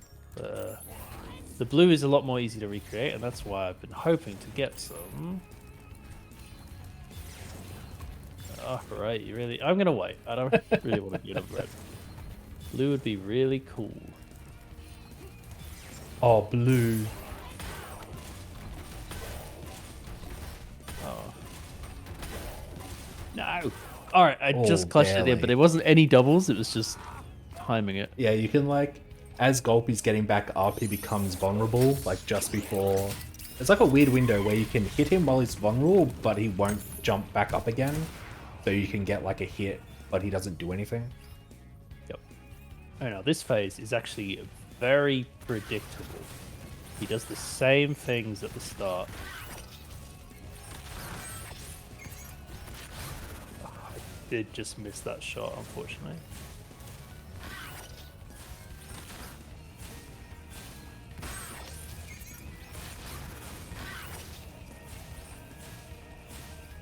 He has to go this way. Nice. Gold. GG. Woohoo. That was a lot of fun. Time to take a back seat. Alright, I'm gonna close your stream How dare you? and open I my only just got one. started. I'm on to the final game in the trilogy. The one that everyone wants to see. Let's go. Finally. Hey, Banana, what happened? What's up? Oh, I'm not streaming my game. Uh, uh, No, I'm watching your... I'm watching your stream, though. Yeah, what's up? I just... Well, I was just hoping that I was going to get to play Spyro 3 as well. Oh, yeah, no, I'm playing Spyro 3, buddy. Okay. Well, if you would like to stream it to Discord, I'm more than happy to watch a little before my brain switches off and I have to crash out. But Yes, I can do this. thanks, you're very kind. All right, I am actually going to switch to 30 straight away because I don't want to be on 50 at the start. No, it's not that helpful. Ooh. Wait, All right. Spyro 2, we got all the orbs back. Hooray. Spyro 3, it's egg time. Eggs. Alright, I will attempt to do the commentary stuff now. Not really been talked about in great depth, but the way we're gonna route most of the levels is to split them up. Brother. It's fine. Holy. It's just hand warmers. Holy man. Yeah, it's alright. So we're going for the charge. First try every time. Just making a point that perfect hovers are quite difficult, but wall glides on PC are always a win. True. But yeah, we will be returning to the start of Sunrise Spring to clean up any gems that were left behind. But we don't attempt to get them all now just because it makes sense to split up areas that are pretty distinctive paths you can take. Yeah, and this is not the first level. Normally, like, a casual player would go into Sunny Villa, but there's things in Sunny Villa we can't do right now. So we're here, and we're still not going to do everything. So... So we're really trying to showcase, like, backtracking is the norm now. Yes. We saw tastes of it in Spyro 2, and now it's like, we're just going to repeat all the levels for you. But that quickly dies off once we have a couple of side characters, which we will get to, don't worry. But for the time being, we just need the bare minimum to unlock levels ahead of us, so like keeping our egg count healthy to unlock portals, and then grab enough gems for money bags, but not too many more, as we're gonna get some Sparks upgrades during Spyro 3. They really went all out, and yeah, this to me has always felt like the complete Spyro experience. Certainly nostalgia and rose-tinted glasses playing into that. Okay. So So doing Sun everyone's Seeds was pretty easy. yeah, doing everyone's favorite level sun seeds egg first. You gotta love sun seeds. Got to, did you say? Yeah, you got to love sun seeds. All right. I think that's up to you. Yeah. So, I think that's a matter of opinion. This area we're gonna do in like 3 phases where I do this egg first, then I'm gonna just get the thief, and then I clean gotta up be all the honest. gems. I haven't heard someone refer to it as fun seeds before, but that really makes me laugh. That's what they are. No. Look, there's nothing wrong with them, but it's a difficult challenge to speed up.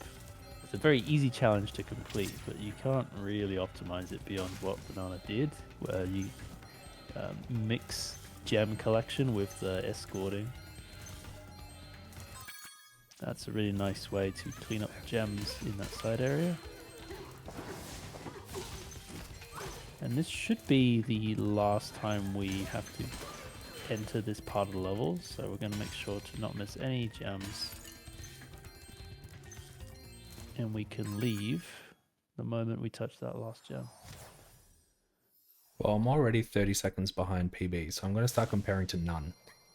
Yeah, I would advise not comparing to a good run. I was comparing to I really averages, did. but that start was no bueno. Don't worry, you got plenty of time to pull it back as it happens. Hello again, Hunter. Hunter giving us an egg for, again, a small price of show me your parkour skills. This is a really awesome trick called Amy Skip, which is part of the 80% route, and we're able to use it here to get into the cave from the other side. And the reason for this is because if we enter the cave from the intended way, we then have to go through the cave twice, basically. It's very difficult, i.e. not possible, to grab all of the gems and the egg at the end in one sitting. That's later, Erica. It's about 2/3 into the run. Yes, yeah, 2/3 is definitely accurate. The last segment of this run plays very differently because we will then have all of our Sparks upgrades. But until then, the run starts off feeling exactly like Spyro 2 did. Swimming, head bash, climb, all unlocked. But we do have these friends of ours to rescue. Yes. So this is Sheila. She walks and she jumps. Wow. Is that it? Yeah, that's pretty much it. Okay. I guess she also kicks. Yeah, and you know, she can kick when she jumps. That's true. And you know what happens when she does that? She Oh, that was moves forward. That's fine. The only difference is she'll go upwards and forwards at the same time. So it will be optimal for a lot of spots, but is also not that different to the high jump itself. You could also opt to do a ground pound to land a little quicker, but then there's a slight recovery time, so I don't really know if it's a good idea most of the run. I tend to not do it too much if I've done a kick to jump. Because there's actually a delay in the window that you can do a ground pound. But the very last jump I'll do will be a non-kick jump, and I will do a ground pound out of that to fall down pretty much straight away. I hope so. We will be having words if you didn't. This is the kind of optimal gameplay I've come to expect from you. Yes. Now, 2 of the Billy Goats had their eggs with us, so we've got 1 more to save. But this last section can be a bit annoying. There's a lot of gems to pick up on the ground, and Sparks can't always see them. Yeah, I was talking about earlier how these feel like random dead gems. Like, I don't know why, but sometimes you can grab the gems and sometimes you can't. It just shows that we don't fully understand the quirks of Unreal Engine sometimes. That. Yeah, that's not a gem I would have ever thought. Oh, I'm gonna miss the gold gem here. I guess every play from now, I'll keep an eye out.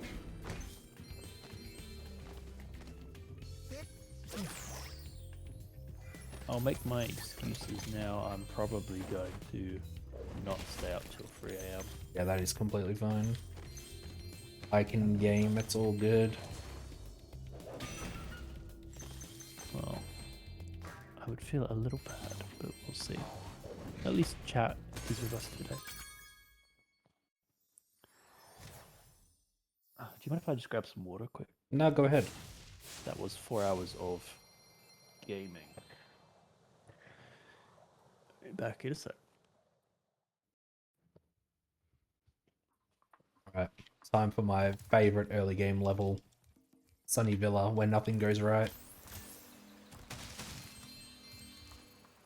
And in fact, everything goes wrong.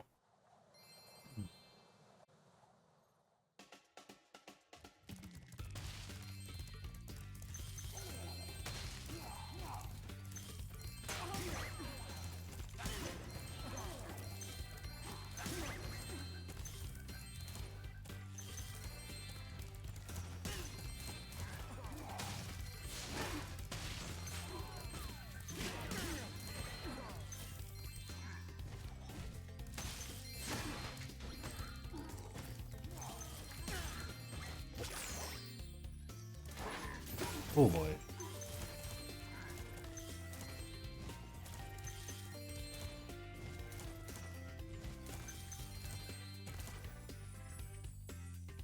Now the reason we had to delay this was because this Sheila section right here.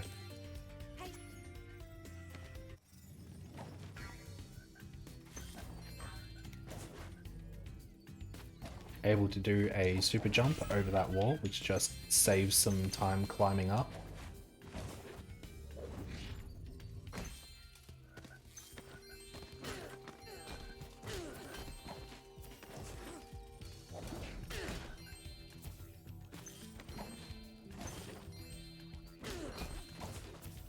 Oh, that was close.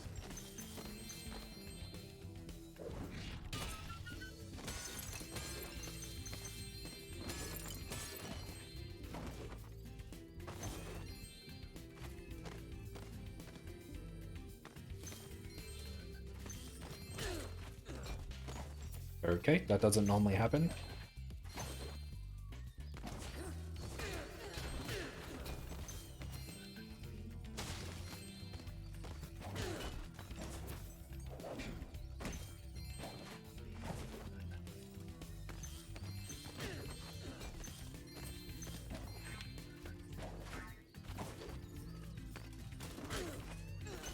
Yeah, basically every time I'm doing a super jump, I'm pairing it with a kick.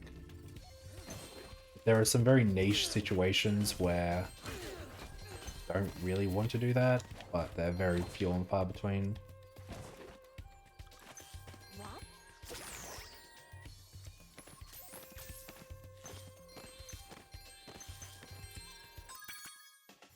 Alright, and now I'm going to do a big jump here. Oh, barely didn't make it.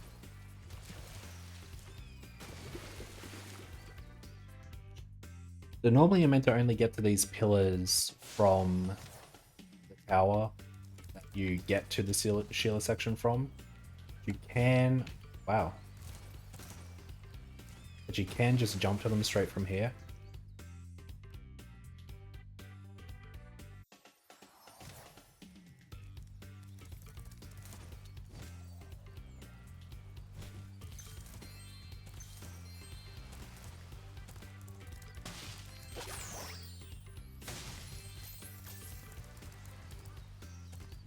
Now we're going to clean up this area down here.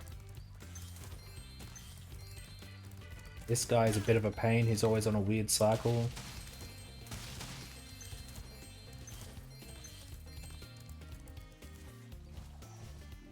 Okay. Okay.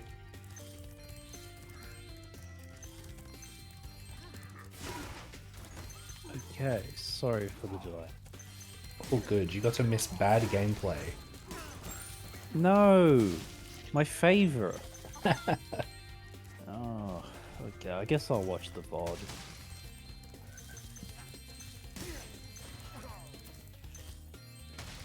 Now, this would. I'm pretty confident this is going to be sub 8-hour RTA. That would be really awesome. That would be that awesome. Is the goal in my mind, but you may have a different goal. Well, at this point, I'd be pretty disappointed if it wasn't sub 8-hour. Things can happen. At least the game auto saves all the time. Alright, skateboarding. I'll rattle off some cool information. Oh, it's the lizard. Yeah. Very cool. That's fine, there'll be more. This is pretty much the best time to be clearing the gems out because you're allowed to crash and it doesn't completely ruin your momentum. But on the second egg here, you're not allowed to crash once. So figuring out how to still be collecting things and get between the lizards as fast as possible. You know, it just takes a little bit of practice. I did notice I'm a few seconds behind. I'm watching the wrong stream, but I did notice that attempted jump to the higher platform. Yeah. Really I cool ramp jump, but annoying to perform. tend to go for it on the first attempt, but on the second attempt, it's very risky and it's not worth it. In fact, I think the rat doesn't even allow for it. Because you need the gems off the... Yeah. We rewrap the second egg. And justifying low risk, high collection as opposed to high risk, low collection.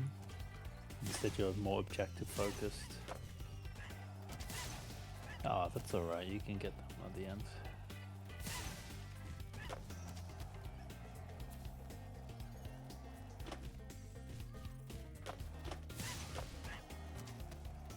Occasionally I'll miss a gem here just because there's a lot of reliance on Sparks to do his job. So we just need to prioritize hitting the lizards with flame. This is by far, in my opinion, like the hardest part of the early game of 117. I feel like if I... split. Yeah. I feel like if you can get out of Sunny Villa, then you can get runs into the mid game pretty fine. But getting things past lizards is like... It's so easy to lose a whole bunch of time here. That is not what I want.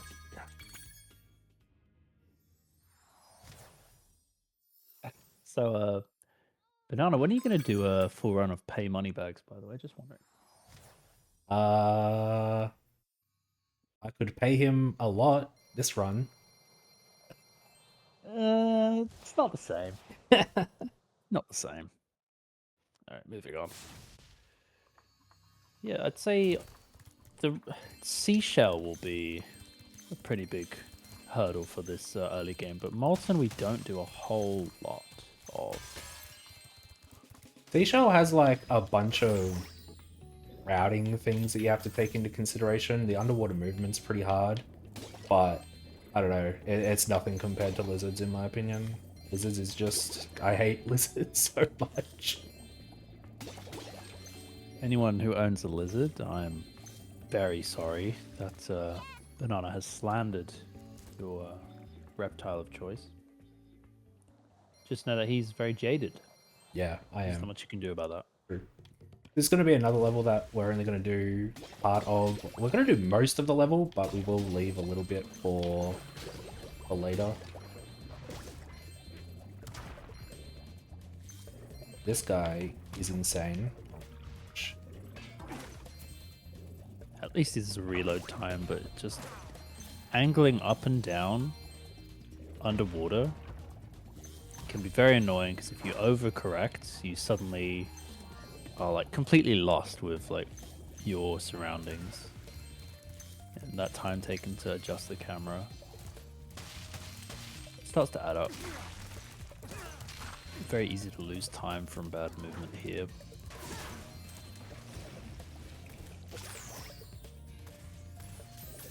But aside from that opening area, this is a pretty minor swimming section. It's the last one that could be problematic, but ultimately most of the gems there can be done in like a single lap. Just have to know where to start. Coming up, there's a few enemies here that can just like not give you their gem. Oh goodness. I'm not actually sure if I got his gem. There's a second enemy, we'll check it out. I flamed him, so the gem should have homed in on me, but I didn't. Yeah, I saw a green gem holding. I'm pretty confident. Okay, cool. But hey, if we're missing a gem later, it'll be one of them. I will know in a minute. I should have 1131 entering this Sheila section. You might be O. Oh, no, that's a 2. Yeah, perfect. Yeah, so we're good. I like how optimized that is in terms of knowing what your gem count should be at the challenge point. Yeah, it stops now. This is where he stops resetting. When I first learned the category, I was trying to like figure out gem counts for everything, and it was going well, but then I kind of stopped caring so much. I decided that my gem collections would be vibe based. Pretty cool. Sure, plenty of gamers out there relating on a personal level. Like, yeah. Don't write down everything I'm gonna do. Just see what feels good in the moment. Exactly.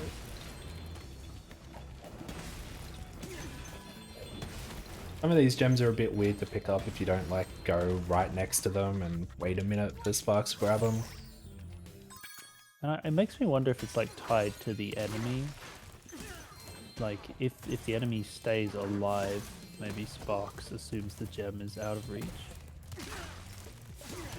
This is maybe, but the just gem's Unreal not Engine based on the theory enemy. crafting. Makes me wish I was more of a game dev, because I just can only really understand the game from the perspective of someone who repeats certain sections of it over and over. Yeah, that's true. And understanding is always appreciated. This tunnel is very optimal in console because IGTs don't go up when you're in the tunnel. Free egg. Not flawed at all. But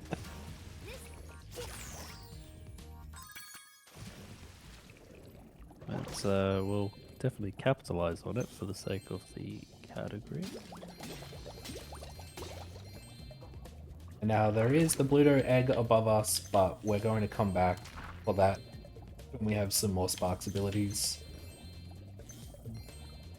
It's mostly just because the cleanup of the gems doesn't feel too great at this point in the game. And personally, I like to have an extra hit for Bluto because it's world's hardest fight. Oh, it can be.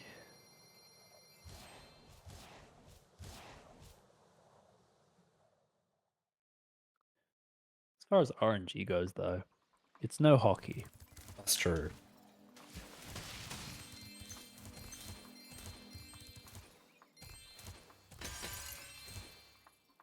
Alright, you want to talk about Mushroom Speedway for 6 minutes? Oh, yeah. 6 minutes. Wow. So I get to talk about my favorite level for 6 minutes. So, not entirely exaggerating when I say that. Played a heck of a lot of Mushroom Speedway. It's my first world record. doing the time trial for this. Basically, you saw Banana fly through the rings, cut into the inside as much as they can. The crux of the speed strat is to get the supercharge going as far as possible. Doing another one here, good catch. That's always scary. Sometimes the spider hitboxes don't play nice, but it's still a good idea to try and charge. And then the butterflies at the end, alternating up from down, charging for the lower, flaming the upper. Getting 45-second time is very respectable. It's immediately followed up by one of the faster hunter challenges we're going to find during this run. UFOs require immediate shooting to catch that first enemy, and you can catch at least 2 at the start. No worries if you miss the one at the back. These ones also come to view, quick turnaround. Nice catch there. They're not random at all. You can plan all of that, but the actual inputs you need are very awkward sometimes. So there's nothing to say you won't miss 1 or 2 UFOs. It's what you do to recover that matters. Yeah, missing the third one's like really easy, but luckily it only loses like a couple of seconds because it's going to be always coming out of that tunnel at the very end. It does help to know what their cycles are, where they like to go, so that you aren't just mindlessly searching the level. This race is by far the most straightforward in terms of layout. It is just a figure of 8 circuit. But this supercharge here is very difficult to learn. Not typically done unless you are playing a lot of 117 and running out of other things to optimize. Go through the blue stars, giving you a speed boost, sensible, makes sense to go for each one of them. And you'll see little dives every now and then from Banana to utilize that charging is quicker at descending, whilst also giving you some forwards momentum. That was a very nice second supercharge there. Thank you. Was close. Yeah, it's always very close for me. I don't like that. But if we don't send it, everyone's going to be mad. True. So, yeah, we can relax a bit now. There's not really much time to be found at the end. Maybe give it one more supercharge off of here. Very clean. And that is Mushroom Speedway all done. And I don't even feel like that was 6 minutes. There's no way. It was 3.5. Can I speak about it for 2.5 more minutes? Sure, you can talk about it while I do Molten Crater and Buzz. You should follow me on twitch.tv. I just want to talk more about Mushroom Speedway. It's a pretty cool level. Leaving some gems outside of the portal is very optimal. Gives us another opportunity to collect gems on the way to our next objective. Fast head bash to collect Liam. And we'll chat to Rocky and enter the final level before the boss. So, as mentioned previous, go on. Yeah, Molten Crater. One thing we didn't mention is we have to get the end of level egg in each level. And that's also going to make us go very near the key of this level. And keys, although you keep them when you die, you do not keep them when you leave the level. So I'm going to need to make sure I use the key on this trip, and then my subsequent trips, I can do the rest. Because the route between the key and the chest, though it is one we'll go through later in reverse, it just makes sense to cut it out of the to-do list now, since we're already going through this section. Off to the left now, cleaning this up. Like, yeah, this is stuff we could do later, but it just makes sense to clear it in this order because we also grab end of level egg, and it will speed up our return visit so much.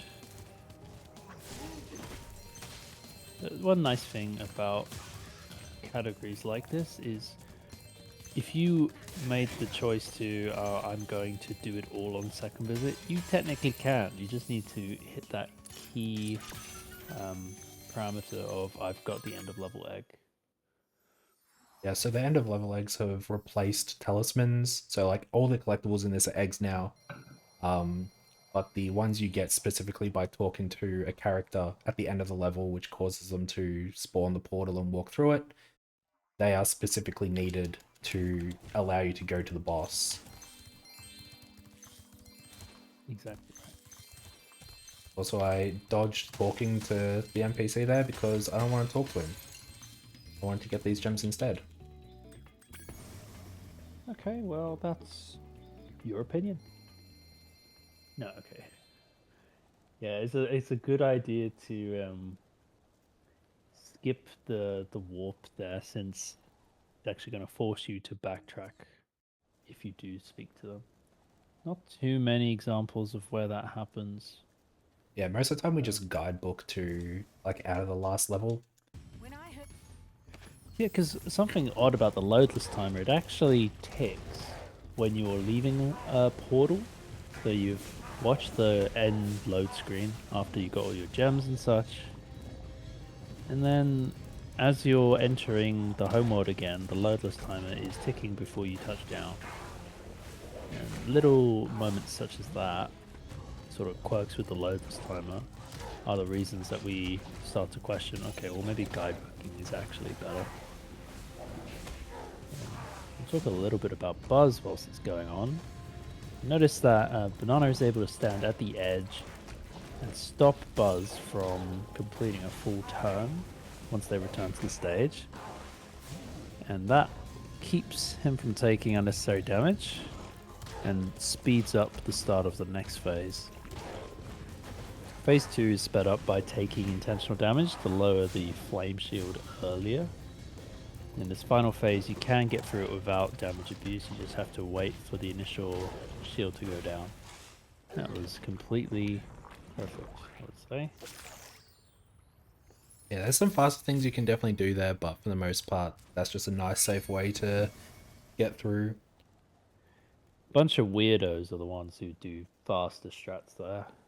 The kind of people who would reset Sunrise a billion times. Couldn't be me. Yeah, I kind of don't want to reset Sunrise a billion times in 117%. Not when you've already been playing it for like over half an hour. Consistent strats are the ones you'll be seeing most of all. Sending it, more of an any percent trait. Well, we've got a cool strat lined up now. Or, well, we've got to leave the portal first. We're going to go back to Seashell to then reposition us in the Sunrise Spring homeworld. We're pretty near to where the balloon just was. And something that unlocks once you defeat the first boss is the first Sparks level. You'll see why we prioritize this afterwards. Dead gem? Yeah, I know, it's such a dumb one. Always, when it's right out in the open and there's nothing blocking it. Oh my lord, your keyboard just made a sound. Oh, sorry. I did Yeah, start so absolutely spamming it. yeah, this is the first time we're going to see mouse and keyboard utilized. I didn't bother with it at all during Spyros 1 and 2, but again, they have a time and a place for them. Spyro 3, a big one, is the kind of shooter levels feel a lot better with the freedom of aim, 360 degrees. And, well, for Sparks in particular, we don't want to waste too much time shooting stuff, but when we do, we want to shoot fast. And higher FPS helps with that. You went from 30 to 50, and quirk with the Unreal Engine, fire rate is tied to FPS. So yes, if we were legally allowed to use unlimited, we would completely obliterate our ammunition and any possible enemy in the way. one thing about Sparks levels is the maintaining your bullet count with like the green power up. Not so much an issue in this level because it's pretty short and you don't use it too much, but I wanted to be on the safe side. Adds a lot more in the other ones. Yeah, the power up in question, the multi-shot. Yes, it just on a single target, you can spam the fire button to fire even quicker. All good, grabbed everything. And we'll see how quickly the boss for this level survives. They don't really fight back, so it's less about the threat of them and simply how quickly can we get out of the level. So we're also going to prioritize grabbing the gem at the top. That was pretty cool. Yeah, I would say running into them is not usually recommended, but if you want to grab that gem, I get it. It is technically possible to still grab the gem after killing them, as long as they're like in the upper quarter, you can still charge over to it. Yeah, I've found that trying to do blind movement after defeating the boss can just send you into the portal, and that's really bad. So I opted not to do that. Yeah. Oh, leaving the level when there's still something in the boss room, Yeah, which is at the end of the level. I can't imagine how that would lose you time. No. that's actually, we didn't really talk about egg movement as well, which I guess is something we should rush up on. I don't often think about post-orb movement when I play Spyro 2. Did even yeah, a thing? Oh, Yeah, I suppose it is, because there will be opportunities to save time. A higher level trick, or sorry, just an approach to the game from more seasoned runners is the downtime you have after collecting something is time where you can still be moving Spyro. So to minimize the distance between yourself and the next objective, you start moving the moment that you can. But the downside, well, even with the extended Sparks range, which by the way is the reason we did that Sparks level early, it's still possible to go a little too far away from what we need. Yeah, going back to... Oh, come on. Remember Trailer 4. It's not that hard. Okay, it's pretty late, but that's not the point. No, what was I talking about? it's okay. It's not important. That doesn't help me. I think you'll talk about egg movement, and then you're talking about sparks exactly.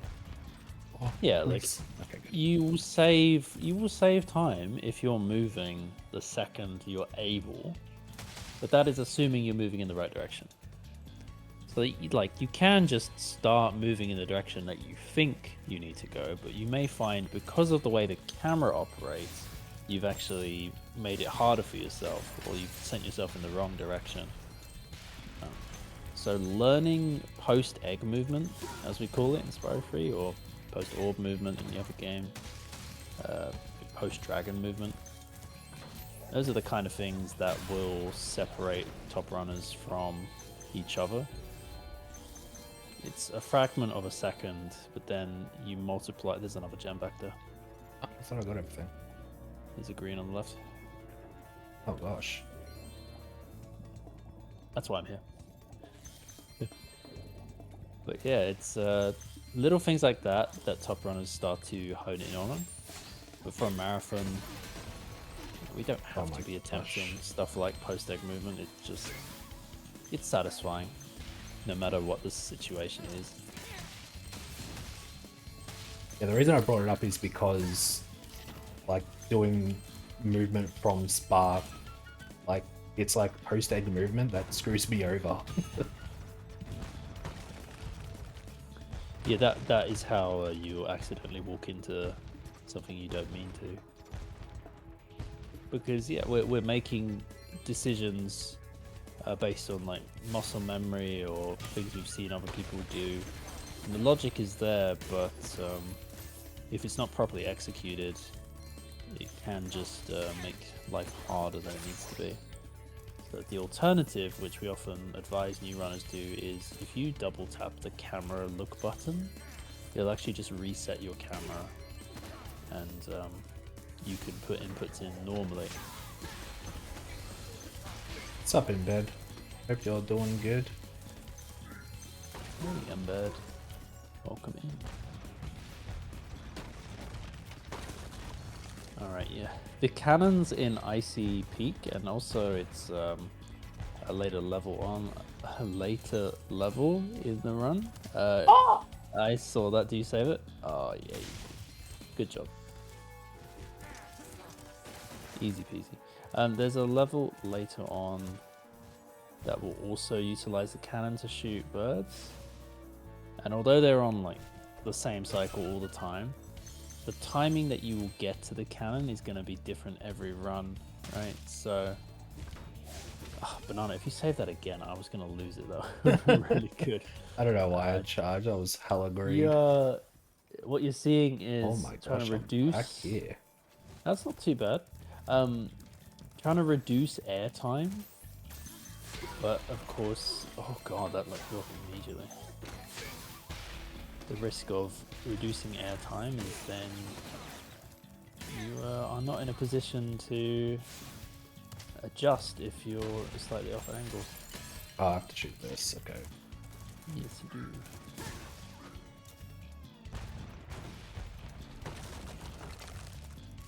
This is definitely not Resident Sleeper at all. And missing a one gem. of the most high octane.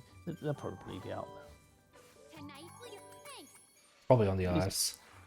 Yeah, when we complete the level, or nearly complete the level, it will be clear. This egg, very straightforward, but the camera control is a real pain. It tries to lock to Nancy, so anytime you're trying to get a view of your enemy, you're like dragging the camera there. So from a spectator point of view, this can't be too fun. So I feel like it should just be an unwritten rule that you just let the camera lock to Nancy to make it more viewer appropriate. I mean, really yes, difficult. But I would if I knew the order, but I actually don't know the order like off by heart, and so I have had like I know the general feel of the order, but I need to just like look around to make sure I'm right. I have had times where I have not looked correctly and I have lost. Yeah, and again, we want consistency. Don't want to lose 20-30 seconds over not using the camera properly. If it gives you the option, you should definitely take it. All these gems are, well, most of them are dead gems because they came from the TNT. I guess they're just not programmed to be then on the ground after the fact. I like this little supercharge here to get up to the ledge early. And this is the longest vortex, oh sorry, whirlwind that we go through in this category, or maybe even in the run. There's not too many really long vortexes, and the only other one I can think of, I keep saying vortexes, is unlocked after we beat the final boss. And we don't even need it for the category because there's no gems to unlock with it. Oh, this is a nice supercharge, going to cut into the ice wall where the metal chest is, and we can even continue back the way we came. Very nice. Collide with the yellow thief here. Perfect. Stair movement. Bonk, bonk, bonk, bonk. I'm gonna make sure I get this bird first, so... Oh, yeah. Well, because they'll hide behind the mountain, of course. Certainly, if you're confident on the cycle, you can deal with what's in front of you and still make it, but it does feel very annoying to have just missed a window. That bird probably respawned, but I think you've got their gems. Oh, that should be fine. That is gone, but hey, good example of 80%. We can go back up to where we just were with a little boosted jump here. And that was important because the chest on the island had not been broken. The rocket respawned after Banana died. Checking gems, maybe down one.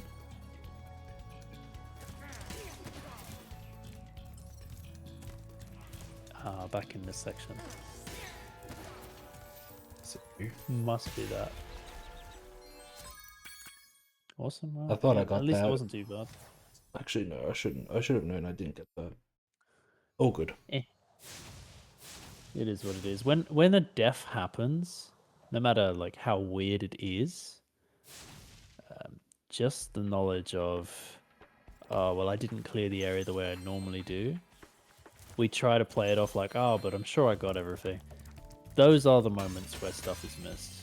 Just like we do something slightly different. Sparks did a different pickup than they normally do. Took a different line through here. And then something that was maybe a 5-10 second time loss becomes a 20 to 30 time loss. Yeah, and I mean, there's so much to remember and pick up. Like, This is the collectathon category. Like, yes, there is a trifecta. That is essentially what we've been doing, but I mean, we've split it half and half, and I would still argue that Banana's got a tougher job here because this category will grind you down if you start losing time in the early mid game. It can be very tough to stay motivated going into the late game. Even once we have all these Sparks abilities, the levels are long, the egg challenges are long, and yet we're still able to get it done in like an average of 3 hours 30 is very solid. this is Sergeant Bird. I would argue this is the hardest side character to control and do well. Okay, Sparks, sure. Maybe Sparks is the hardest side character. I mean, doing his levels is not too bad, but the rest of the game? It's a whole other kettle of fish. I don't know what I'm saying anymore. I might have to stick with you for this one, and then I might call it. All good. I'm weak. I'm not ready for an all-nighter. I'm going to have to practice that for most of all. This is the joy of doing a relay, right? It's team effort. Clearing Sergeant Bird's level is very interesting because it's quite slow to ascend. So if we start at the highest level possible and work our way down, we should theoretically save time. That is assuming we don't miss any gems, which has honestly never happened to me ever. Yeah, this is definitely a very easy level to miss gems on, especially because you can use Sparks Finder, but like it's very easy for Sparks to think, oh, a gem is closer in a completely different area. And you're like, okay, I guess I'll just go back inside, which is something I have to do later. And then, no, you actually missed a single 2 gem outside. Look, we can always trust Sparks to find the gem, but finding the optimal gem or pointing in the way you actually need to go, not always the case. So you have to trust your own judgment a lot of the time. But it's usually this outdoor area that catches people, just because of all the various platforms. One thing Sparks likes to do, Spyro 3 has a lot of side areas, and if you miss a gem in a side area, it's possible that Sparks will like point to the wrong, like Sparks is meant to point to like the entry portal of the side area, but because they're always loaded, he can just point to the completely wrong location. Yeah, there's a pretty famous example of, in the final section, spoilers, there's a lot of side areas, and if you missed a gem in one of them, there's a very good chance that Sparks is going to point to a different one of them. And in doing so, you are thrown off because you're expected to be receiving help from Sparks, but he's completely misleading you. We'll quick check on this. Beautiful. I've just realized that That now is not. actually when my gem counts finish. I know the counts when I get to the 4th bird, and that's it after that. So now you really are on your own. Now I am I've on my picked the own. worst time to leave. You wouldn't want to leave during Spooky Swamp. Oh, Fireflies is coming up. I'm out. I'm done. Yeah, that is okay. Mate, hang it in there. You're doing a stand-up job. And I'll message you tomorrow to check in. All good. I will stop my recording now. But hopefully no technical issues for the rest of it. And I'm going to sleep. All good. Have a good night. Yeah, you too, mate. Thanks for hanging out with us, chat. Keep Banana company. Still got at least a couple hours of content ahead. Peace out. See ya.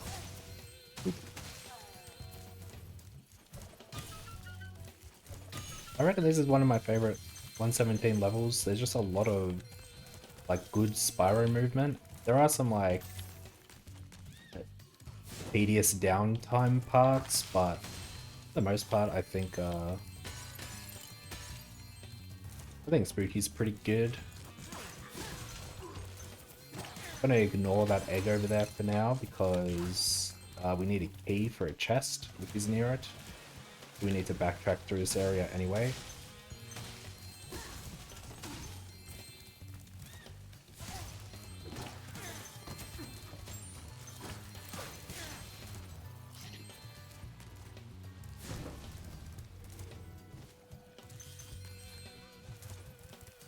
Alright, and on 50 these jumps are pretty tight, but I should be fine.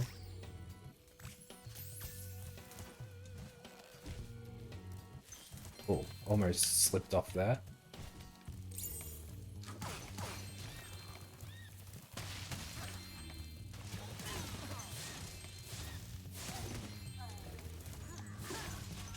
Oh! Falling into the water here is kind of annoying because of the piranhas that can just bite you.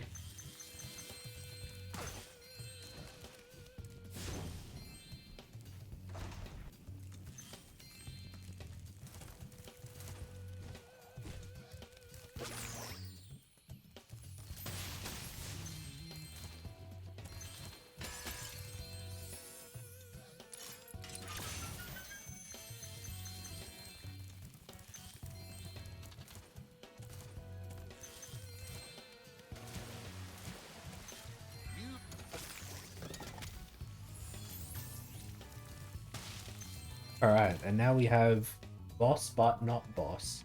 I'm gonna try some quick hits on this guy. So I'm able to do a roll, jump, charge to hit the bomb early, but if I miss one, it's quite slow.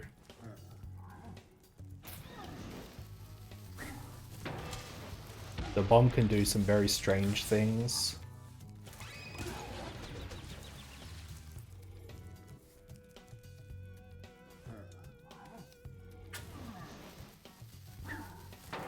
Oh, that was close to not working.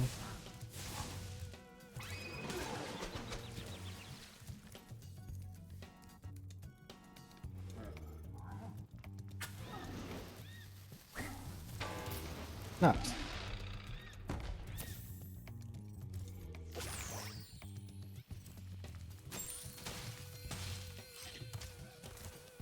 Okay, I guess you can bonk that.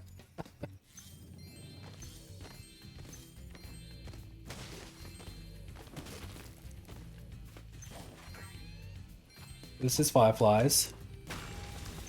Need to clear the path for these two fireflies. And they're basically an auto-scroller, so I'm going to spend the time getting some gems. The first firefly specifically follows the stone path, but I'm going to go out of my way to break some other rocks that would affect the second firefly. Rocks don't come back, but the mushrooms do pop up again. Oh gosh. That was close.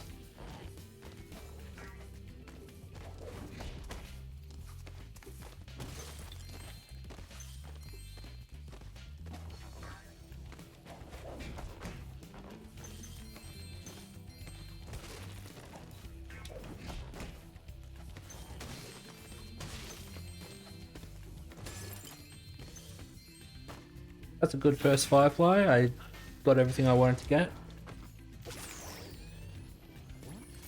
Specifically, the stuff at the end of the Firefly section there is important because I don't want it to slow me down at the end of the second Firefly. And now because I broke a lot of stuff the first time, I can come into here and grab gems while the second Firefly is walking because he doesn't hit anything for a while.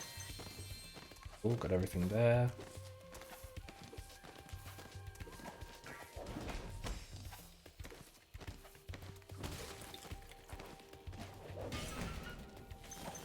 And I do not have time to go into the cave there because there's a lot of stuff in that cave. So I will have to go back, but breaking those head bash chests saves just a little bit of time.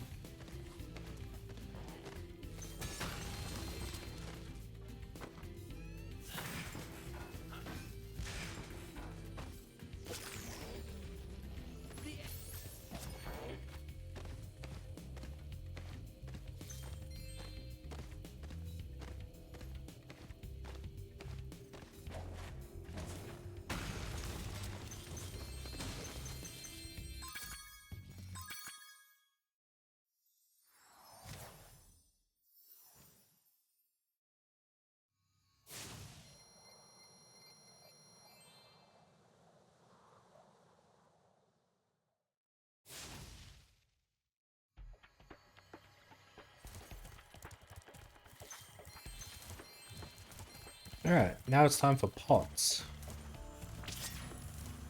Oh, okay. There's 4 pots here to break. I'm going to wait to break the 4th one. You're able to get the 4th pot and talk to the other egg at the same time and basically do an egg do, which puts me close to Bamboo Terrace.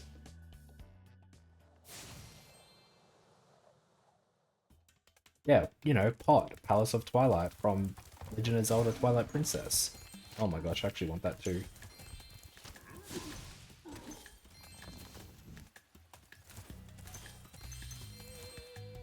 Dude.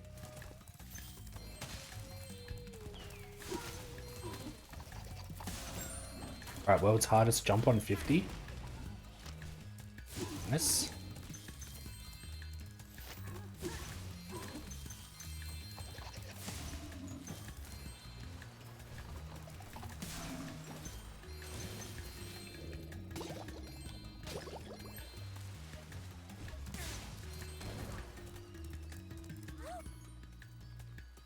This is another level we're going to be coming back to. We have to come back to here to do a side character area that we don't have yet. And there's a mystery pot jar, a mystery jar, which means we're going to have to basically redo the whole level. But we need the end of level egg, so I had to do the bare minimum.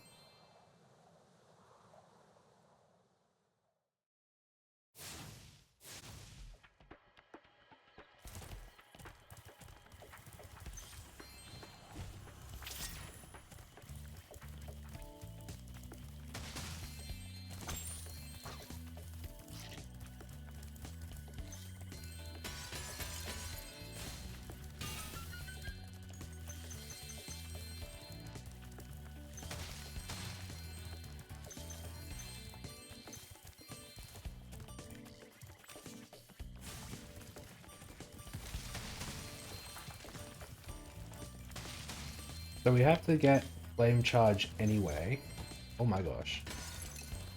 To break the strong chest, and then we may as well use that to open enchanted towers rather than talking to Hunter.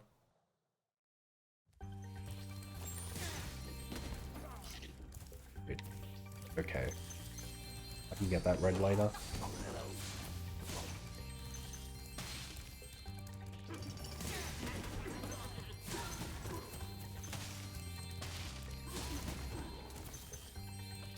This is probably one of the hardest 117 levels, just because there's so much in it. Oh! And it's got Sergeant Bird, which is never easy.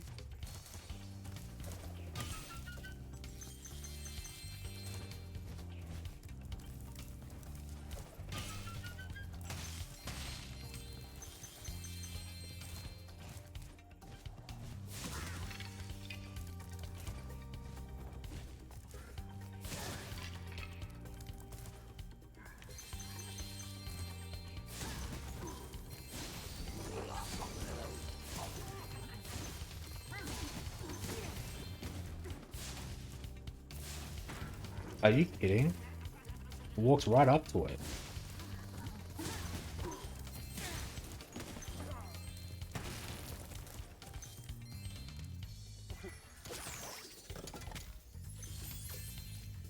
Yeah, the collision of the broken statue can get in the way of the firework, but I feel a bit cheated there.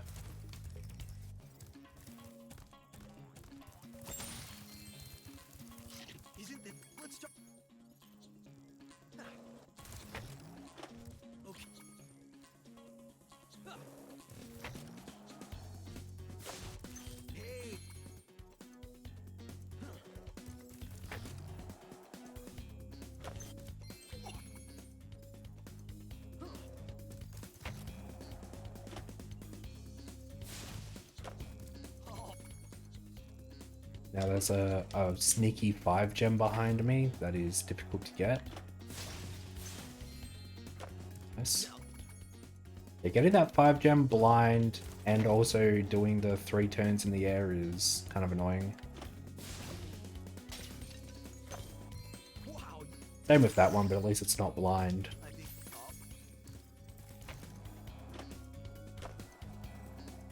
Now we need to beat Hunter, so we just need to get 3,000 points, which is pretty easy. Just like that. And we can quit whenever we want, but there's a bunch of gems that is quicker to do on the skateboard.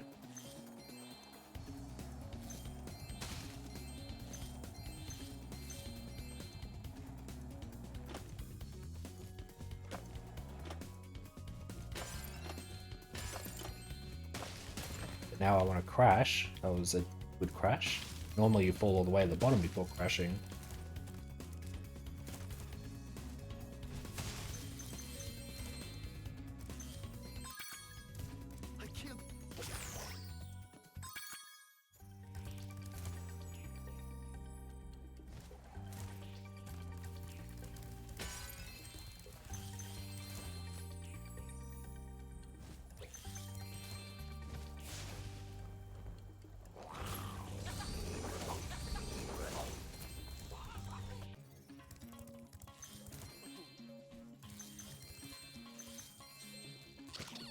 Alright, now it's Farley time.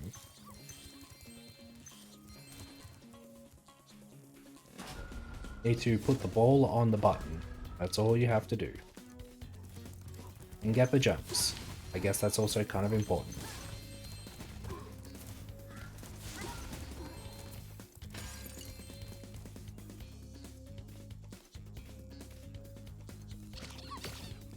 Oh, okay, that was strange.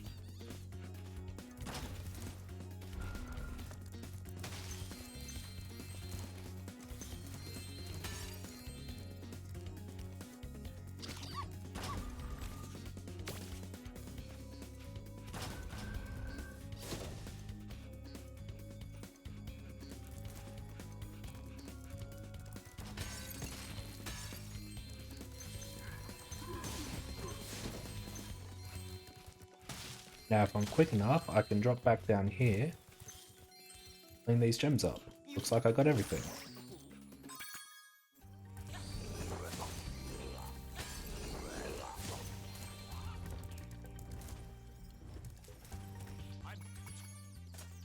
Alright, now it's the difficult Sergeant Bird section of the level. There are a lot of these flying guys that need to be defeated by Sergeant Bird.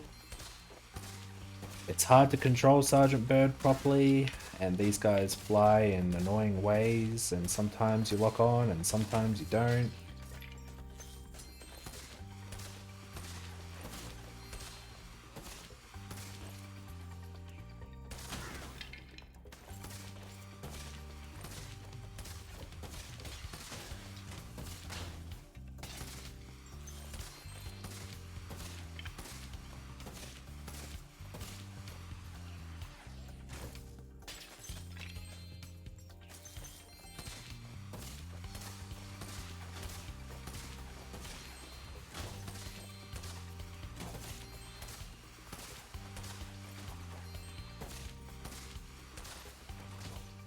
Nice. I think I've got them all so far. There might be one at the start that I'm not sure if I got, but Oh my gosh, get up. If that's the case, when I get the final bone, I'm going to be warped back to basically where I started the Sergeant Bird section.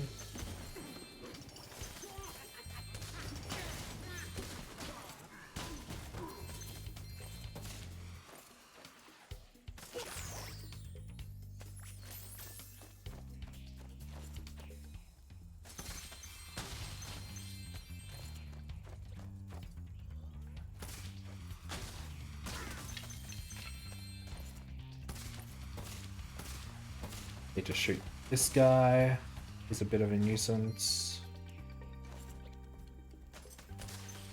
Hopefully this is 500. Very nice. This is a gold. That was like a 10-second gold.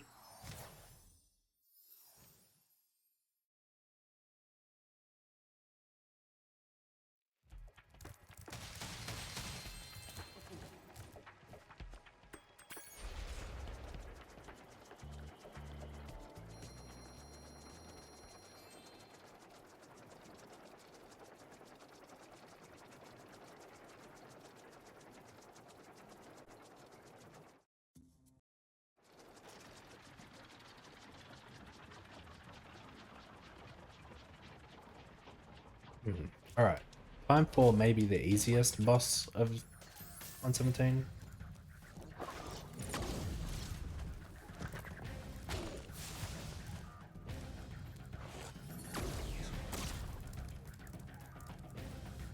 There's very slight RNG based on where the rocks spawn, but after that, it's all pretty predictable. Can make him try and slam me, so he doesn't shoot.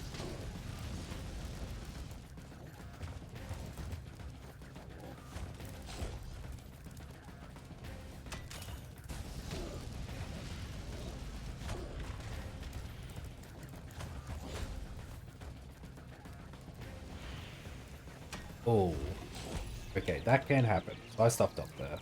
That's fine. Ow. That does not normally happen.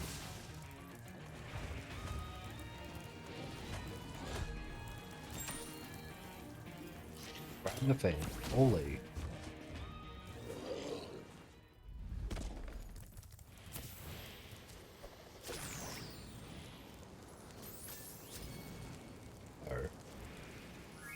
I am not going to talk about that.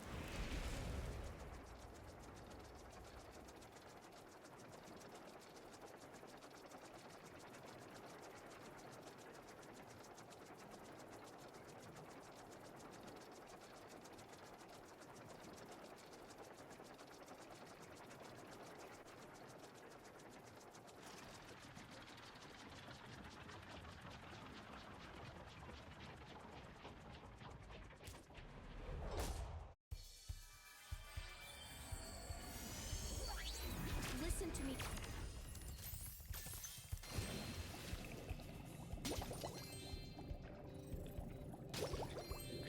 Alright, time for the levels to ramp up in difficulty. So the first one will be Charmed Ridge once I do some cleanup. That is another really hard level to just get everything good. A lot of these like mid-game levels are just... they're pretty rough.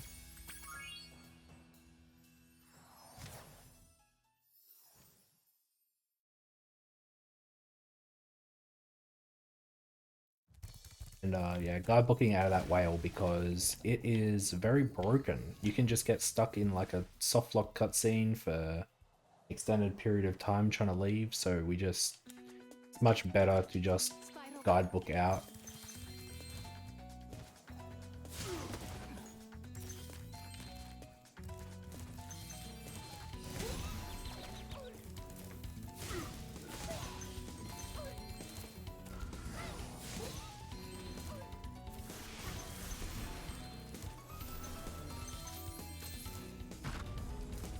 You can bait that chest piece by jumping. Oh, that was close to a death.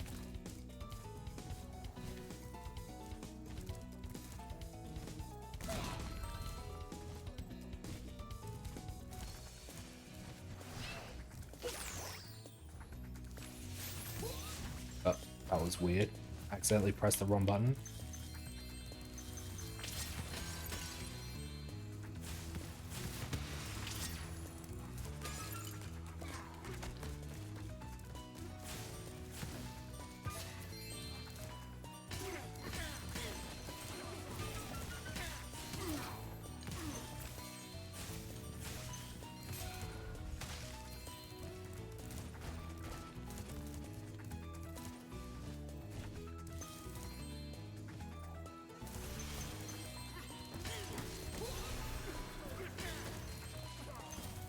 Alright, getting through that area with Super Flame is very good. Getting through there without dying is... What am I doing? My brain just did not know what to press there.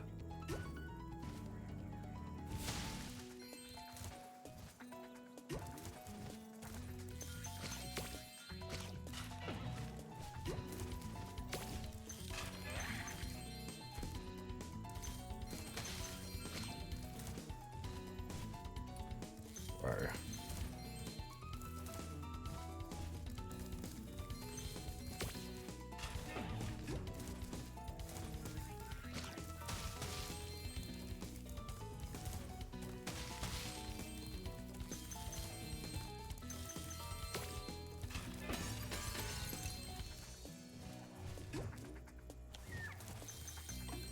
So there should be a cutscene starting up here, but we didn't start this one.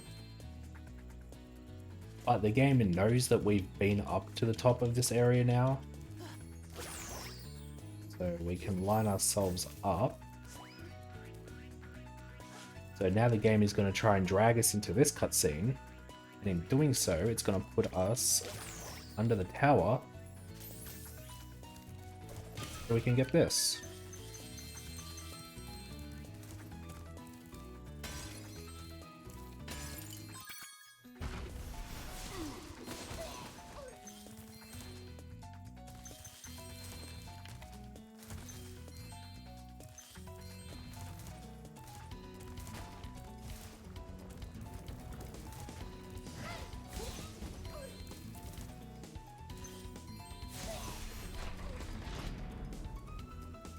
Oh, what is going on? That was weird.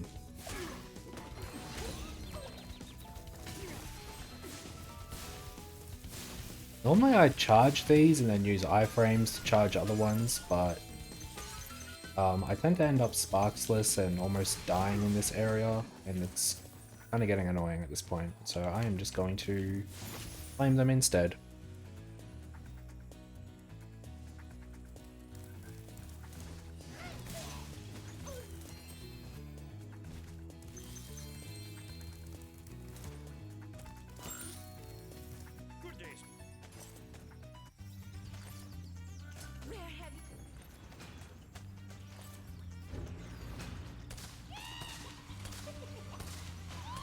This is a good mini game where you just stand still and shoot.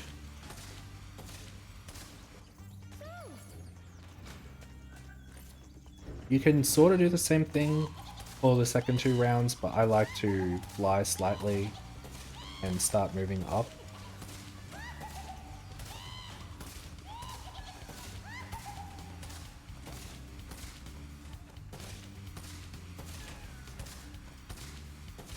And can any of these target the witch? Like, holy, that was crazy.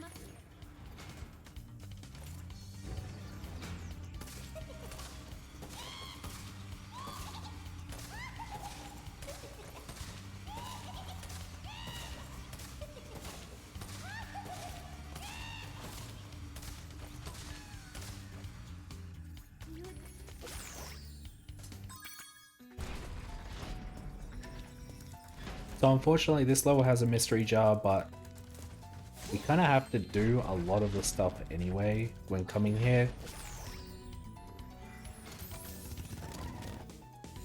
We do have to backtrack, but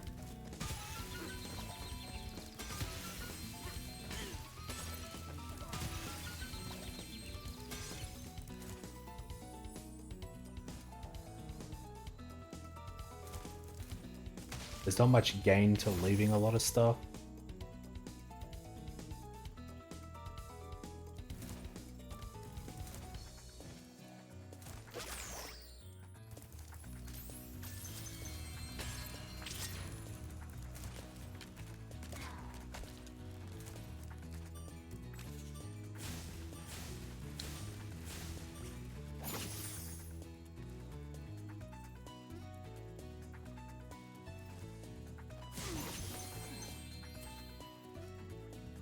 4,000 gems exactly. Kind of hype.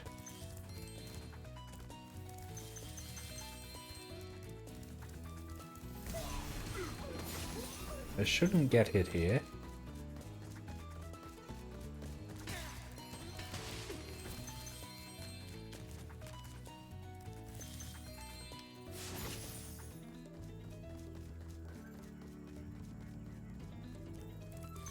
That Rhinoc doesn't have a gem for some reason. So I can completely ignore that. And I'm not going to risk this jump.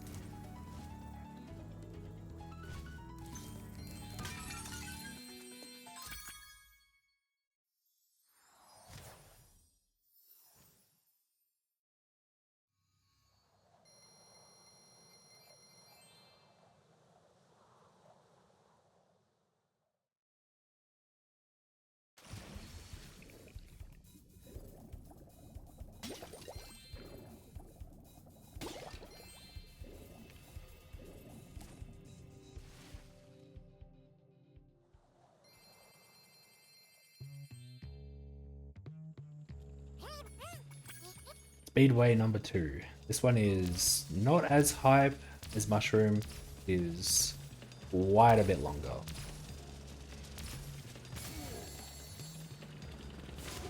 Do a nice charge turn after the rings to get one of the boats. But other than that, there's not a lot to talk about in Honey. I just get the things.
Yeah, like I was saying before, those are kind of my favorite levels in 117 is where you're just like playing as Spyro. And there's a lot of the side areas and like a lot of the mini games. It's like they're interesting for sure, but the movement that Spyro does is definitely the most interesting part of 117.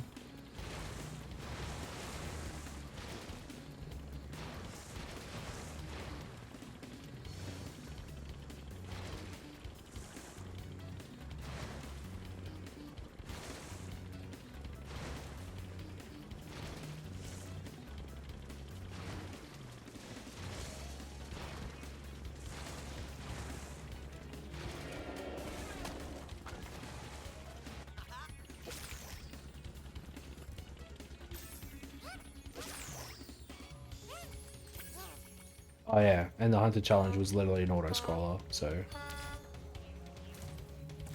there was nothing to talk about during that.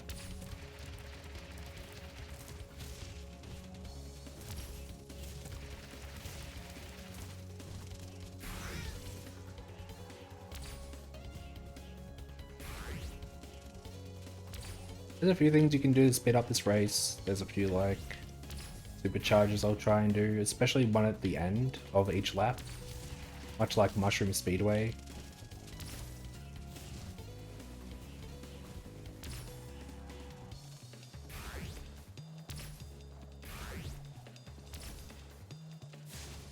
And because going low is fast, I like to do a dive down here and try and stay low. Normally I go a bit lower, but I do feel the fatigue at the moment and I don't want to risk crashing.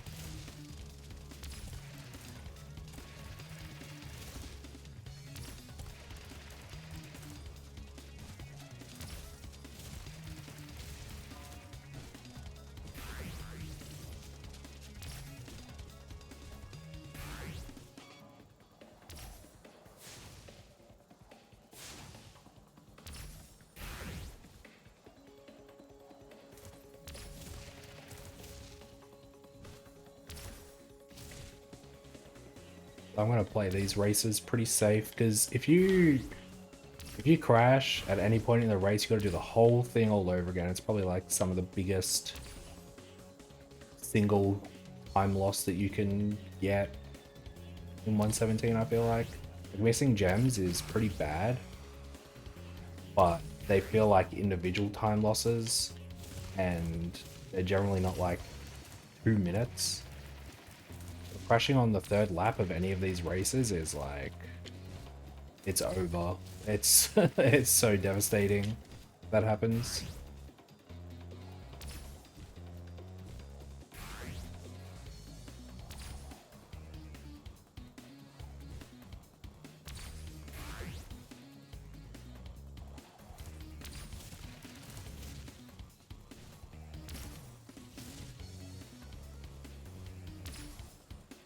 Or missing a ring is also bad. Same thing.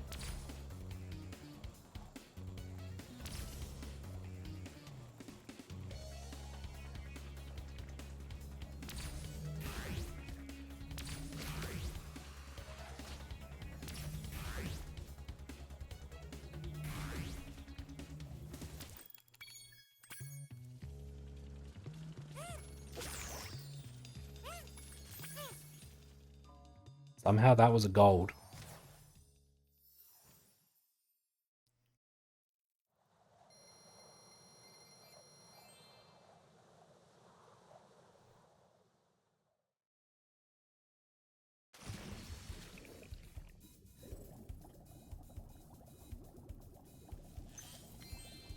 Alright. Now it is time for by far the longest level in 117.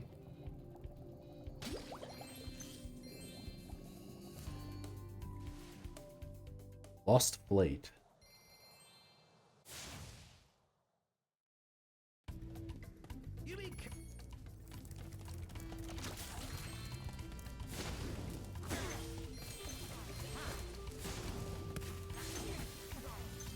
Okay, I've never seen that guy fall into the lava. I was quite worried I wasn't gonna get my gem.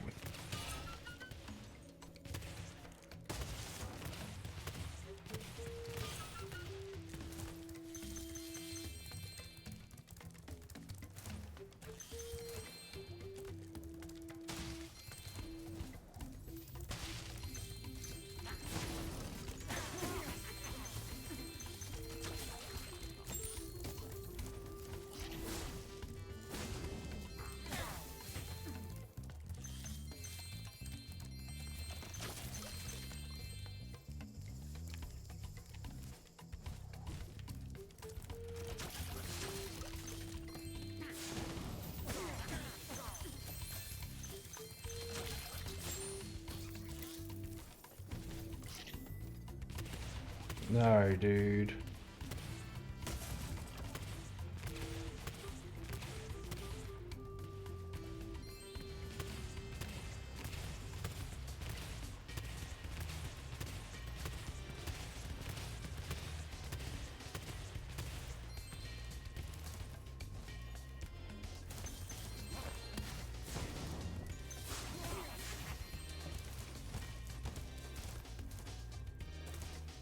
Yeah, shooting these birds is hard. And specifically for that, you're on a cycle from when you start the level. That if you miss, you just have to wait for them to come back around.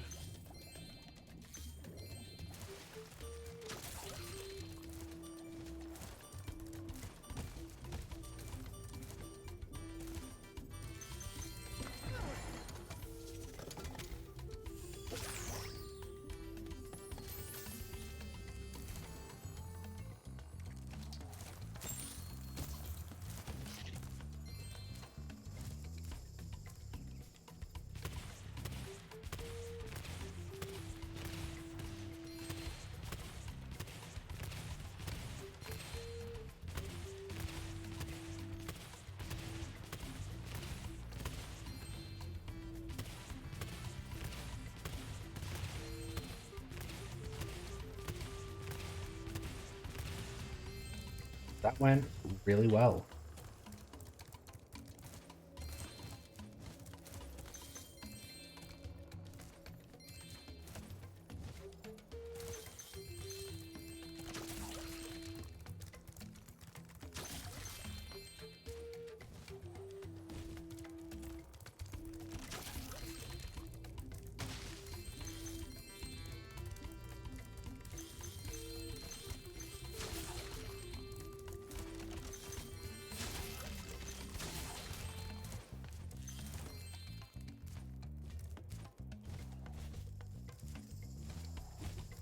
Oh, that was very close.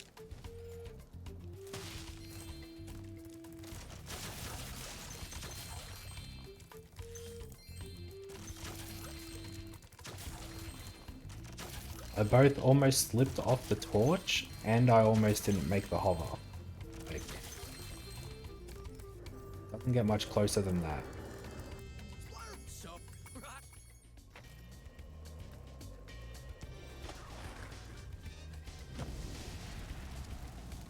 Now it's time for skateboarding. Lost Fleet. We have to do 6 laps of this. Righto.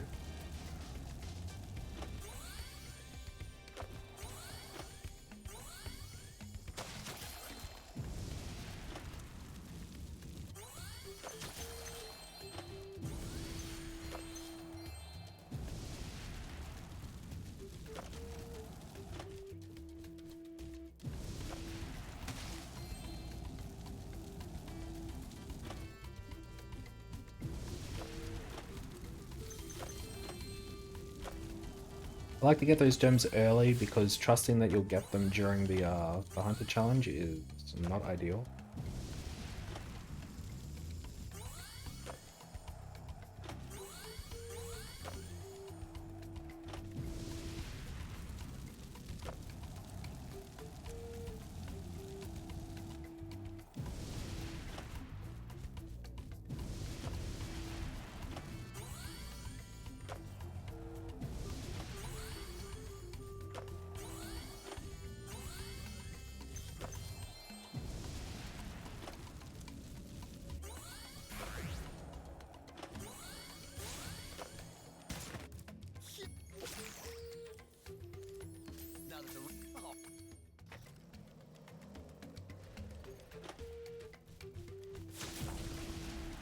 Okay, not sure why I didn't get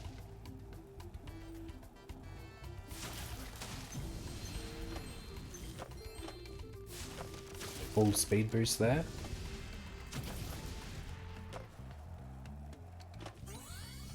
Awesome, dude. Why did you jump so high?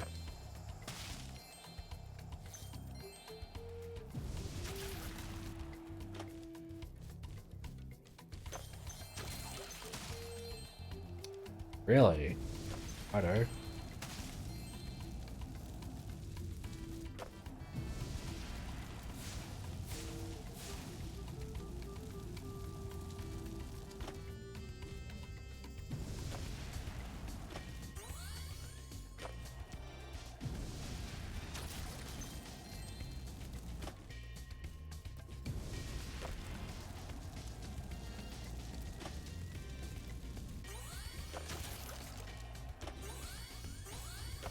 Pretty sure the last one I need is just that basket I missed, which is fine. Obviously a bit slow to get it instead of taking the shortcut, but not the end of the world.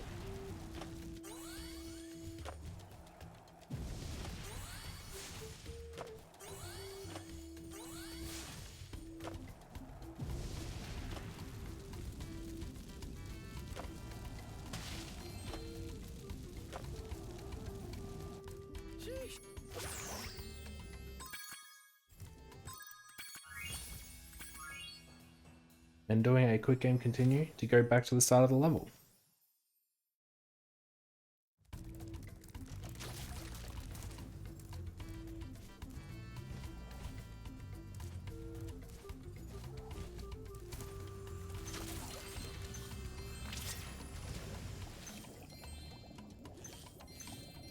Just a quicker way to get to the invulnerability power up.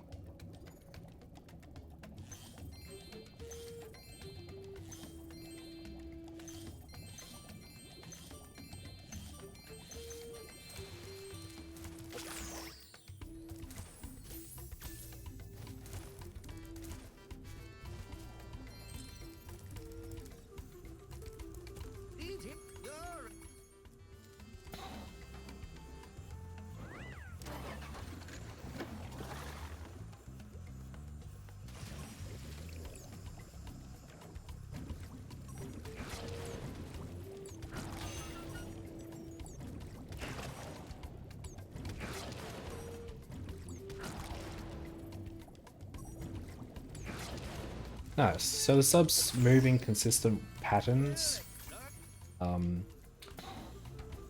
If you know their cycles, you can get some decent snipes, but it is still very hard to do that.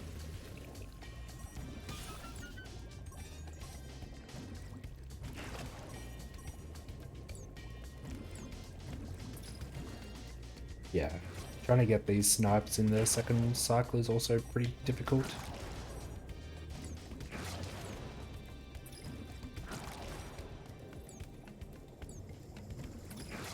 But I backed that up pretty well.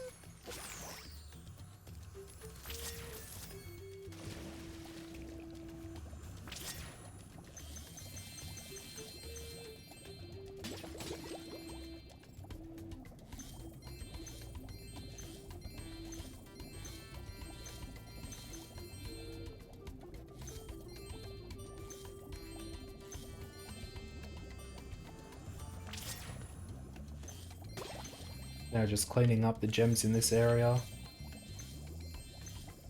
Trying to cut some corners using the extended sparks range.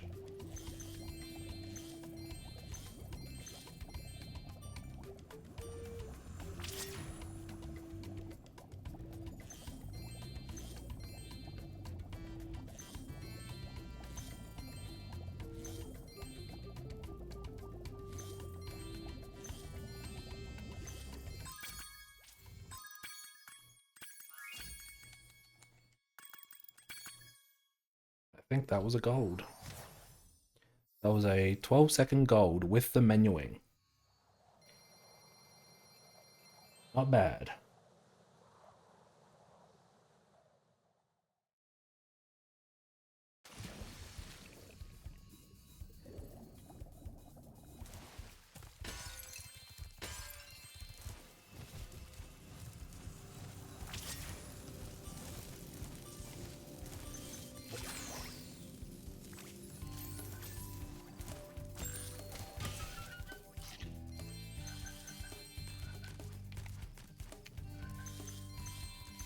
Yeah, I've gotten like 4 or so, which is pretty decent.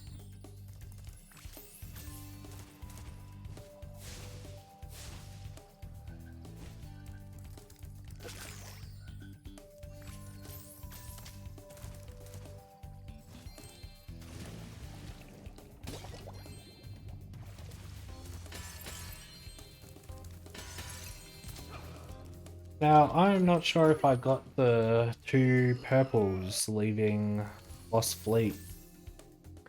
I'm pretty sure I jumped out on the left, so I'm sure I autopiloted into them.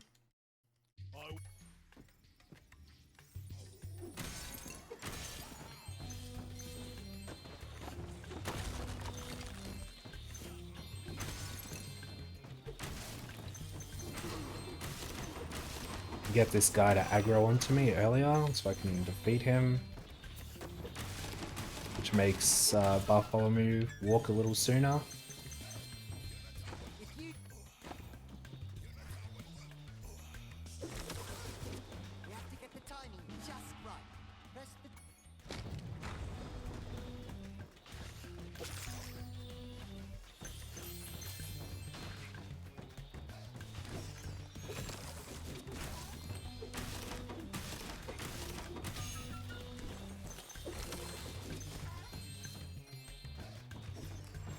Dude, the cycles in this are hard.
consistently losing time. Like, I don't understand how my PB got that cycle. It's crazy.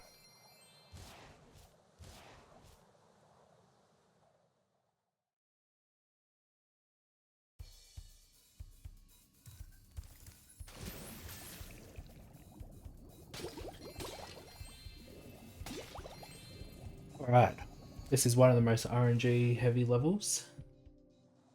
There's 2 mini games in this that are just RNG.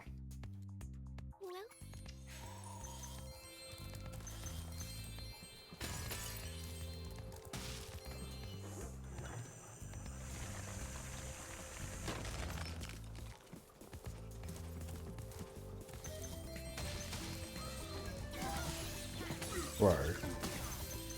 In what world?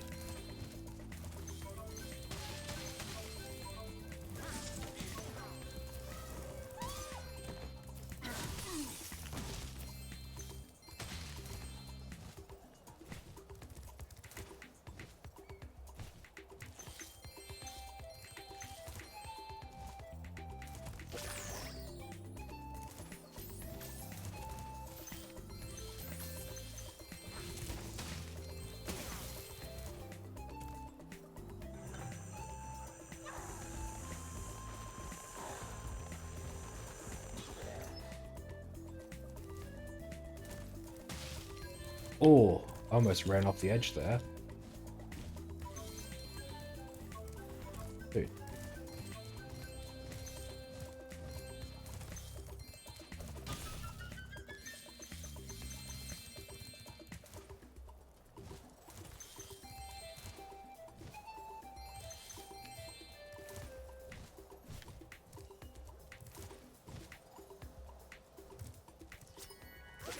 I was just completely pressing the wrong button to skip that. Alright, RNG thing number 1. Trying to get quick hits on this Yeti. It can just keep blocking you.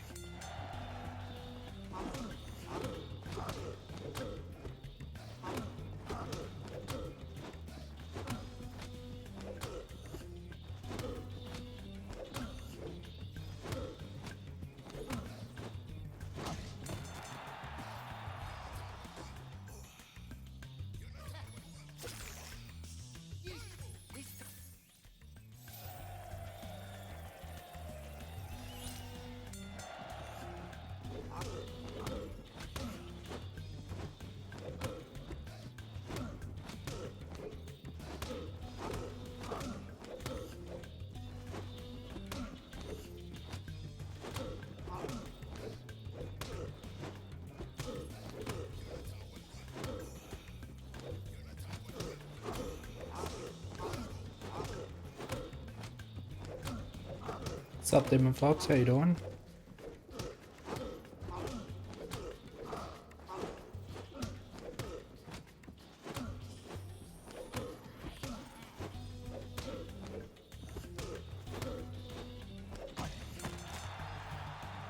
Oops.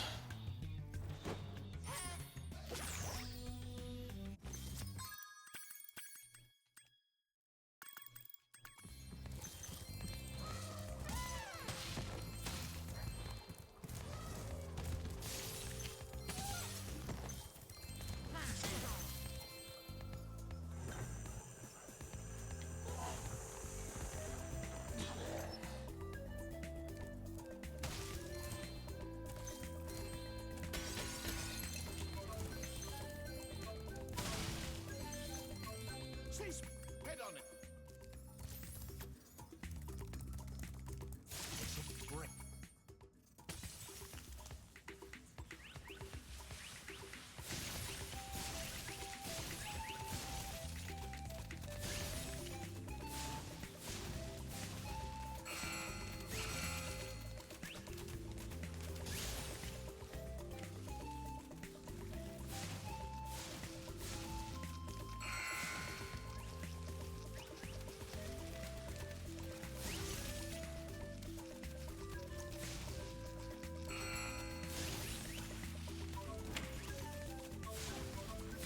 Alright, not a horrible cat hockey. Obviously could have been better, always can be. extra.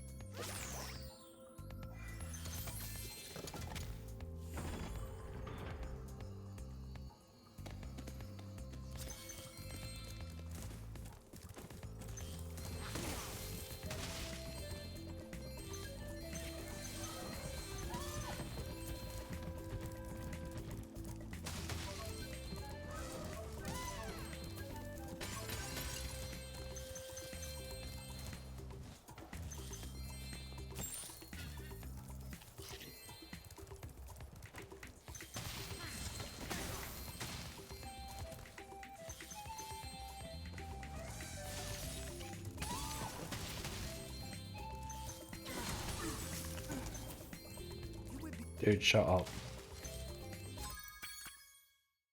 Yet another gold.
Did I miss a gem? Yeah, it's this.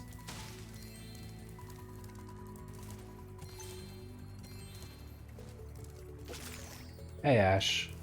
Yeah, Surf did a lot of the heavy lifting. But I've been loading 117 for quite a while, so...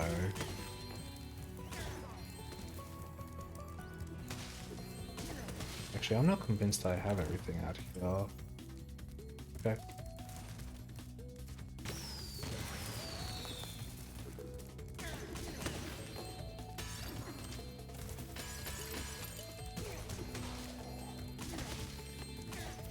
If I do the revisit and they turn around and say, no, idiot, you missed a gem, I'm gonna be kind of upset.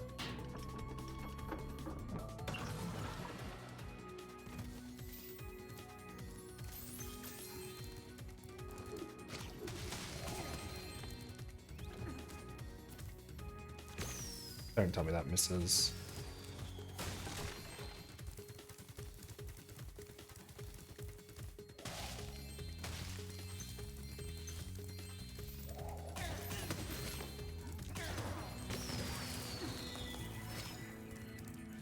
Good.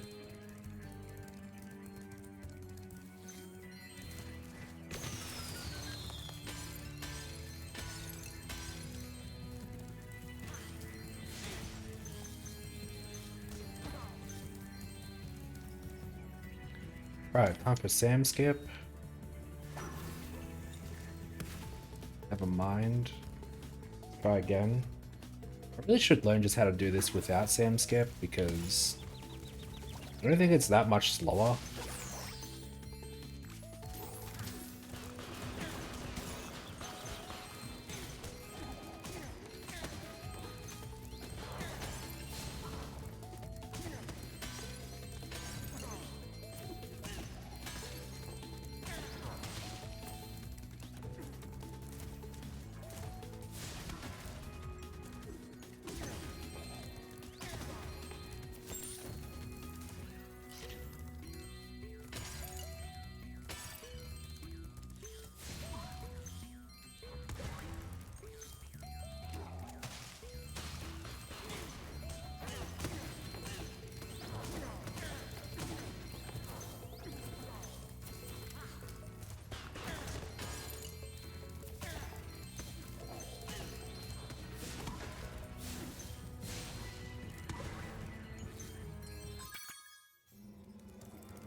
Damn, I just switched over to comparing with my PB and I'm only like 50 seconds behind.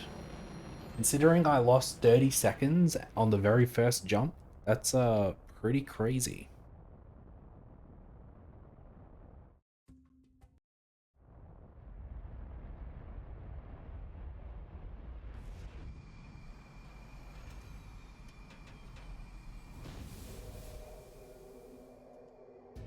This mon-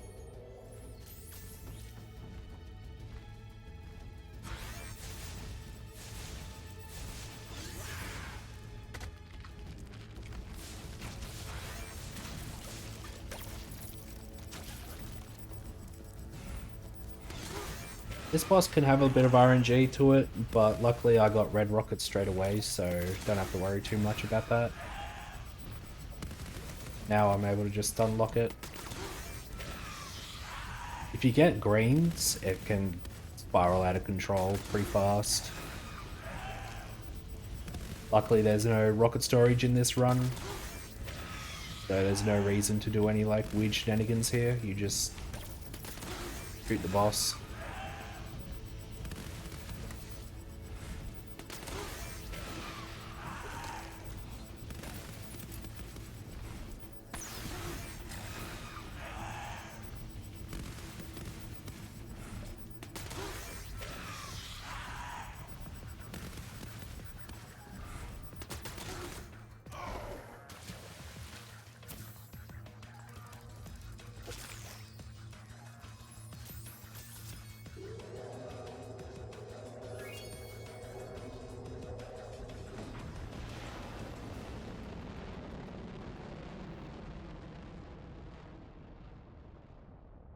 Alright, and we have hit the halfway mark of 117.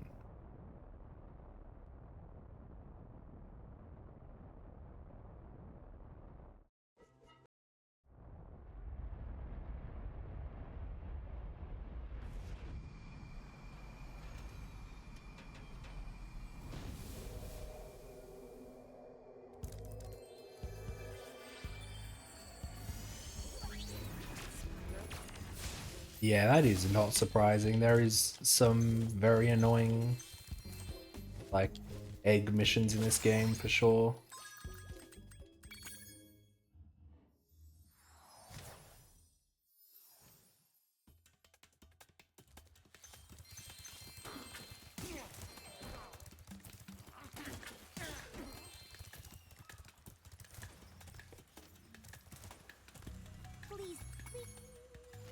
Alright. Time for some KBM action.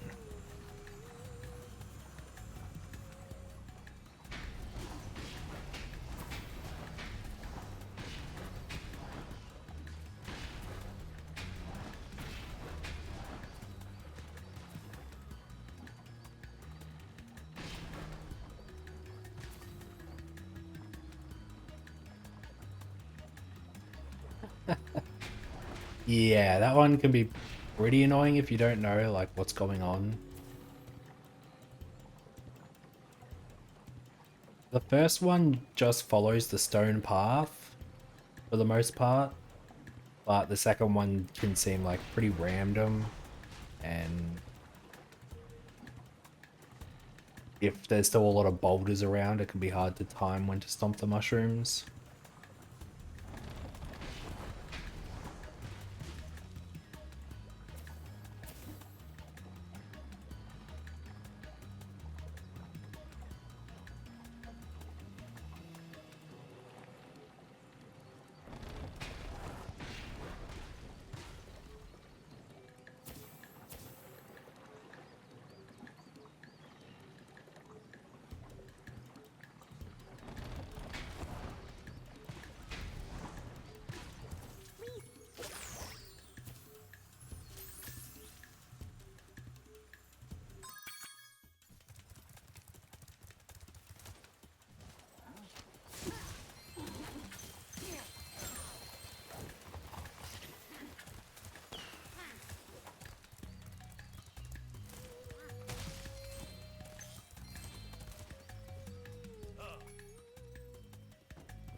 Yeah, I did that before. I was in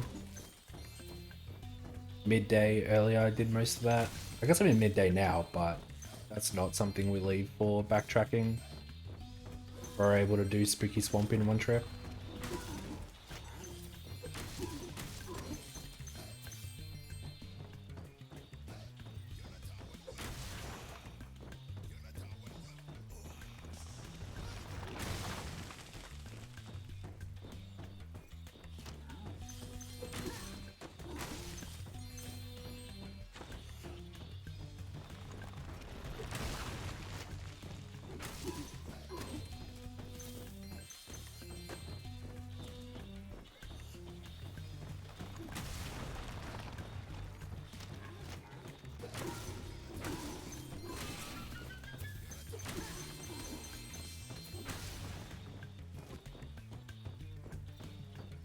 I'm Gold Sparks? I can't tell.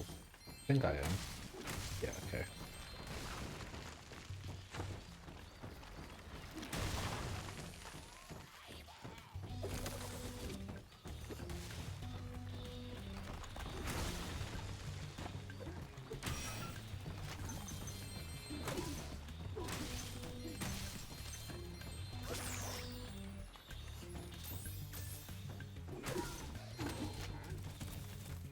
Oh!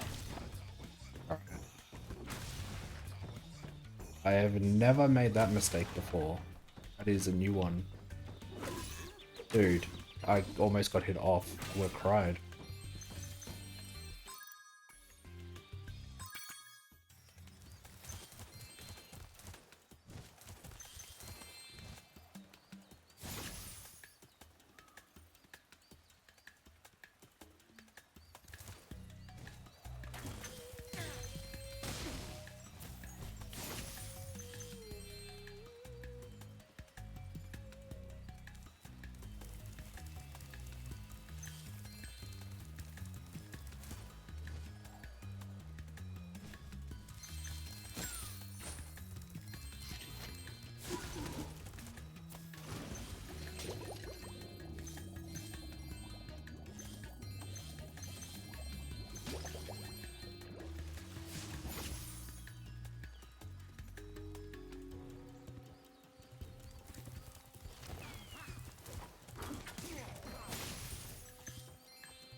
Bad cycle.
One of the only roles in 117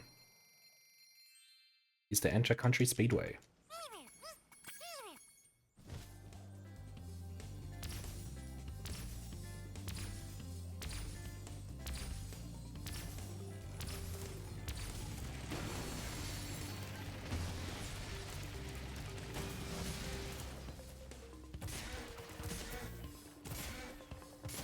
Oh, that was close. Almost overshot that jump and that can spiral out of control real fast.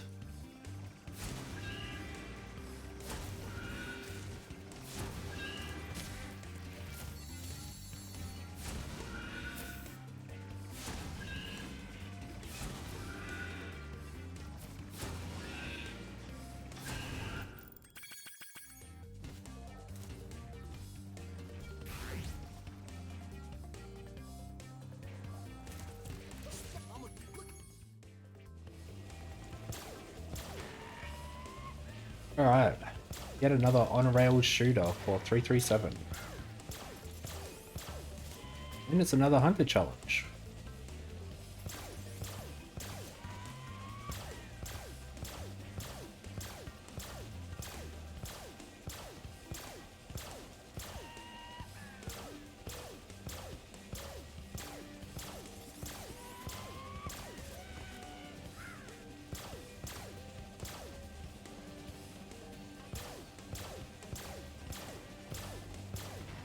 It's pretty interesting that I feel like so many of the easy things in this game, like specifically in 117, can just lose the most time. Like this minigame is not hard, but again, if you fail it, you're losing like a minute.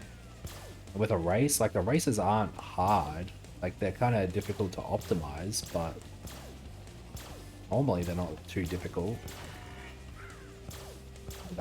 But if you fail one, like on the third lap, it's holy moly, your run is dead.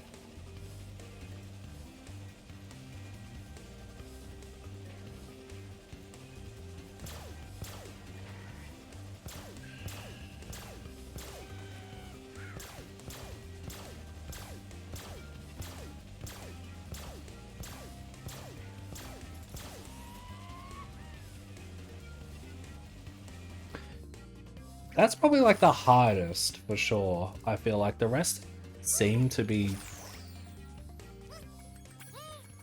The rest seem kind of auto-scrolly to me. And like you're kind of just going through the motions, but I mean, it's not that bad for the speed run because we know the paths or the plane or the UFOs take, but if you don't know and you let them start shooting at you, that's another one that can just spiral out of control.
Another gold. Oh, I got 2 speedways this run. That's kind of crazy.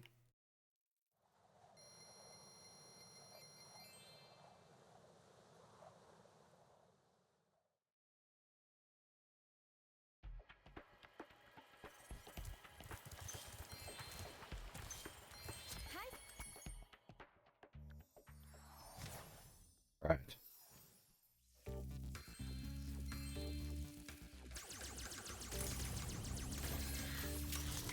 I'm for hard level.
I really need that.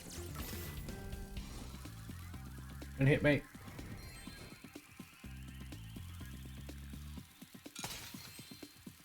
Need that. I think I'm fine without that.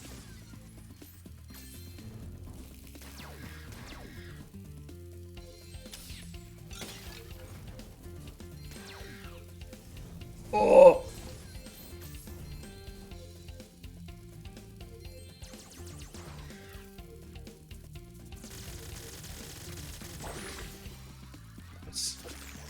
That got very scary.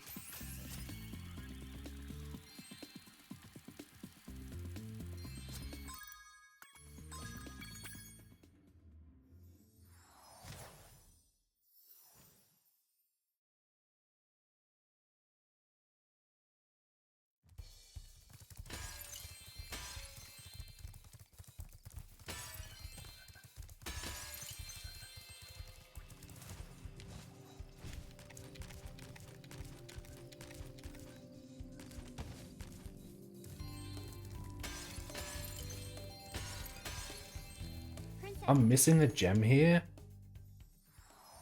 Ugh. What?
Hello?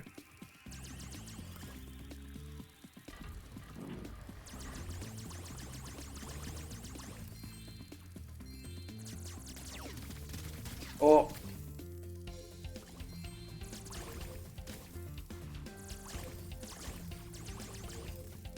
Got very scared there. I want that. I want that. Fine then. There's Silent. Thanks for the raid!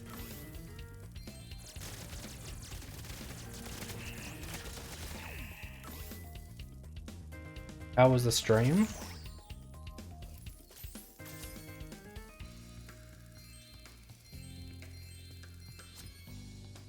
Alright, yeah. I lost a lot of time there, and I'm missing a gem, so that's pretty cool.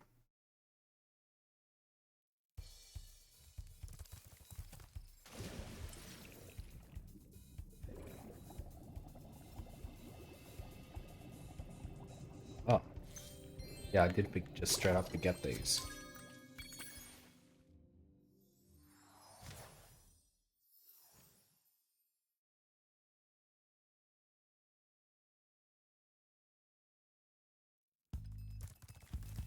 Classic fireflies.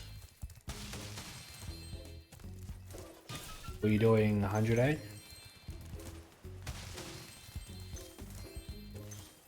I didn't get the extra health.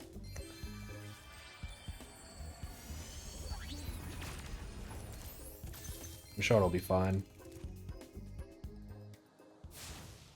You don't need extra health anywhere in this run, it's just nice.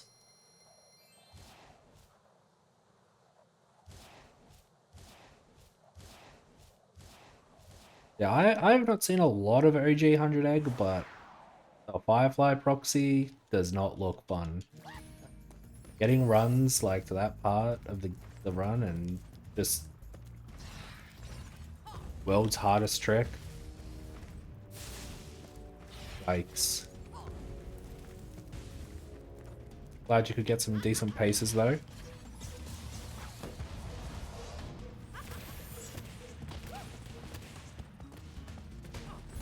Yes.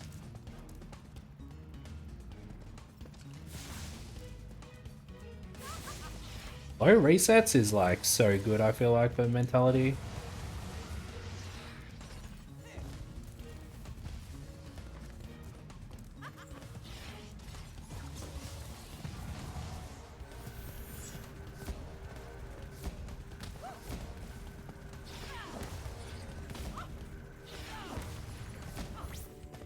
Like, I hated doing any percent in this game because it felt like you had to play so optimally and then you just get to rocket storage. But doing low resets and like forcing runs to rocket storage felt pretty good after a while.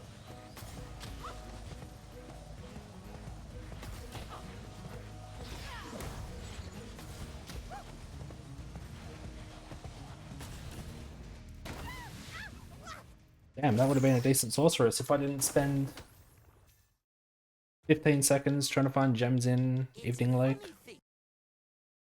Now, how many?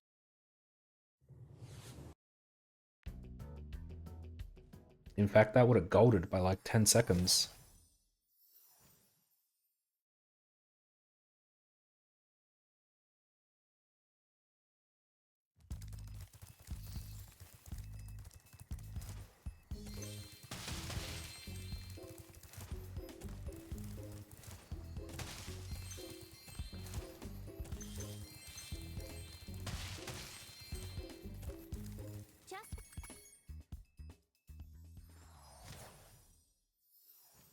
True. Yeah, that's pretty much how I feel most of the time.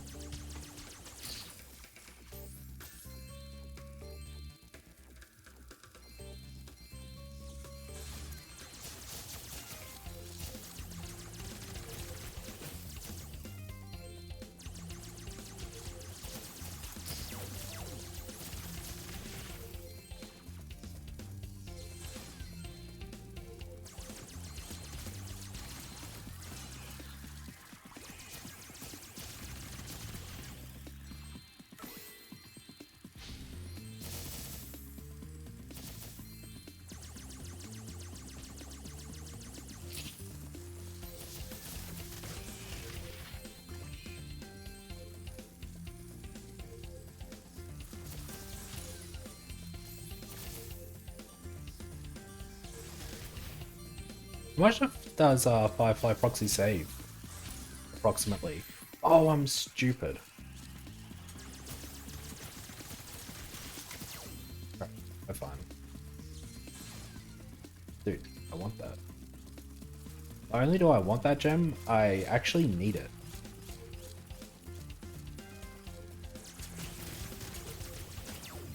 Ow.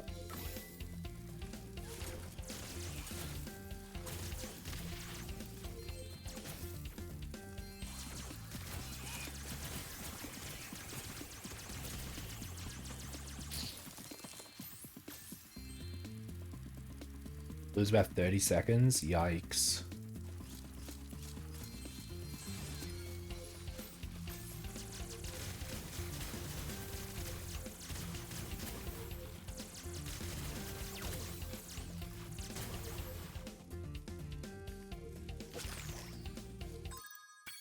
That was a gold. Yeah, also sorry about the lack of layout and splits and stuff. It was difficult to worry about setting that up for our relay. So I just have an RTA timer and the game.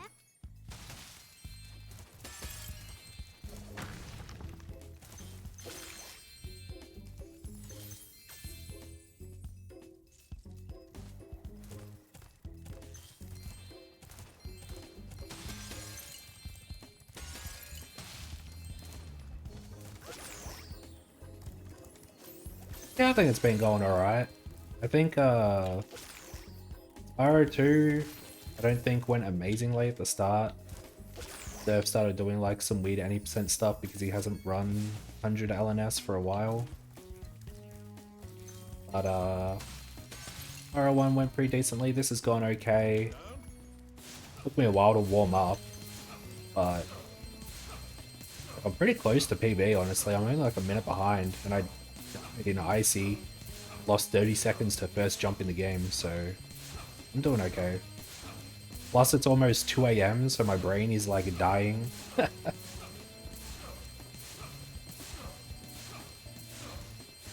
Whoa! Brother.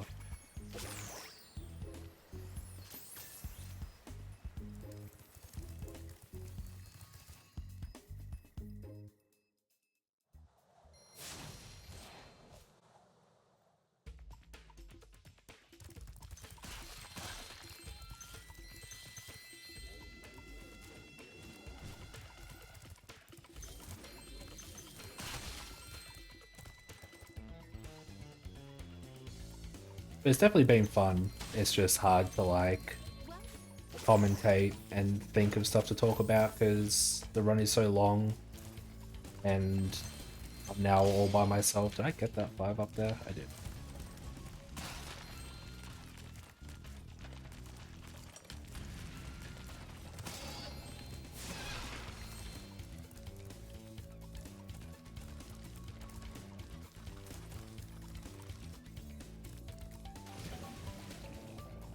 Alright. Surely Sharks doesn't go badly.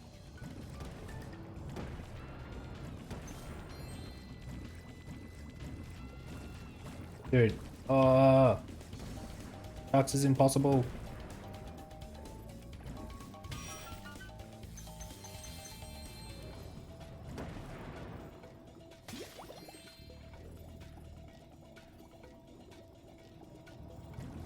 What?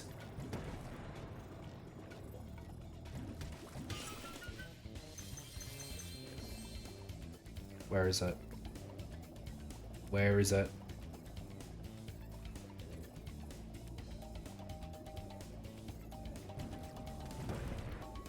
Alright, that was pretty bad, honestly.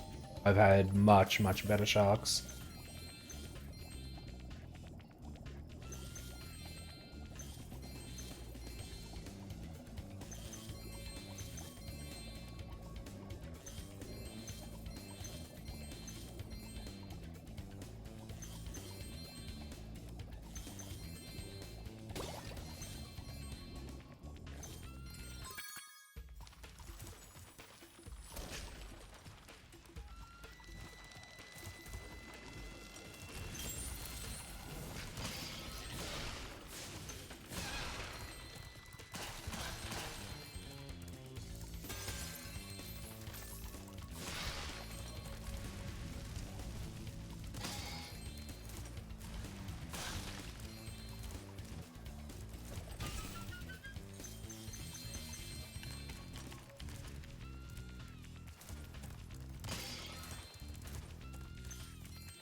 Never forget that that 2 is a dead gem.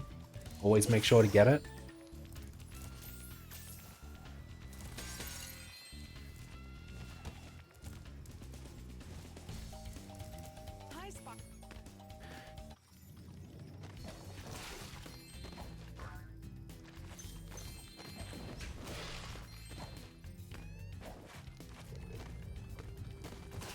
Yeah, there's, I don't know if this happens in OG, but there's gems that Sparks just will not pick up. They tend to be like inside of walls barely. And so no matter what you do, Sparks just won't grab it. And obviously in a category like this, that means you have to pay like extra attention to it and make sure that you grab it.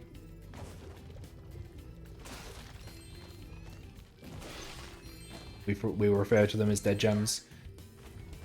There's like a handful in OG1, but there's maybe like 10 or so in... Oh, sorry, not OG1, what am I saying? In Spyro 1, Reignited. But there might be like 10 or so in Spyro 3.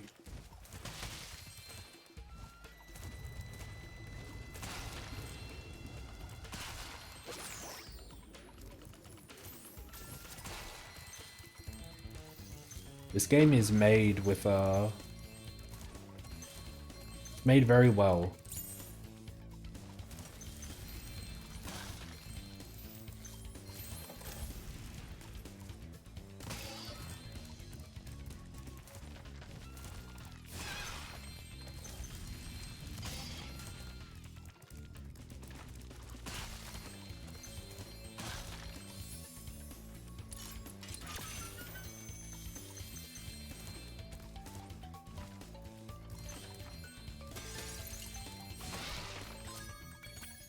The fact that was anywhere near my goal, that was 5 seconds off gold and I had world's worst sharks. That's crazy.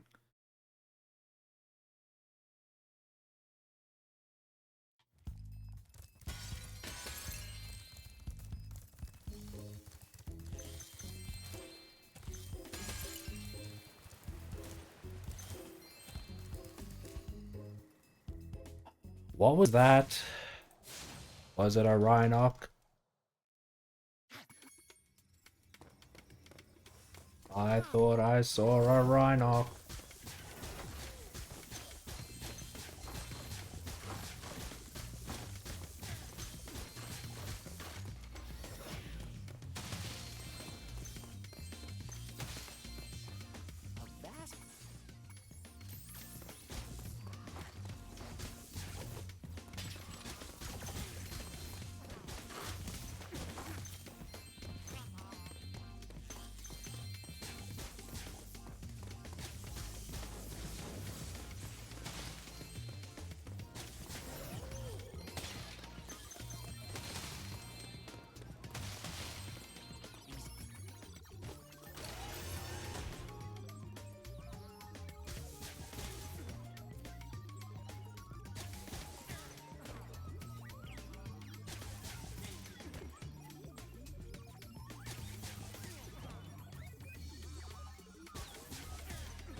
Time for birds. I love birds.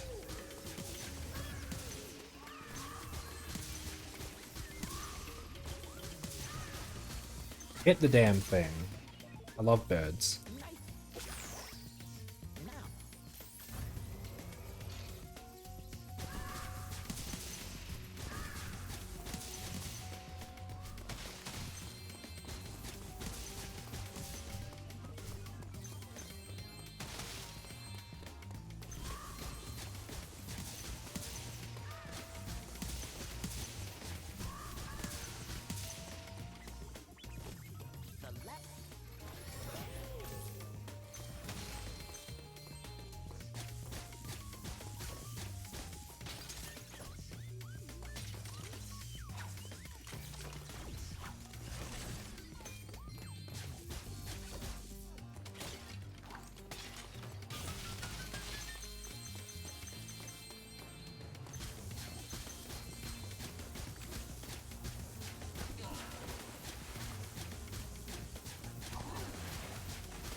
I just thought of something pretty funny. I hope after this like 7-hour run, 7.5-hour run, my game might crash in Haunted Tomb. I think that would be pretty funny.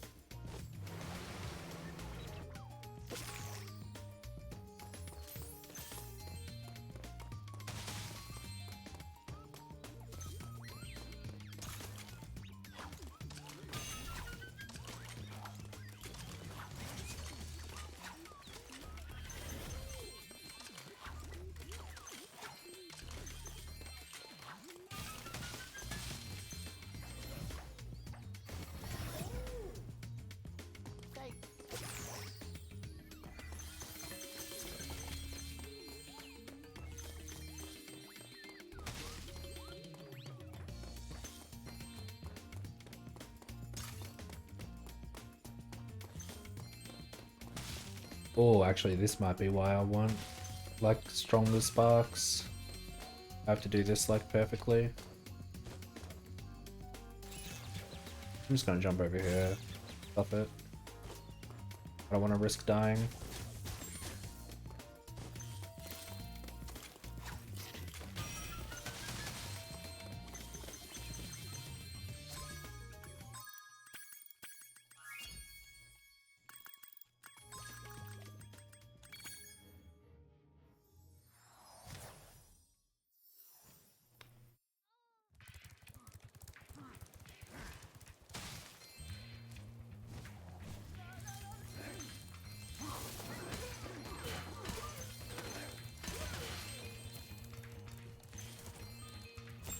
Oh, hello, green gem. I thought I missed something over here.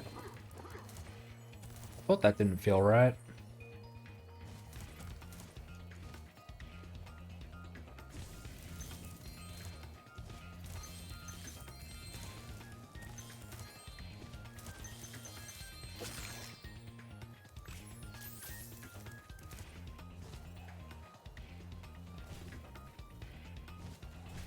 No.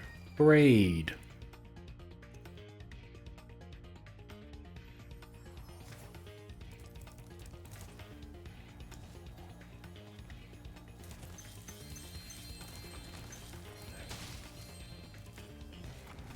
Damn it.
Sparks, why didn't you grab that green gem?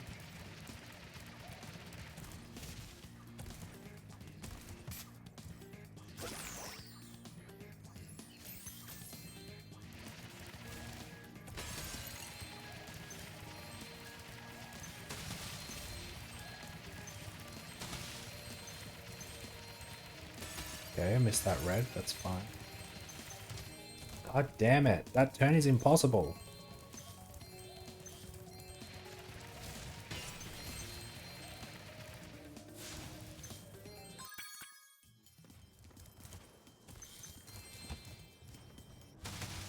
On flank.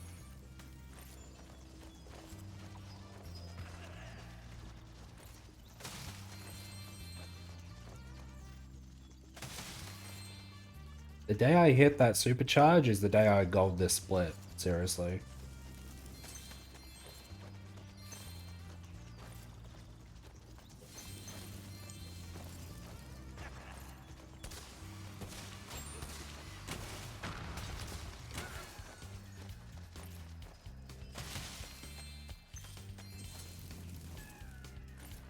Could have made that circle.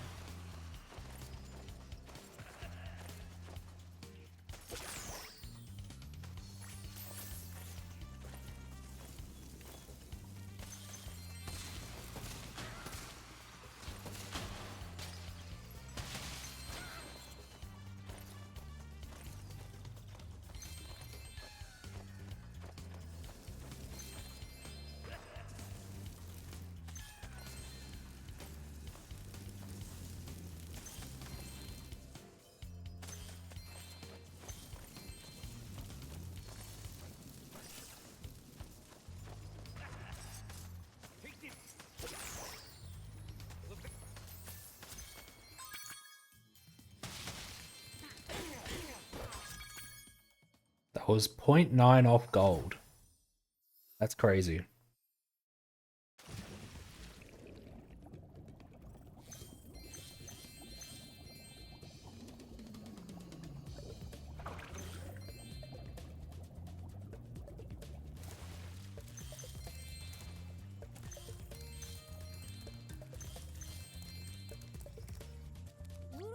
What is? Okay.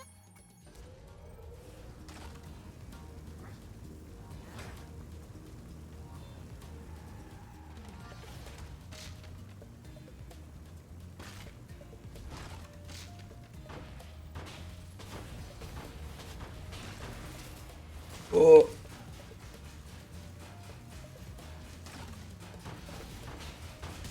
Go for it. Don't go for it.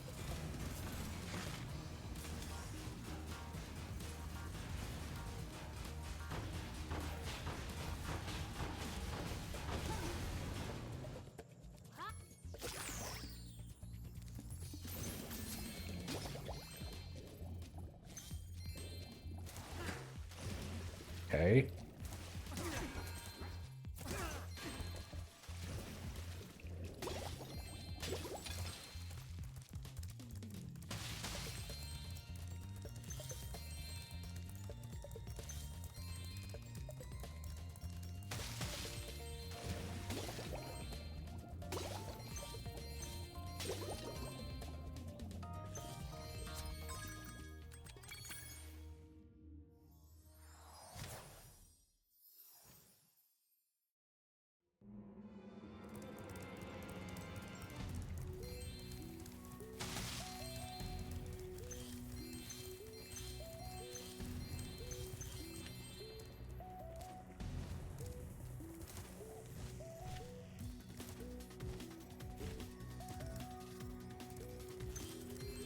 Alright, Twin Dragons time at 2 AM. No brain.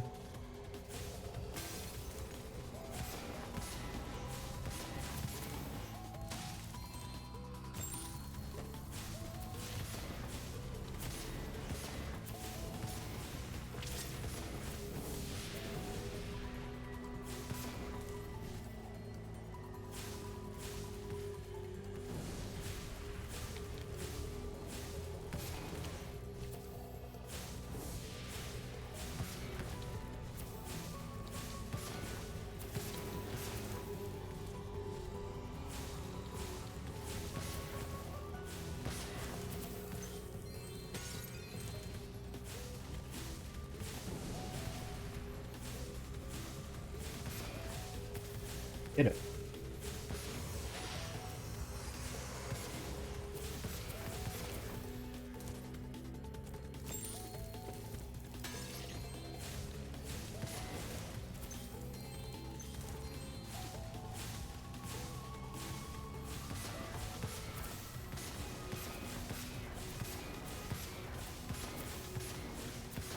Yes, keep going, my best friend.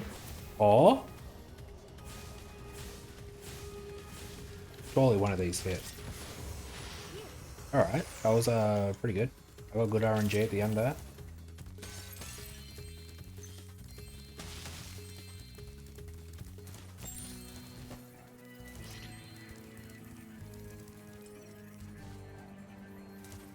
I hope there's nothing else near that hole.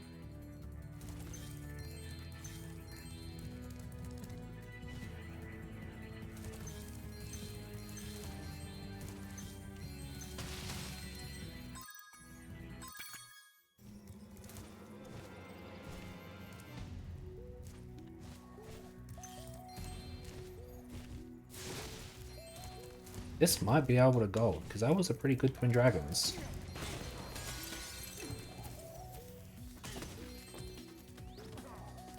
Nice, you love to see it. Hi. Do I do this on KBM? I guess I do.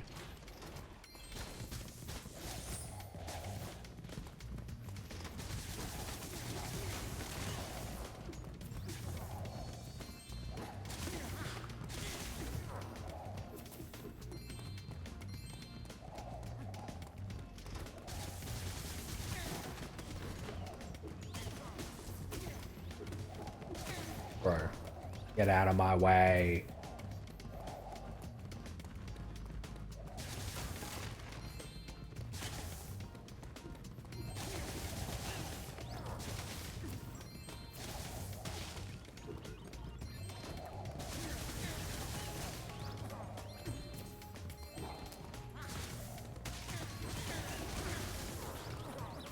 Ow. Couldn't tell if I got the gem or not.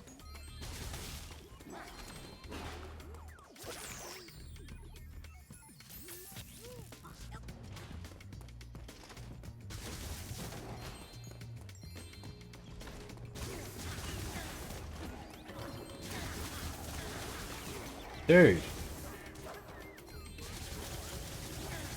Relax, gamers.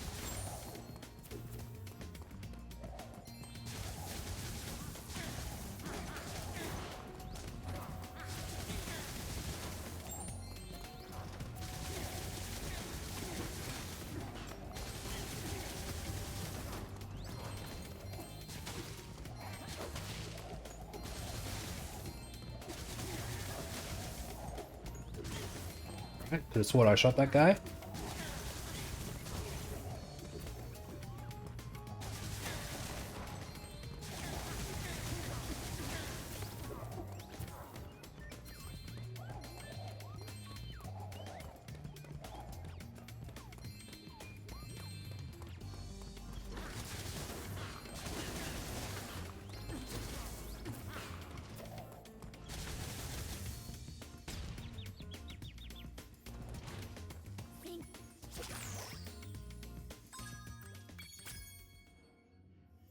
Yeah, that golded by 16 seconds, which is kind of crazy.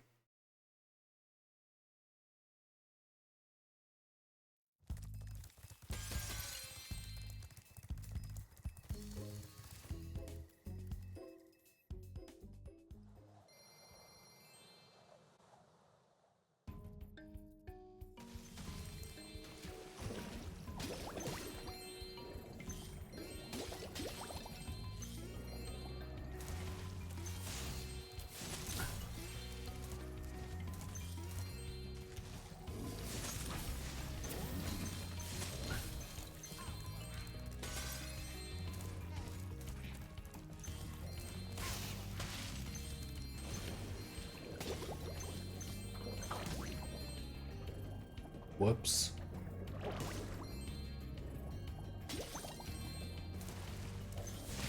Ow.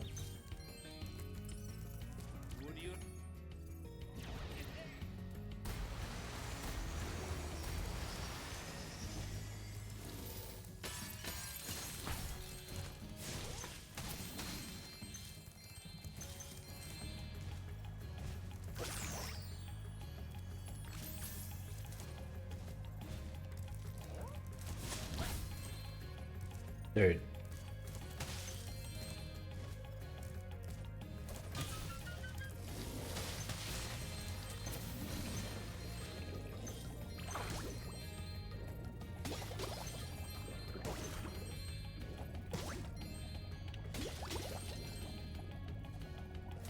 I think I got everything in there.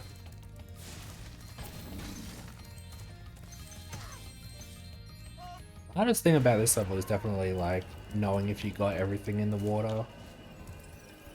I think that's right though.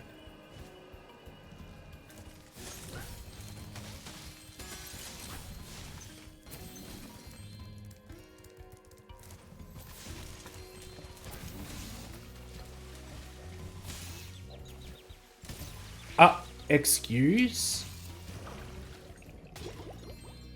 Where were my iframes? Oh my god, this is gonna be so slow now.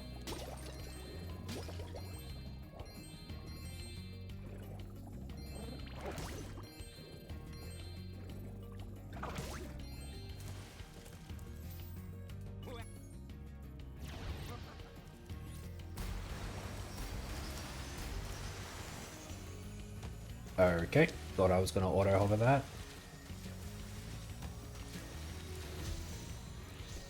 Bro, this is not a good Crystal Islands.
No! Why did he... Hello? Did I say no to the guy? Dude, I'm so tired.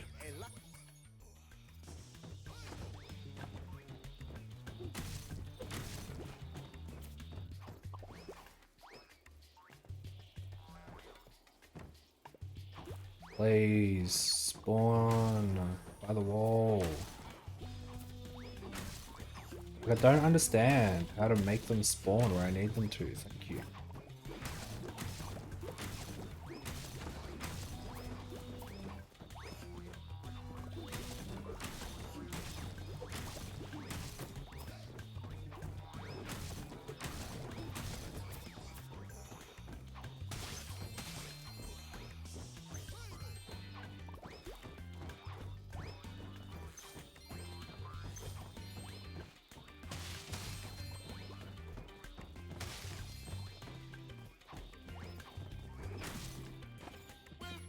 Wow, I'm already losing time. That's crazy.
I lost 1 minute and 20 seconds in that split. That is actually insane.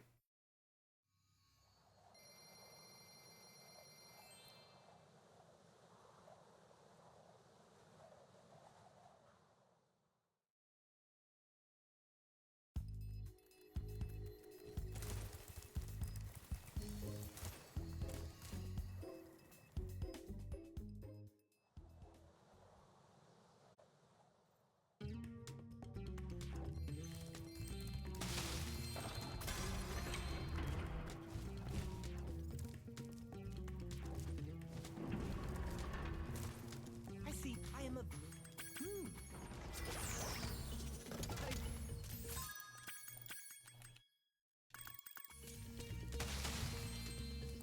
What are those? Here's the mark.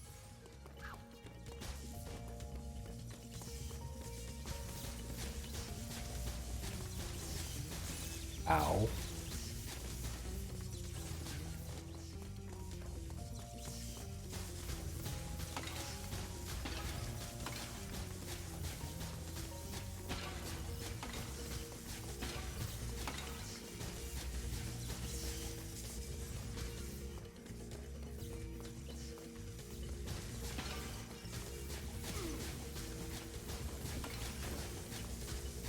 Excuse me?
Dude, hello? Why is this ladder so stupid?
Dude, that 10 gem at the bottom of the stairs is actually impossible to get.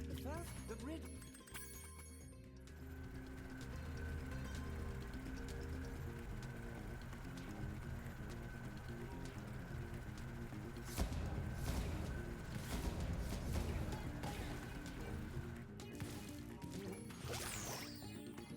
You may mark.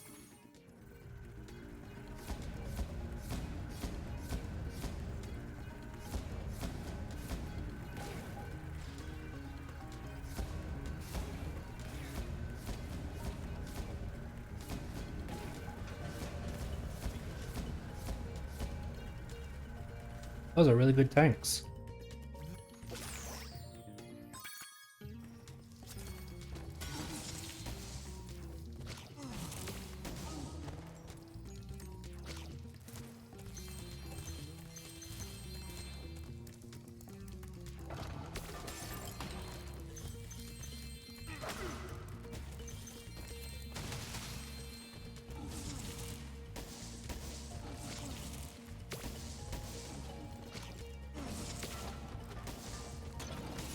Ow.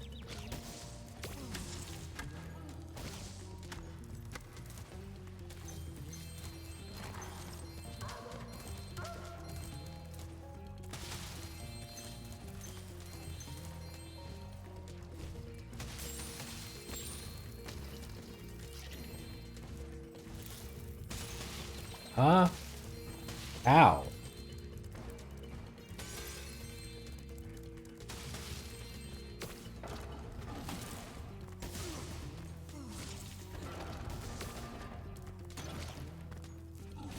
Oh, wait. No, that was right.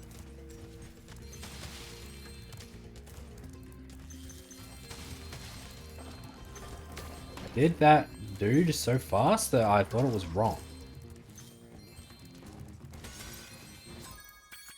Wow, that's a 10-second gold. Crazy.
Ow.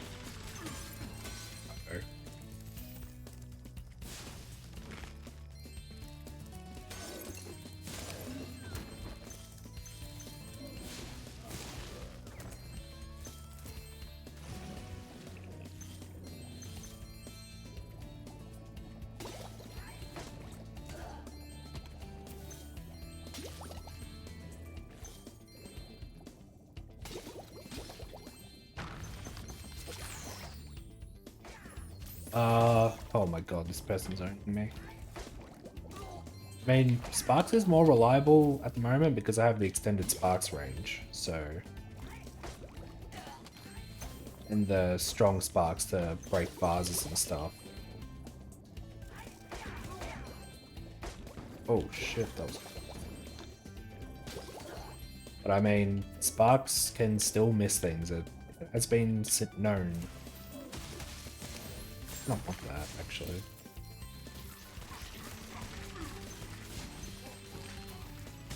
Ow.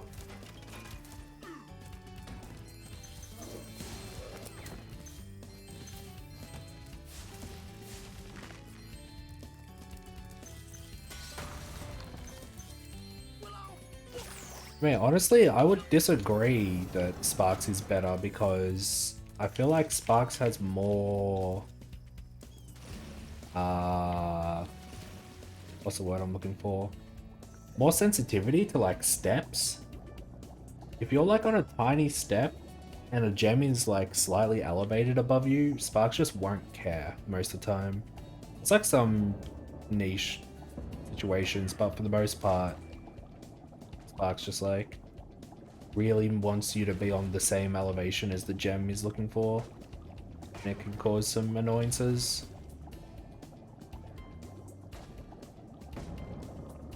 We also have dead gems, which is like gems that Sparks just will never pick up. I don't know if you refer to that as part of like his reliability.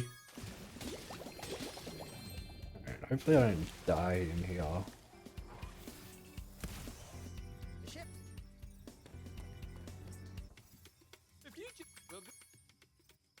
Oh, cool. Puts me back at 100. Hi.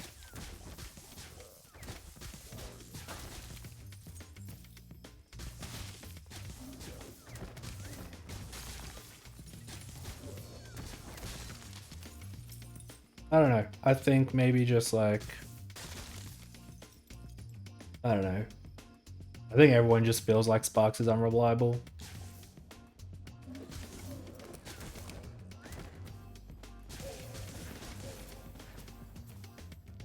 Yeah.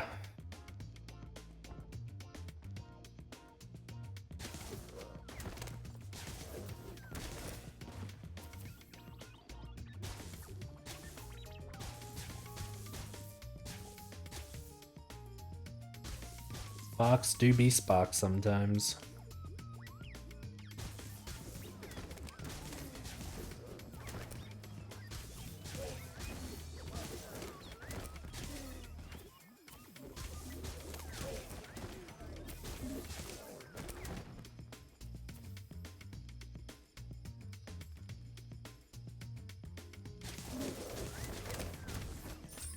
I'm like so close, but I don't feel like I'm gonna get a sub 730 RTA. It'll be pretty close though.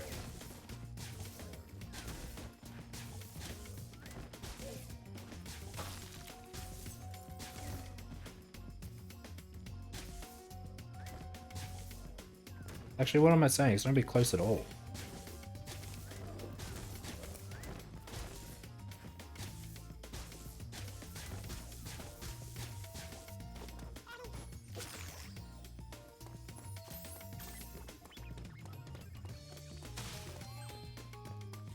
I mean, close relatively speaking.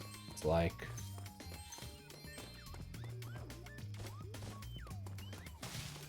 somewhere between a 730 and a 745, I reckon.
Ah, crud balls.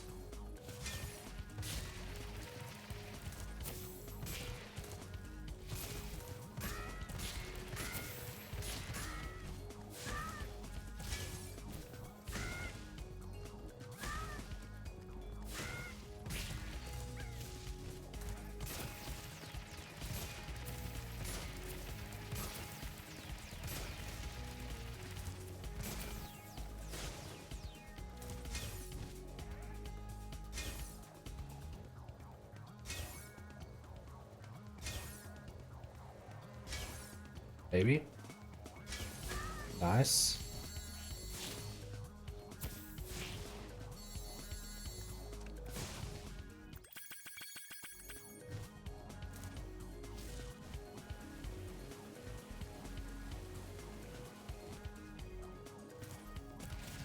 Where are these from?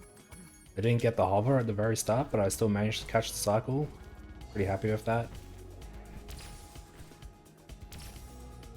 I guess the cycle for that is a bit more lenient because of you cut the corner instead of getting the 6th fish. So it's a bit more lenient than the pure IL.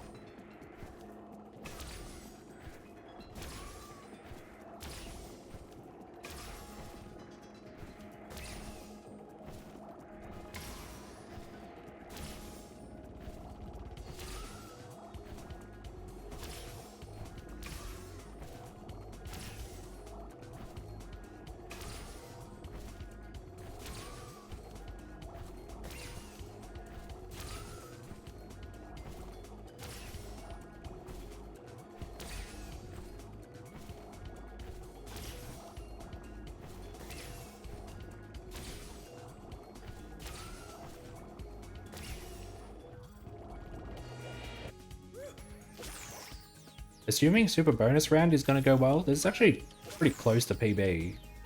It can't PB, like it's too far off PB to think about it, but it's like pretty close. Pretty crazy the past like 2 full runs I've done have been close to PB.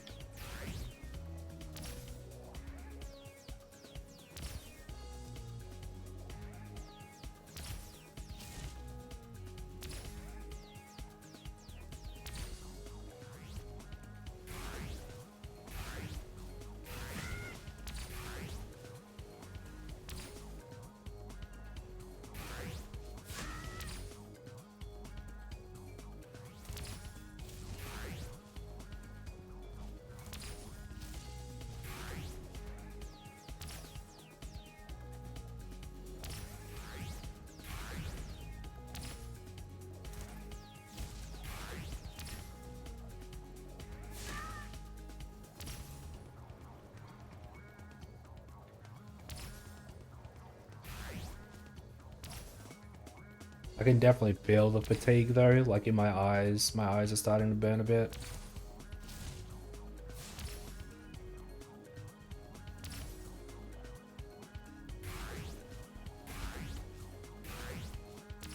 But it's just preparation for when I do a solo 337 run. Oh, holy.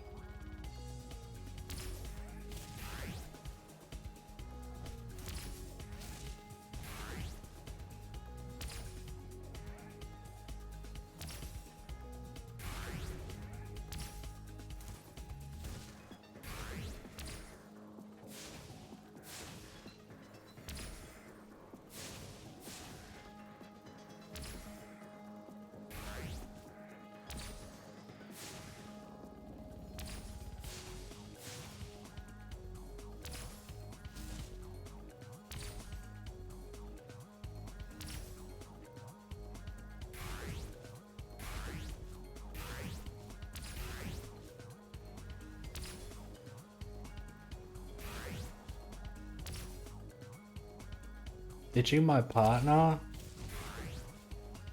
It's not about ditching my partner, it's about how do I word this? It's about proving that I can also perform the great feat of 337.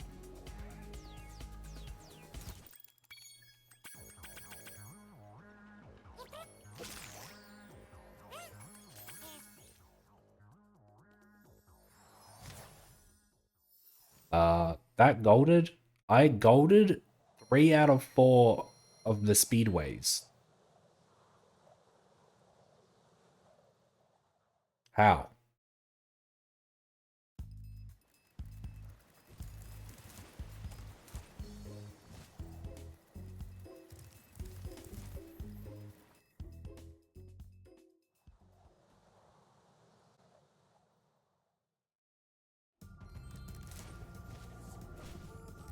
Oh, come on. That's really bad.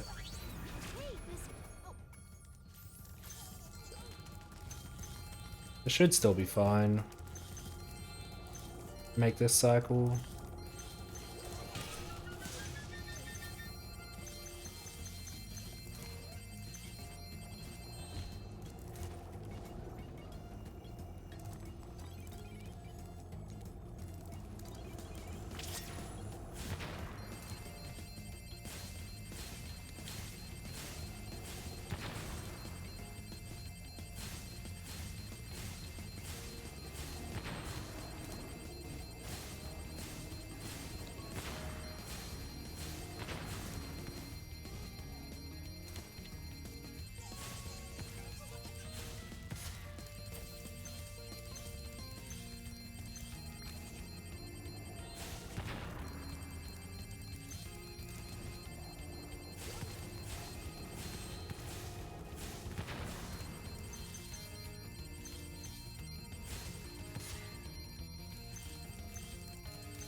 Oh.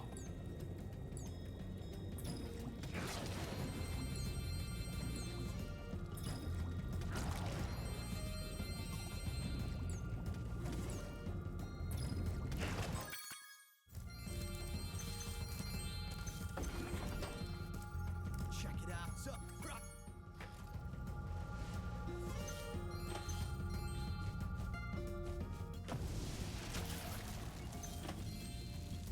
If it turns out that you can't, I don't know why I risked it this run. But if it turns out that you can't leave that minigame early, that's bad, I guess.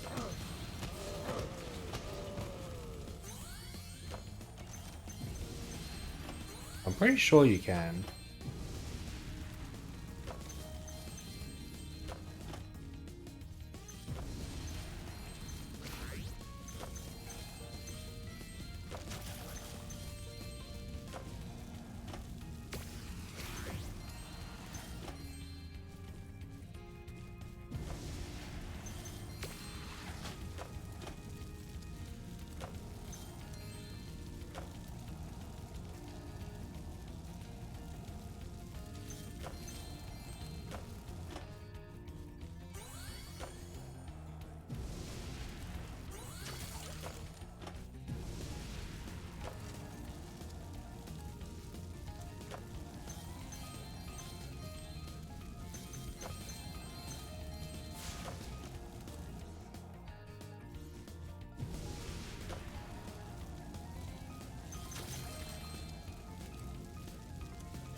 I think I have all the gems.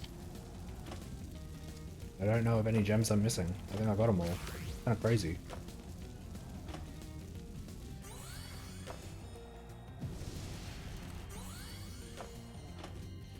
No! Oh, I was doing so good.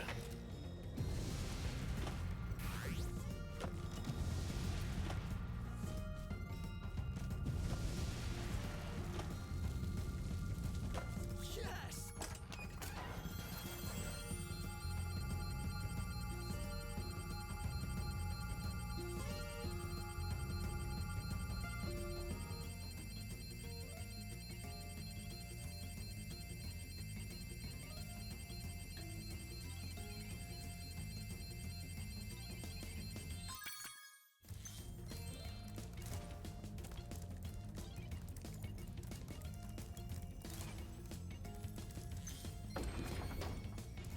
Holy moly, it's parified?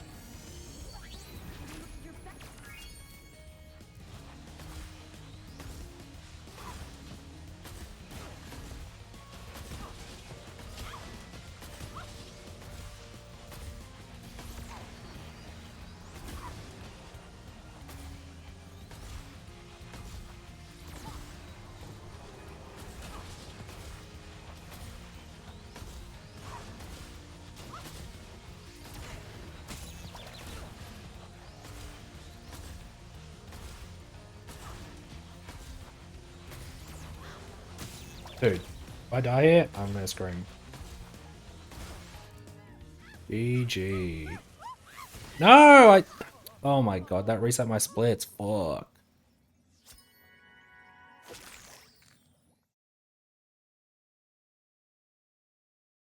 Uh... I know it's not on the screen, but that was... What is this? Alright, people who can do maths, it's not 3 a.m. What's 30 take 8? 22? I was 22 seconds off PB. That might have been a gold, actually. Oh, is it a gold? I don't think that was a gold.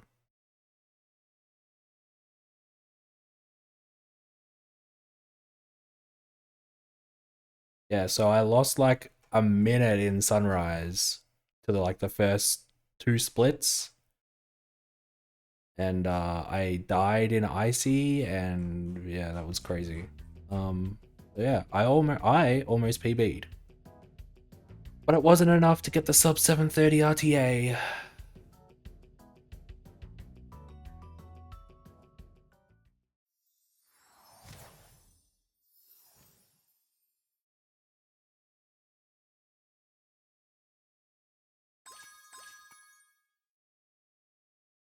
Wowzers. I am quite tired. Yeah, there were a lot of golds that run. I don't know exactly how many because I accidentally reset my splits. By stopping the other timer, my other splits got reset. So I'm pretty sure the run would have saved, but oh yeah, it did save.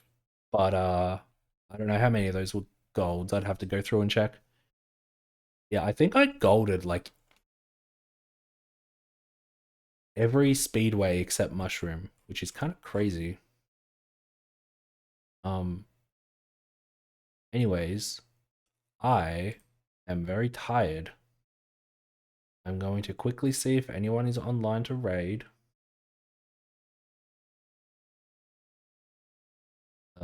Yeah, I can't be bothered raiding at the moment, actually. I am just I'm going to go to bed. Good night, gamers. Thanks for hanging with 337. I hope you enjoyed. I'm not sure what's gonna happen with the submission, if it's gonna get accepted or not, but I mean, it'd be pretty cool to show off the whole game. Anyways, I will see yous later.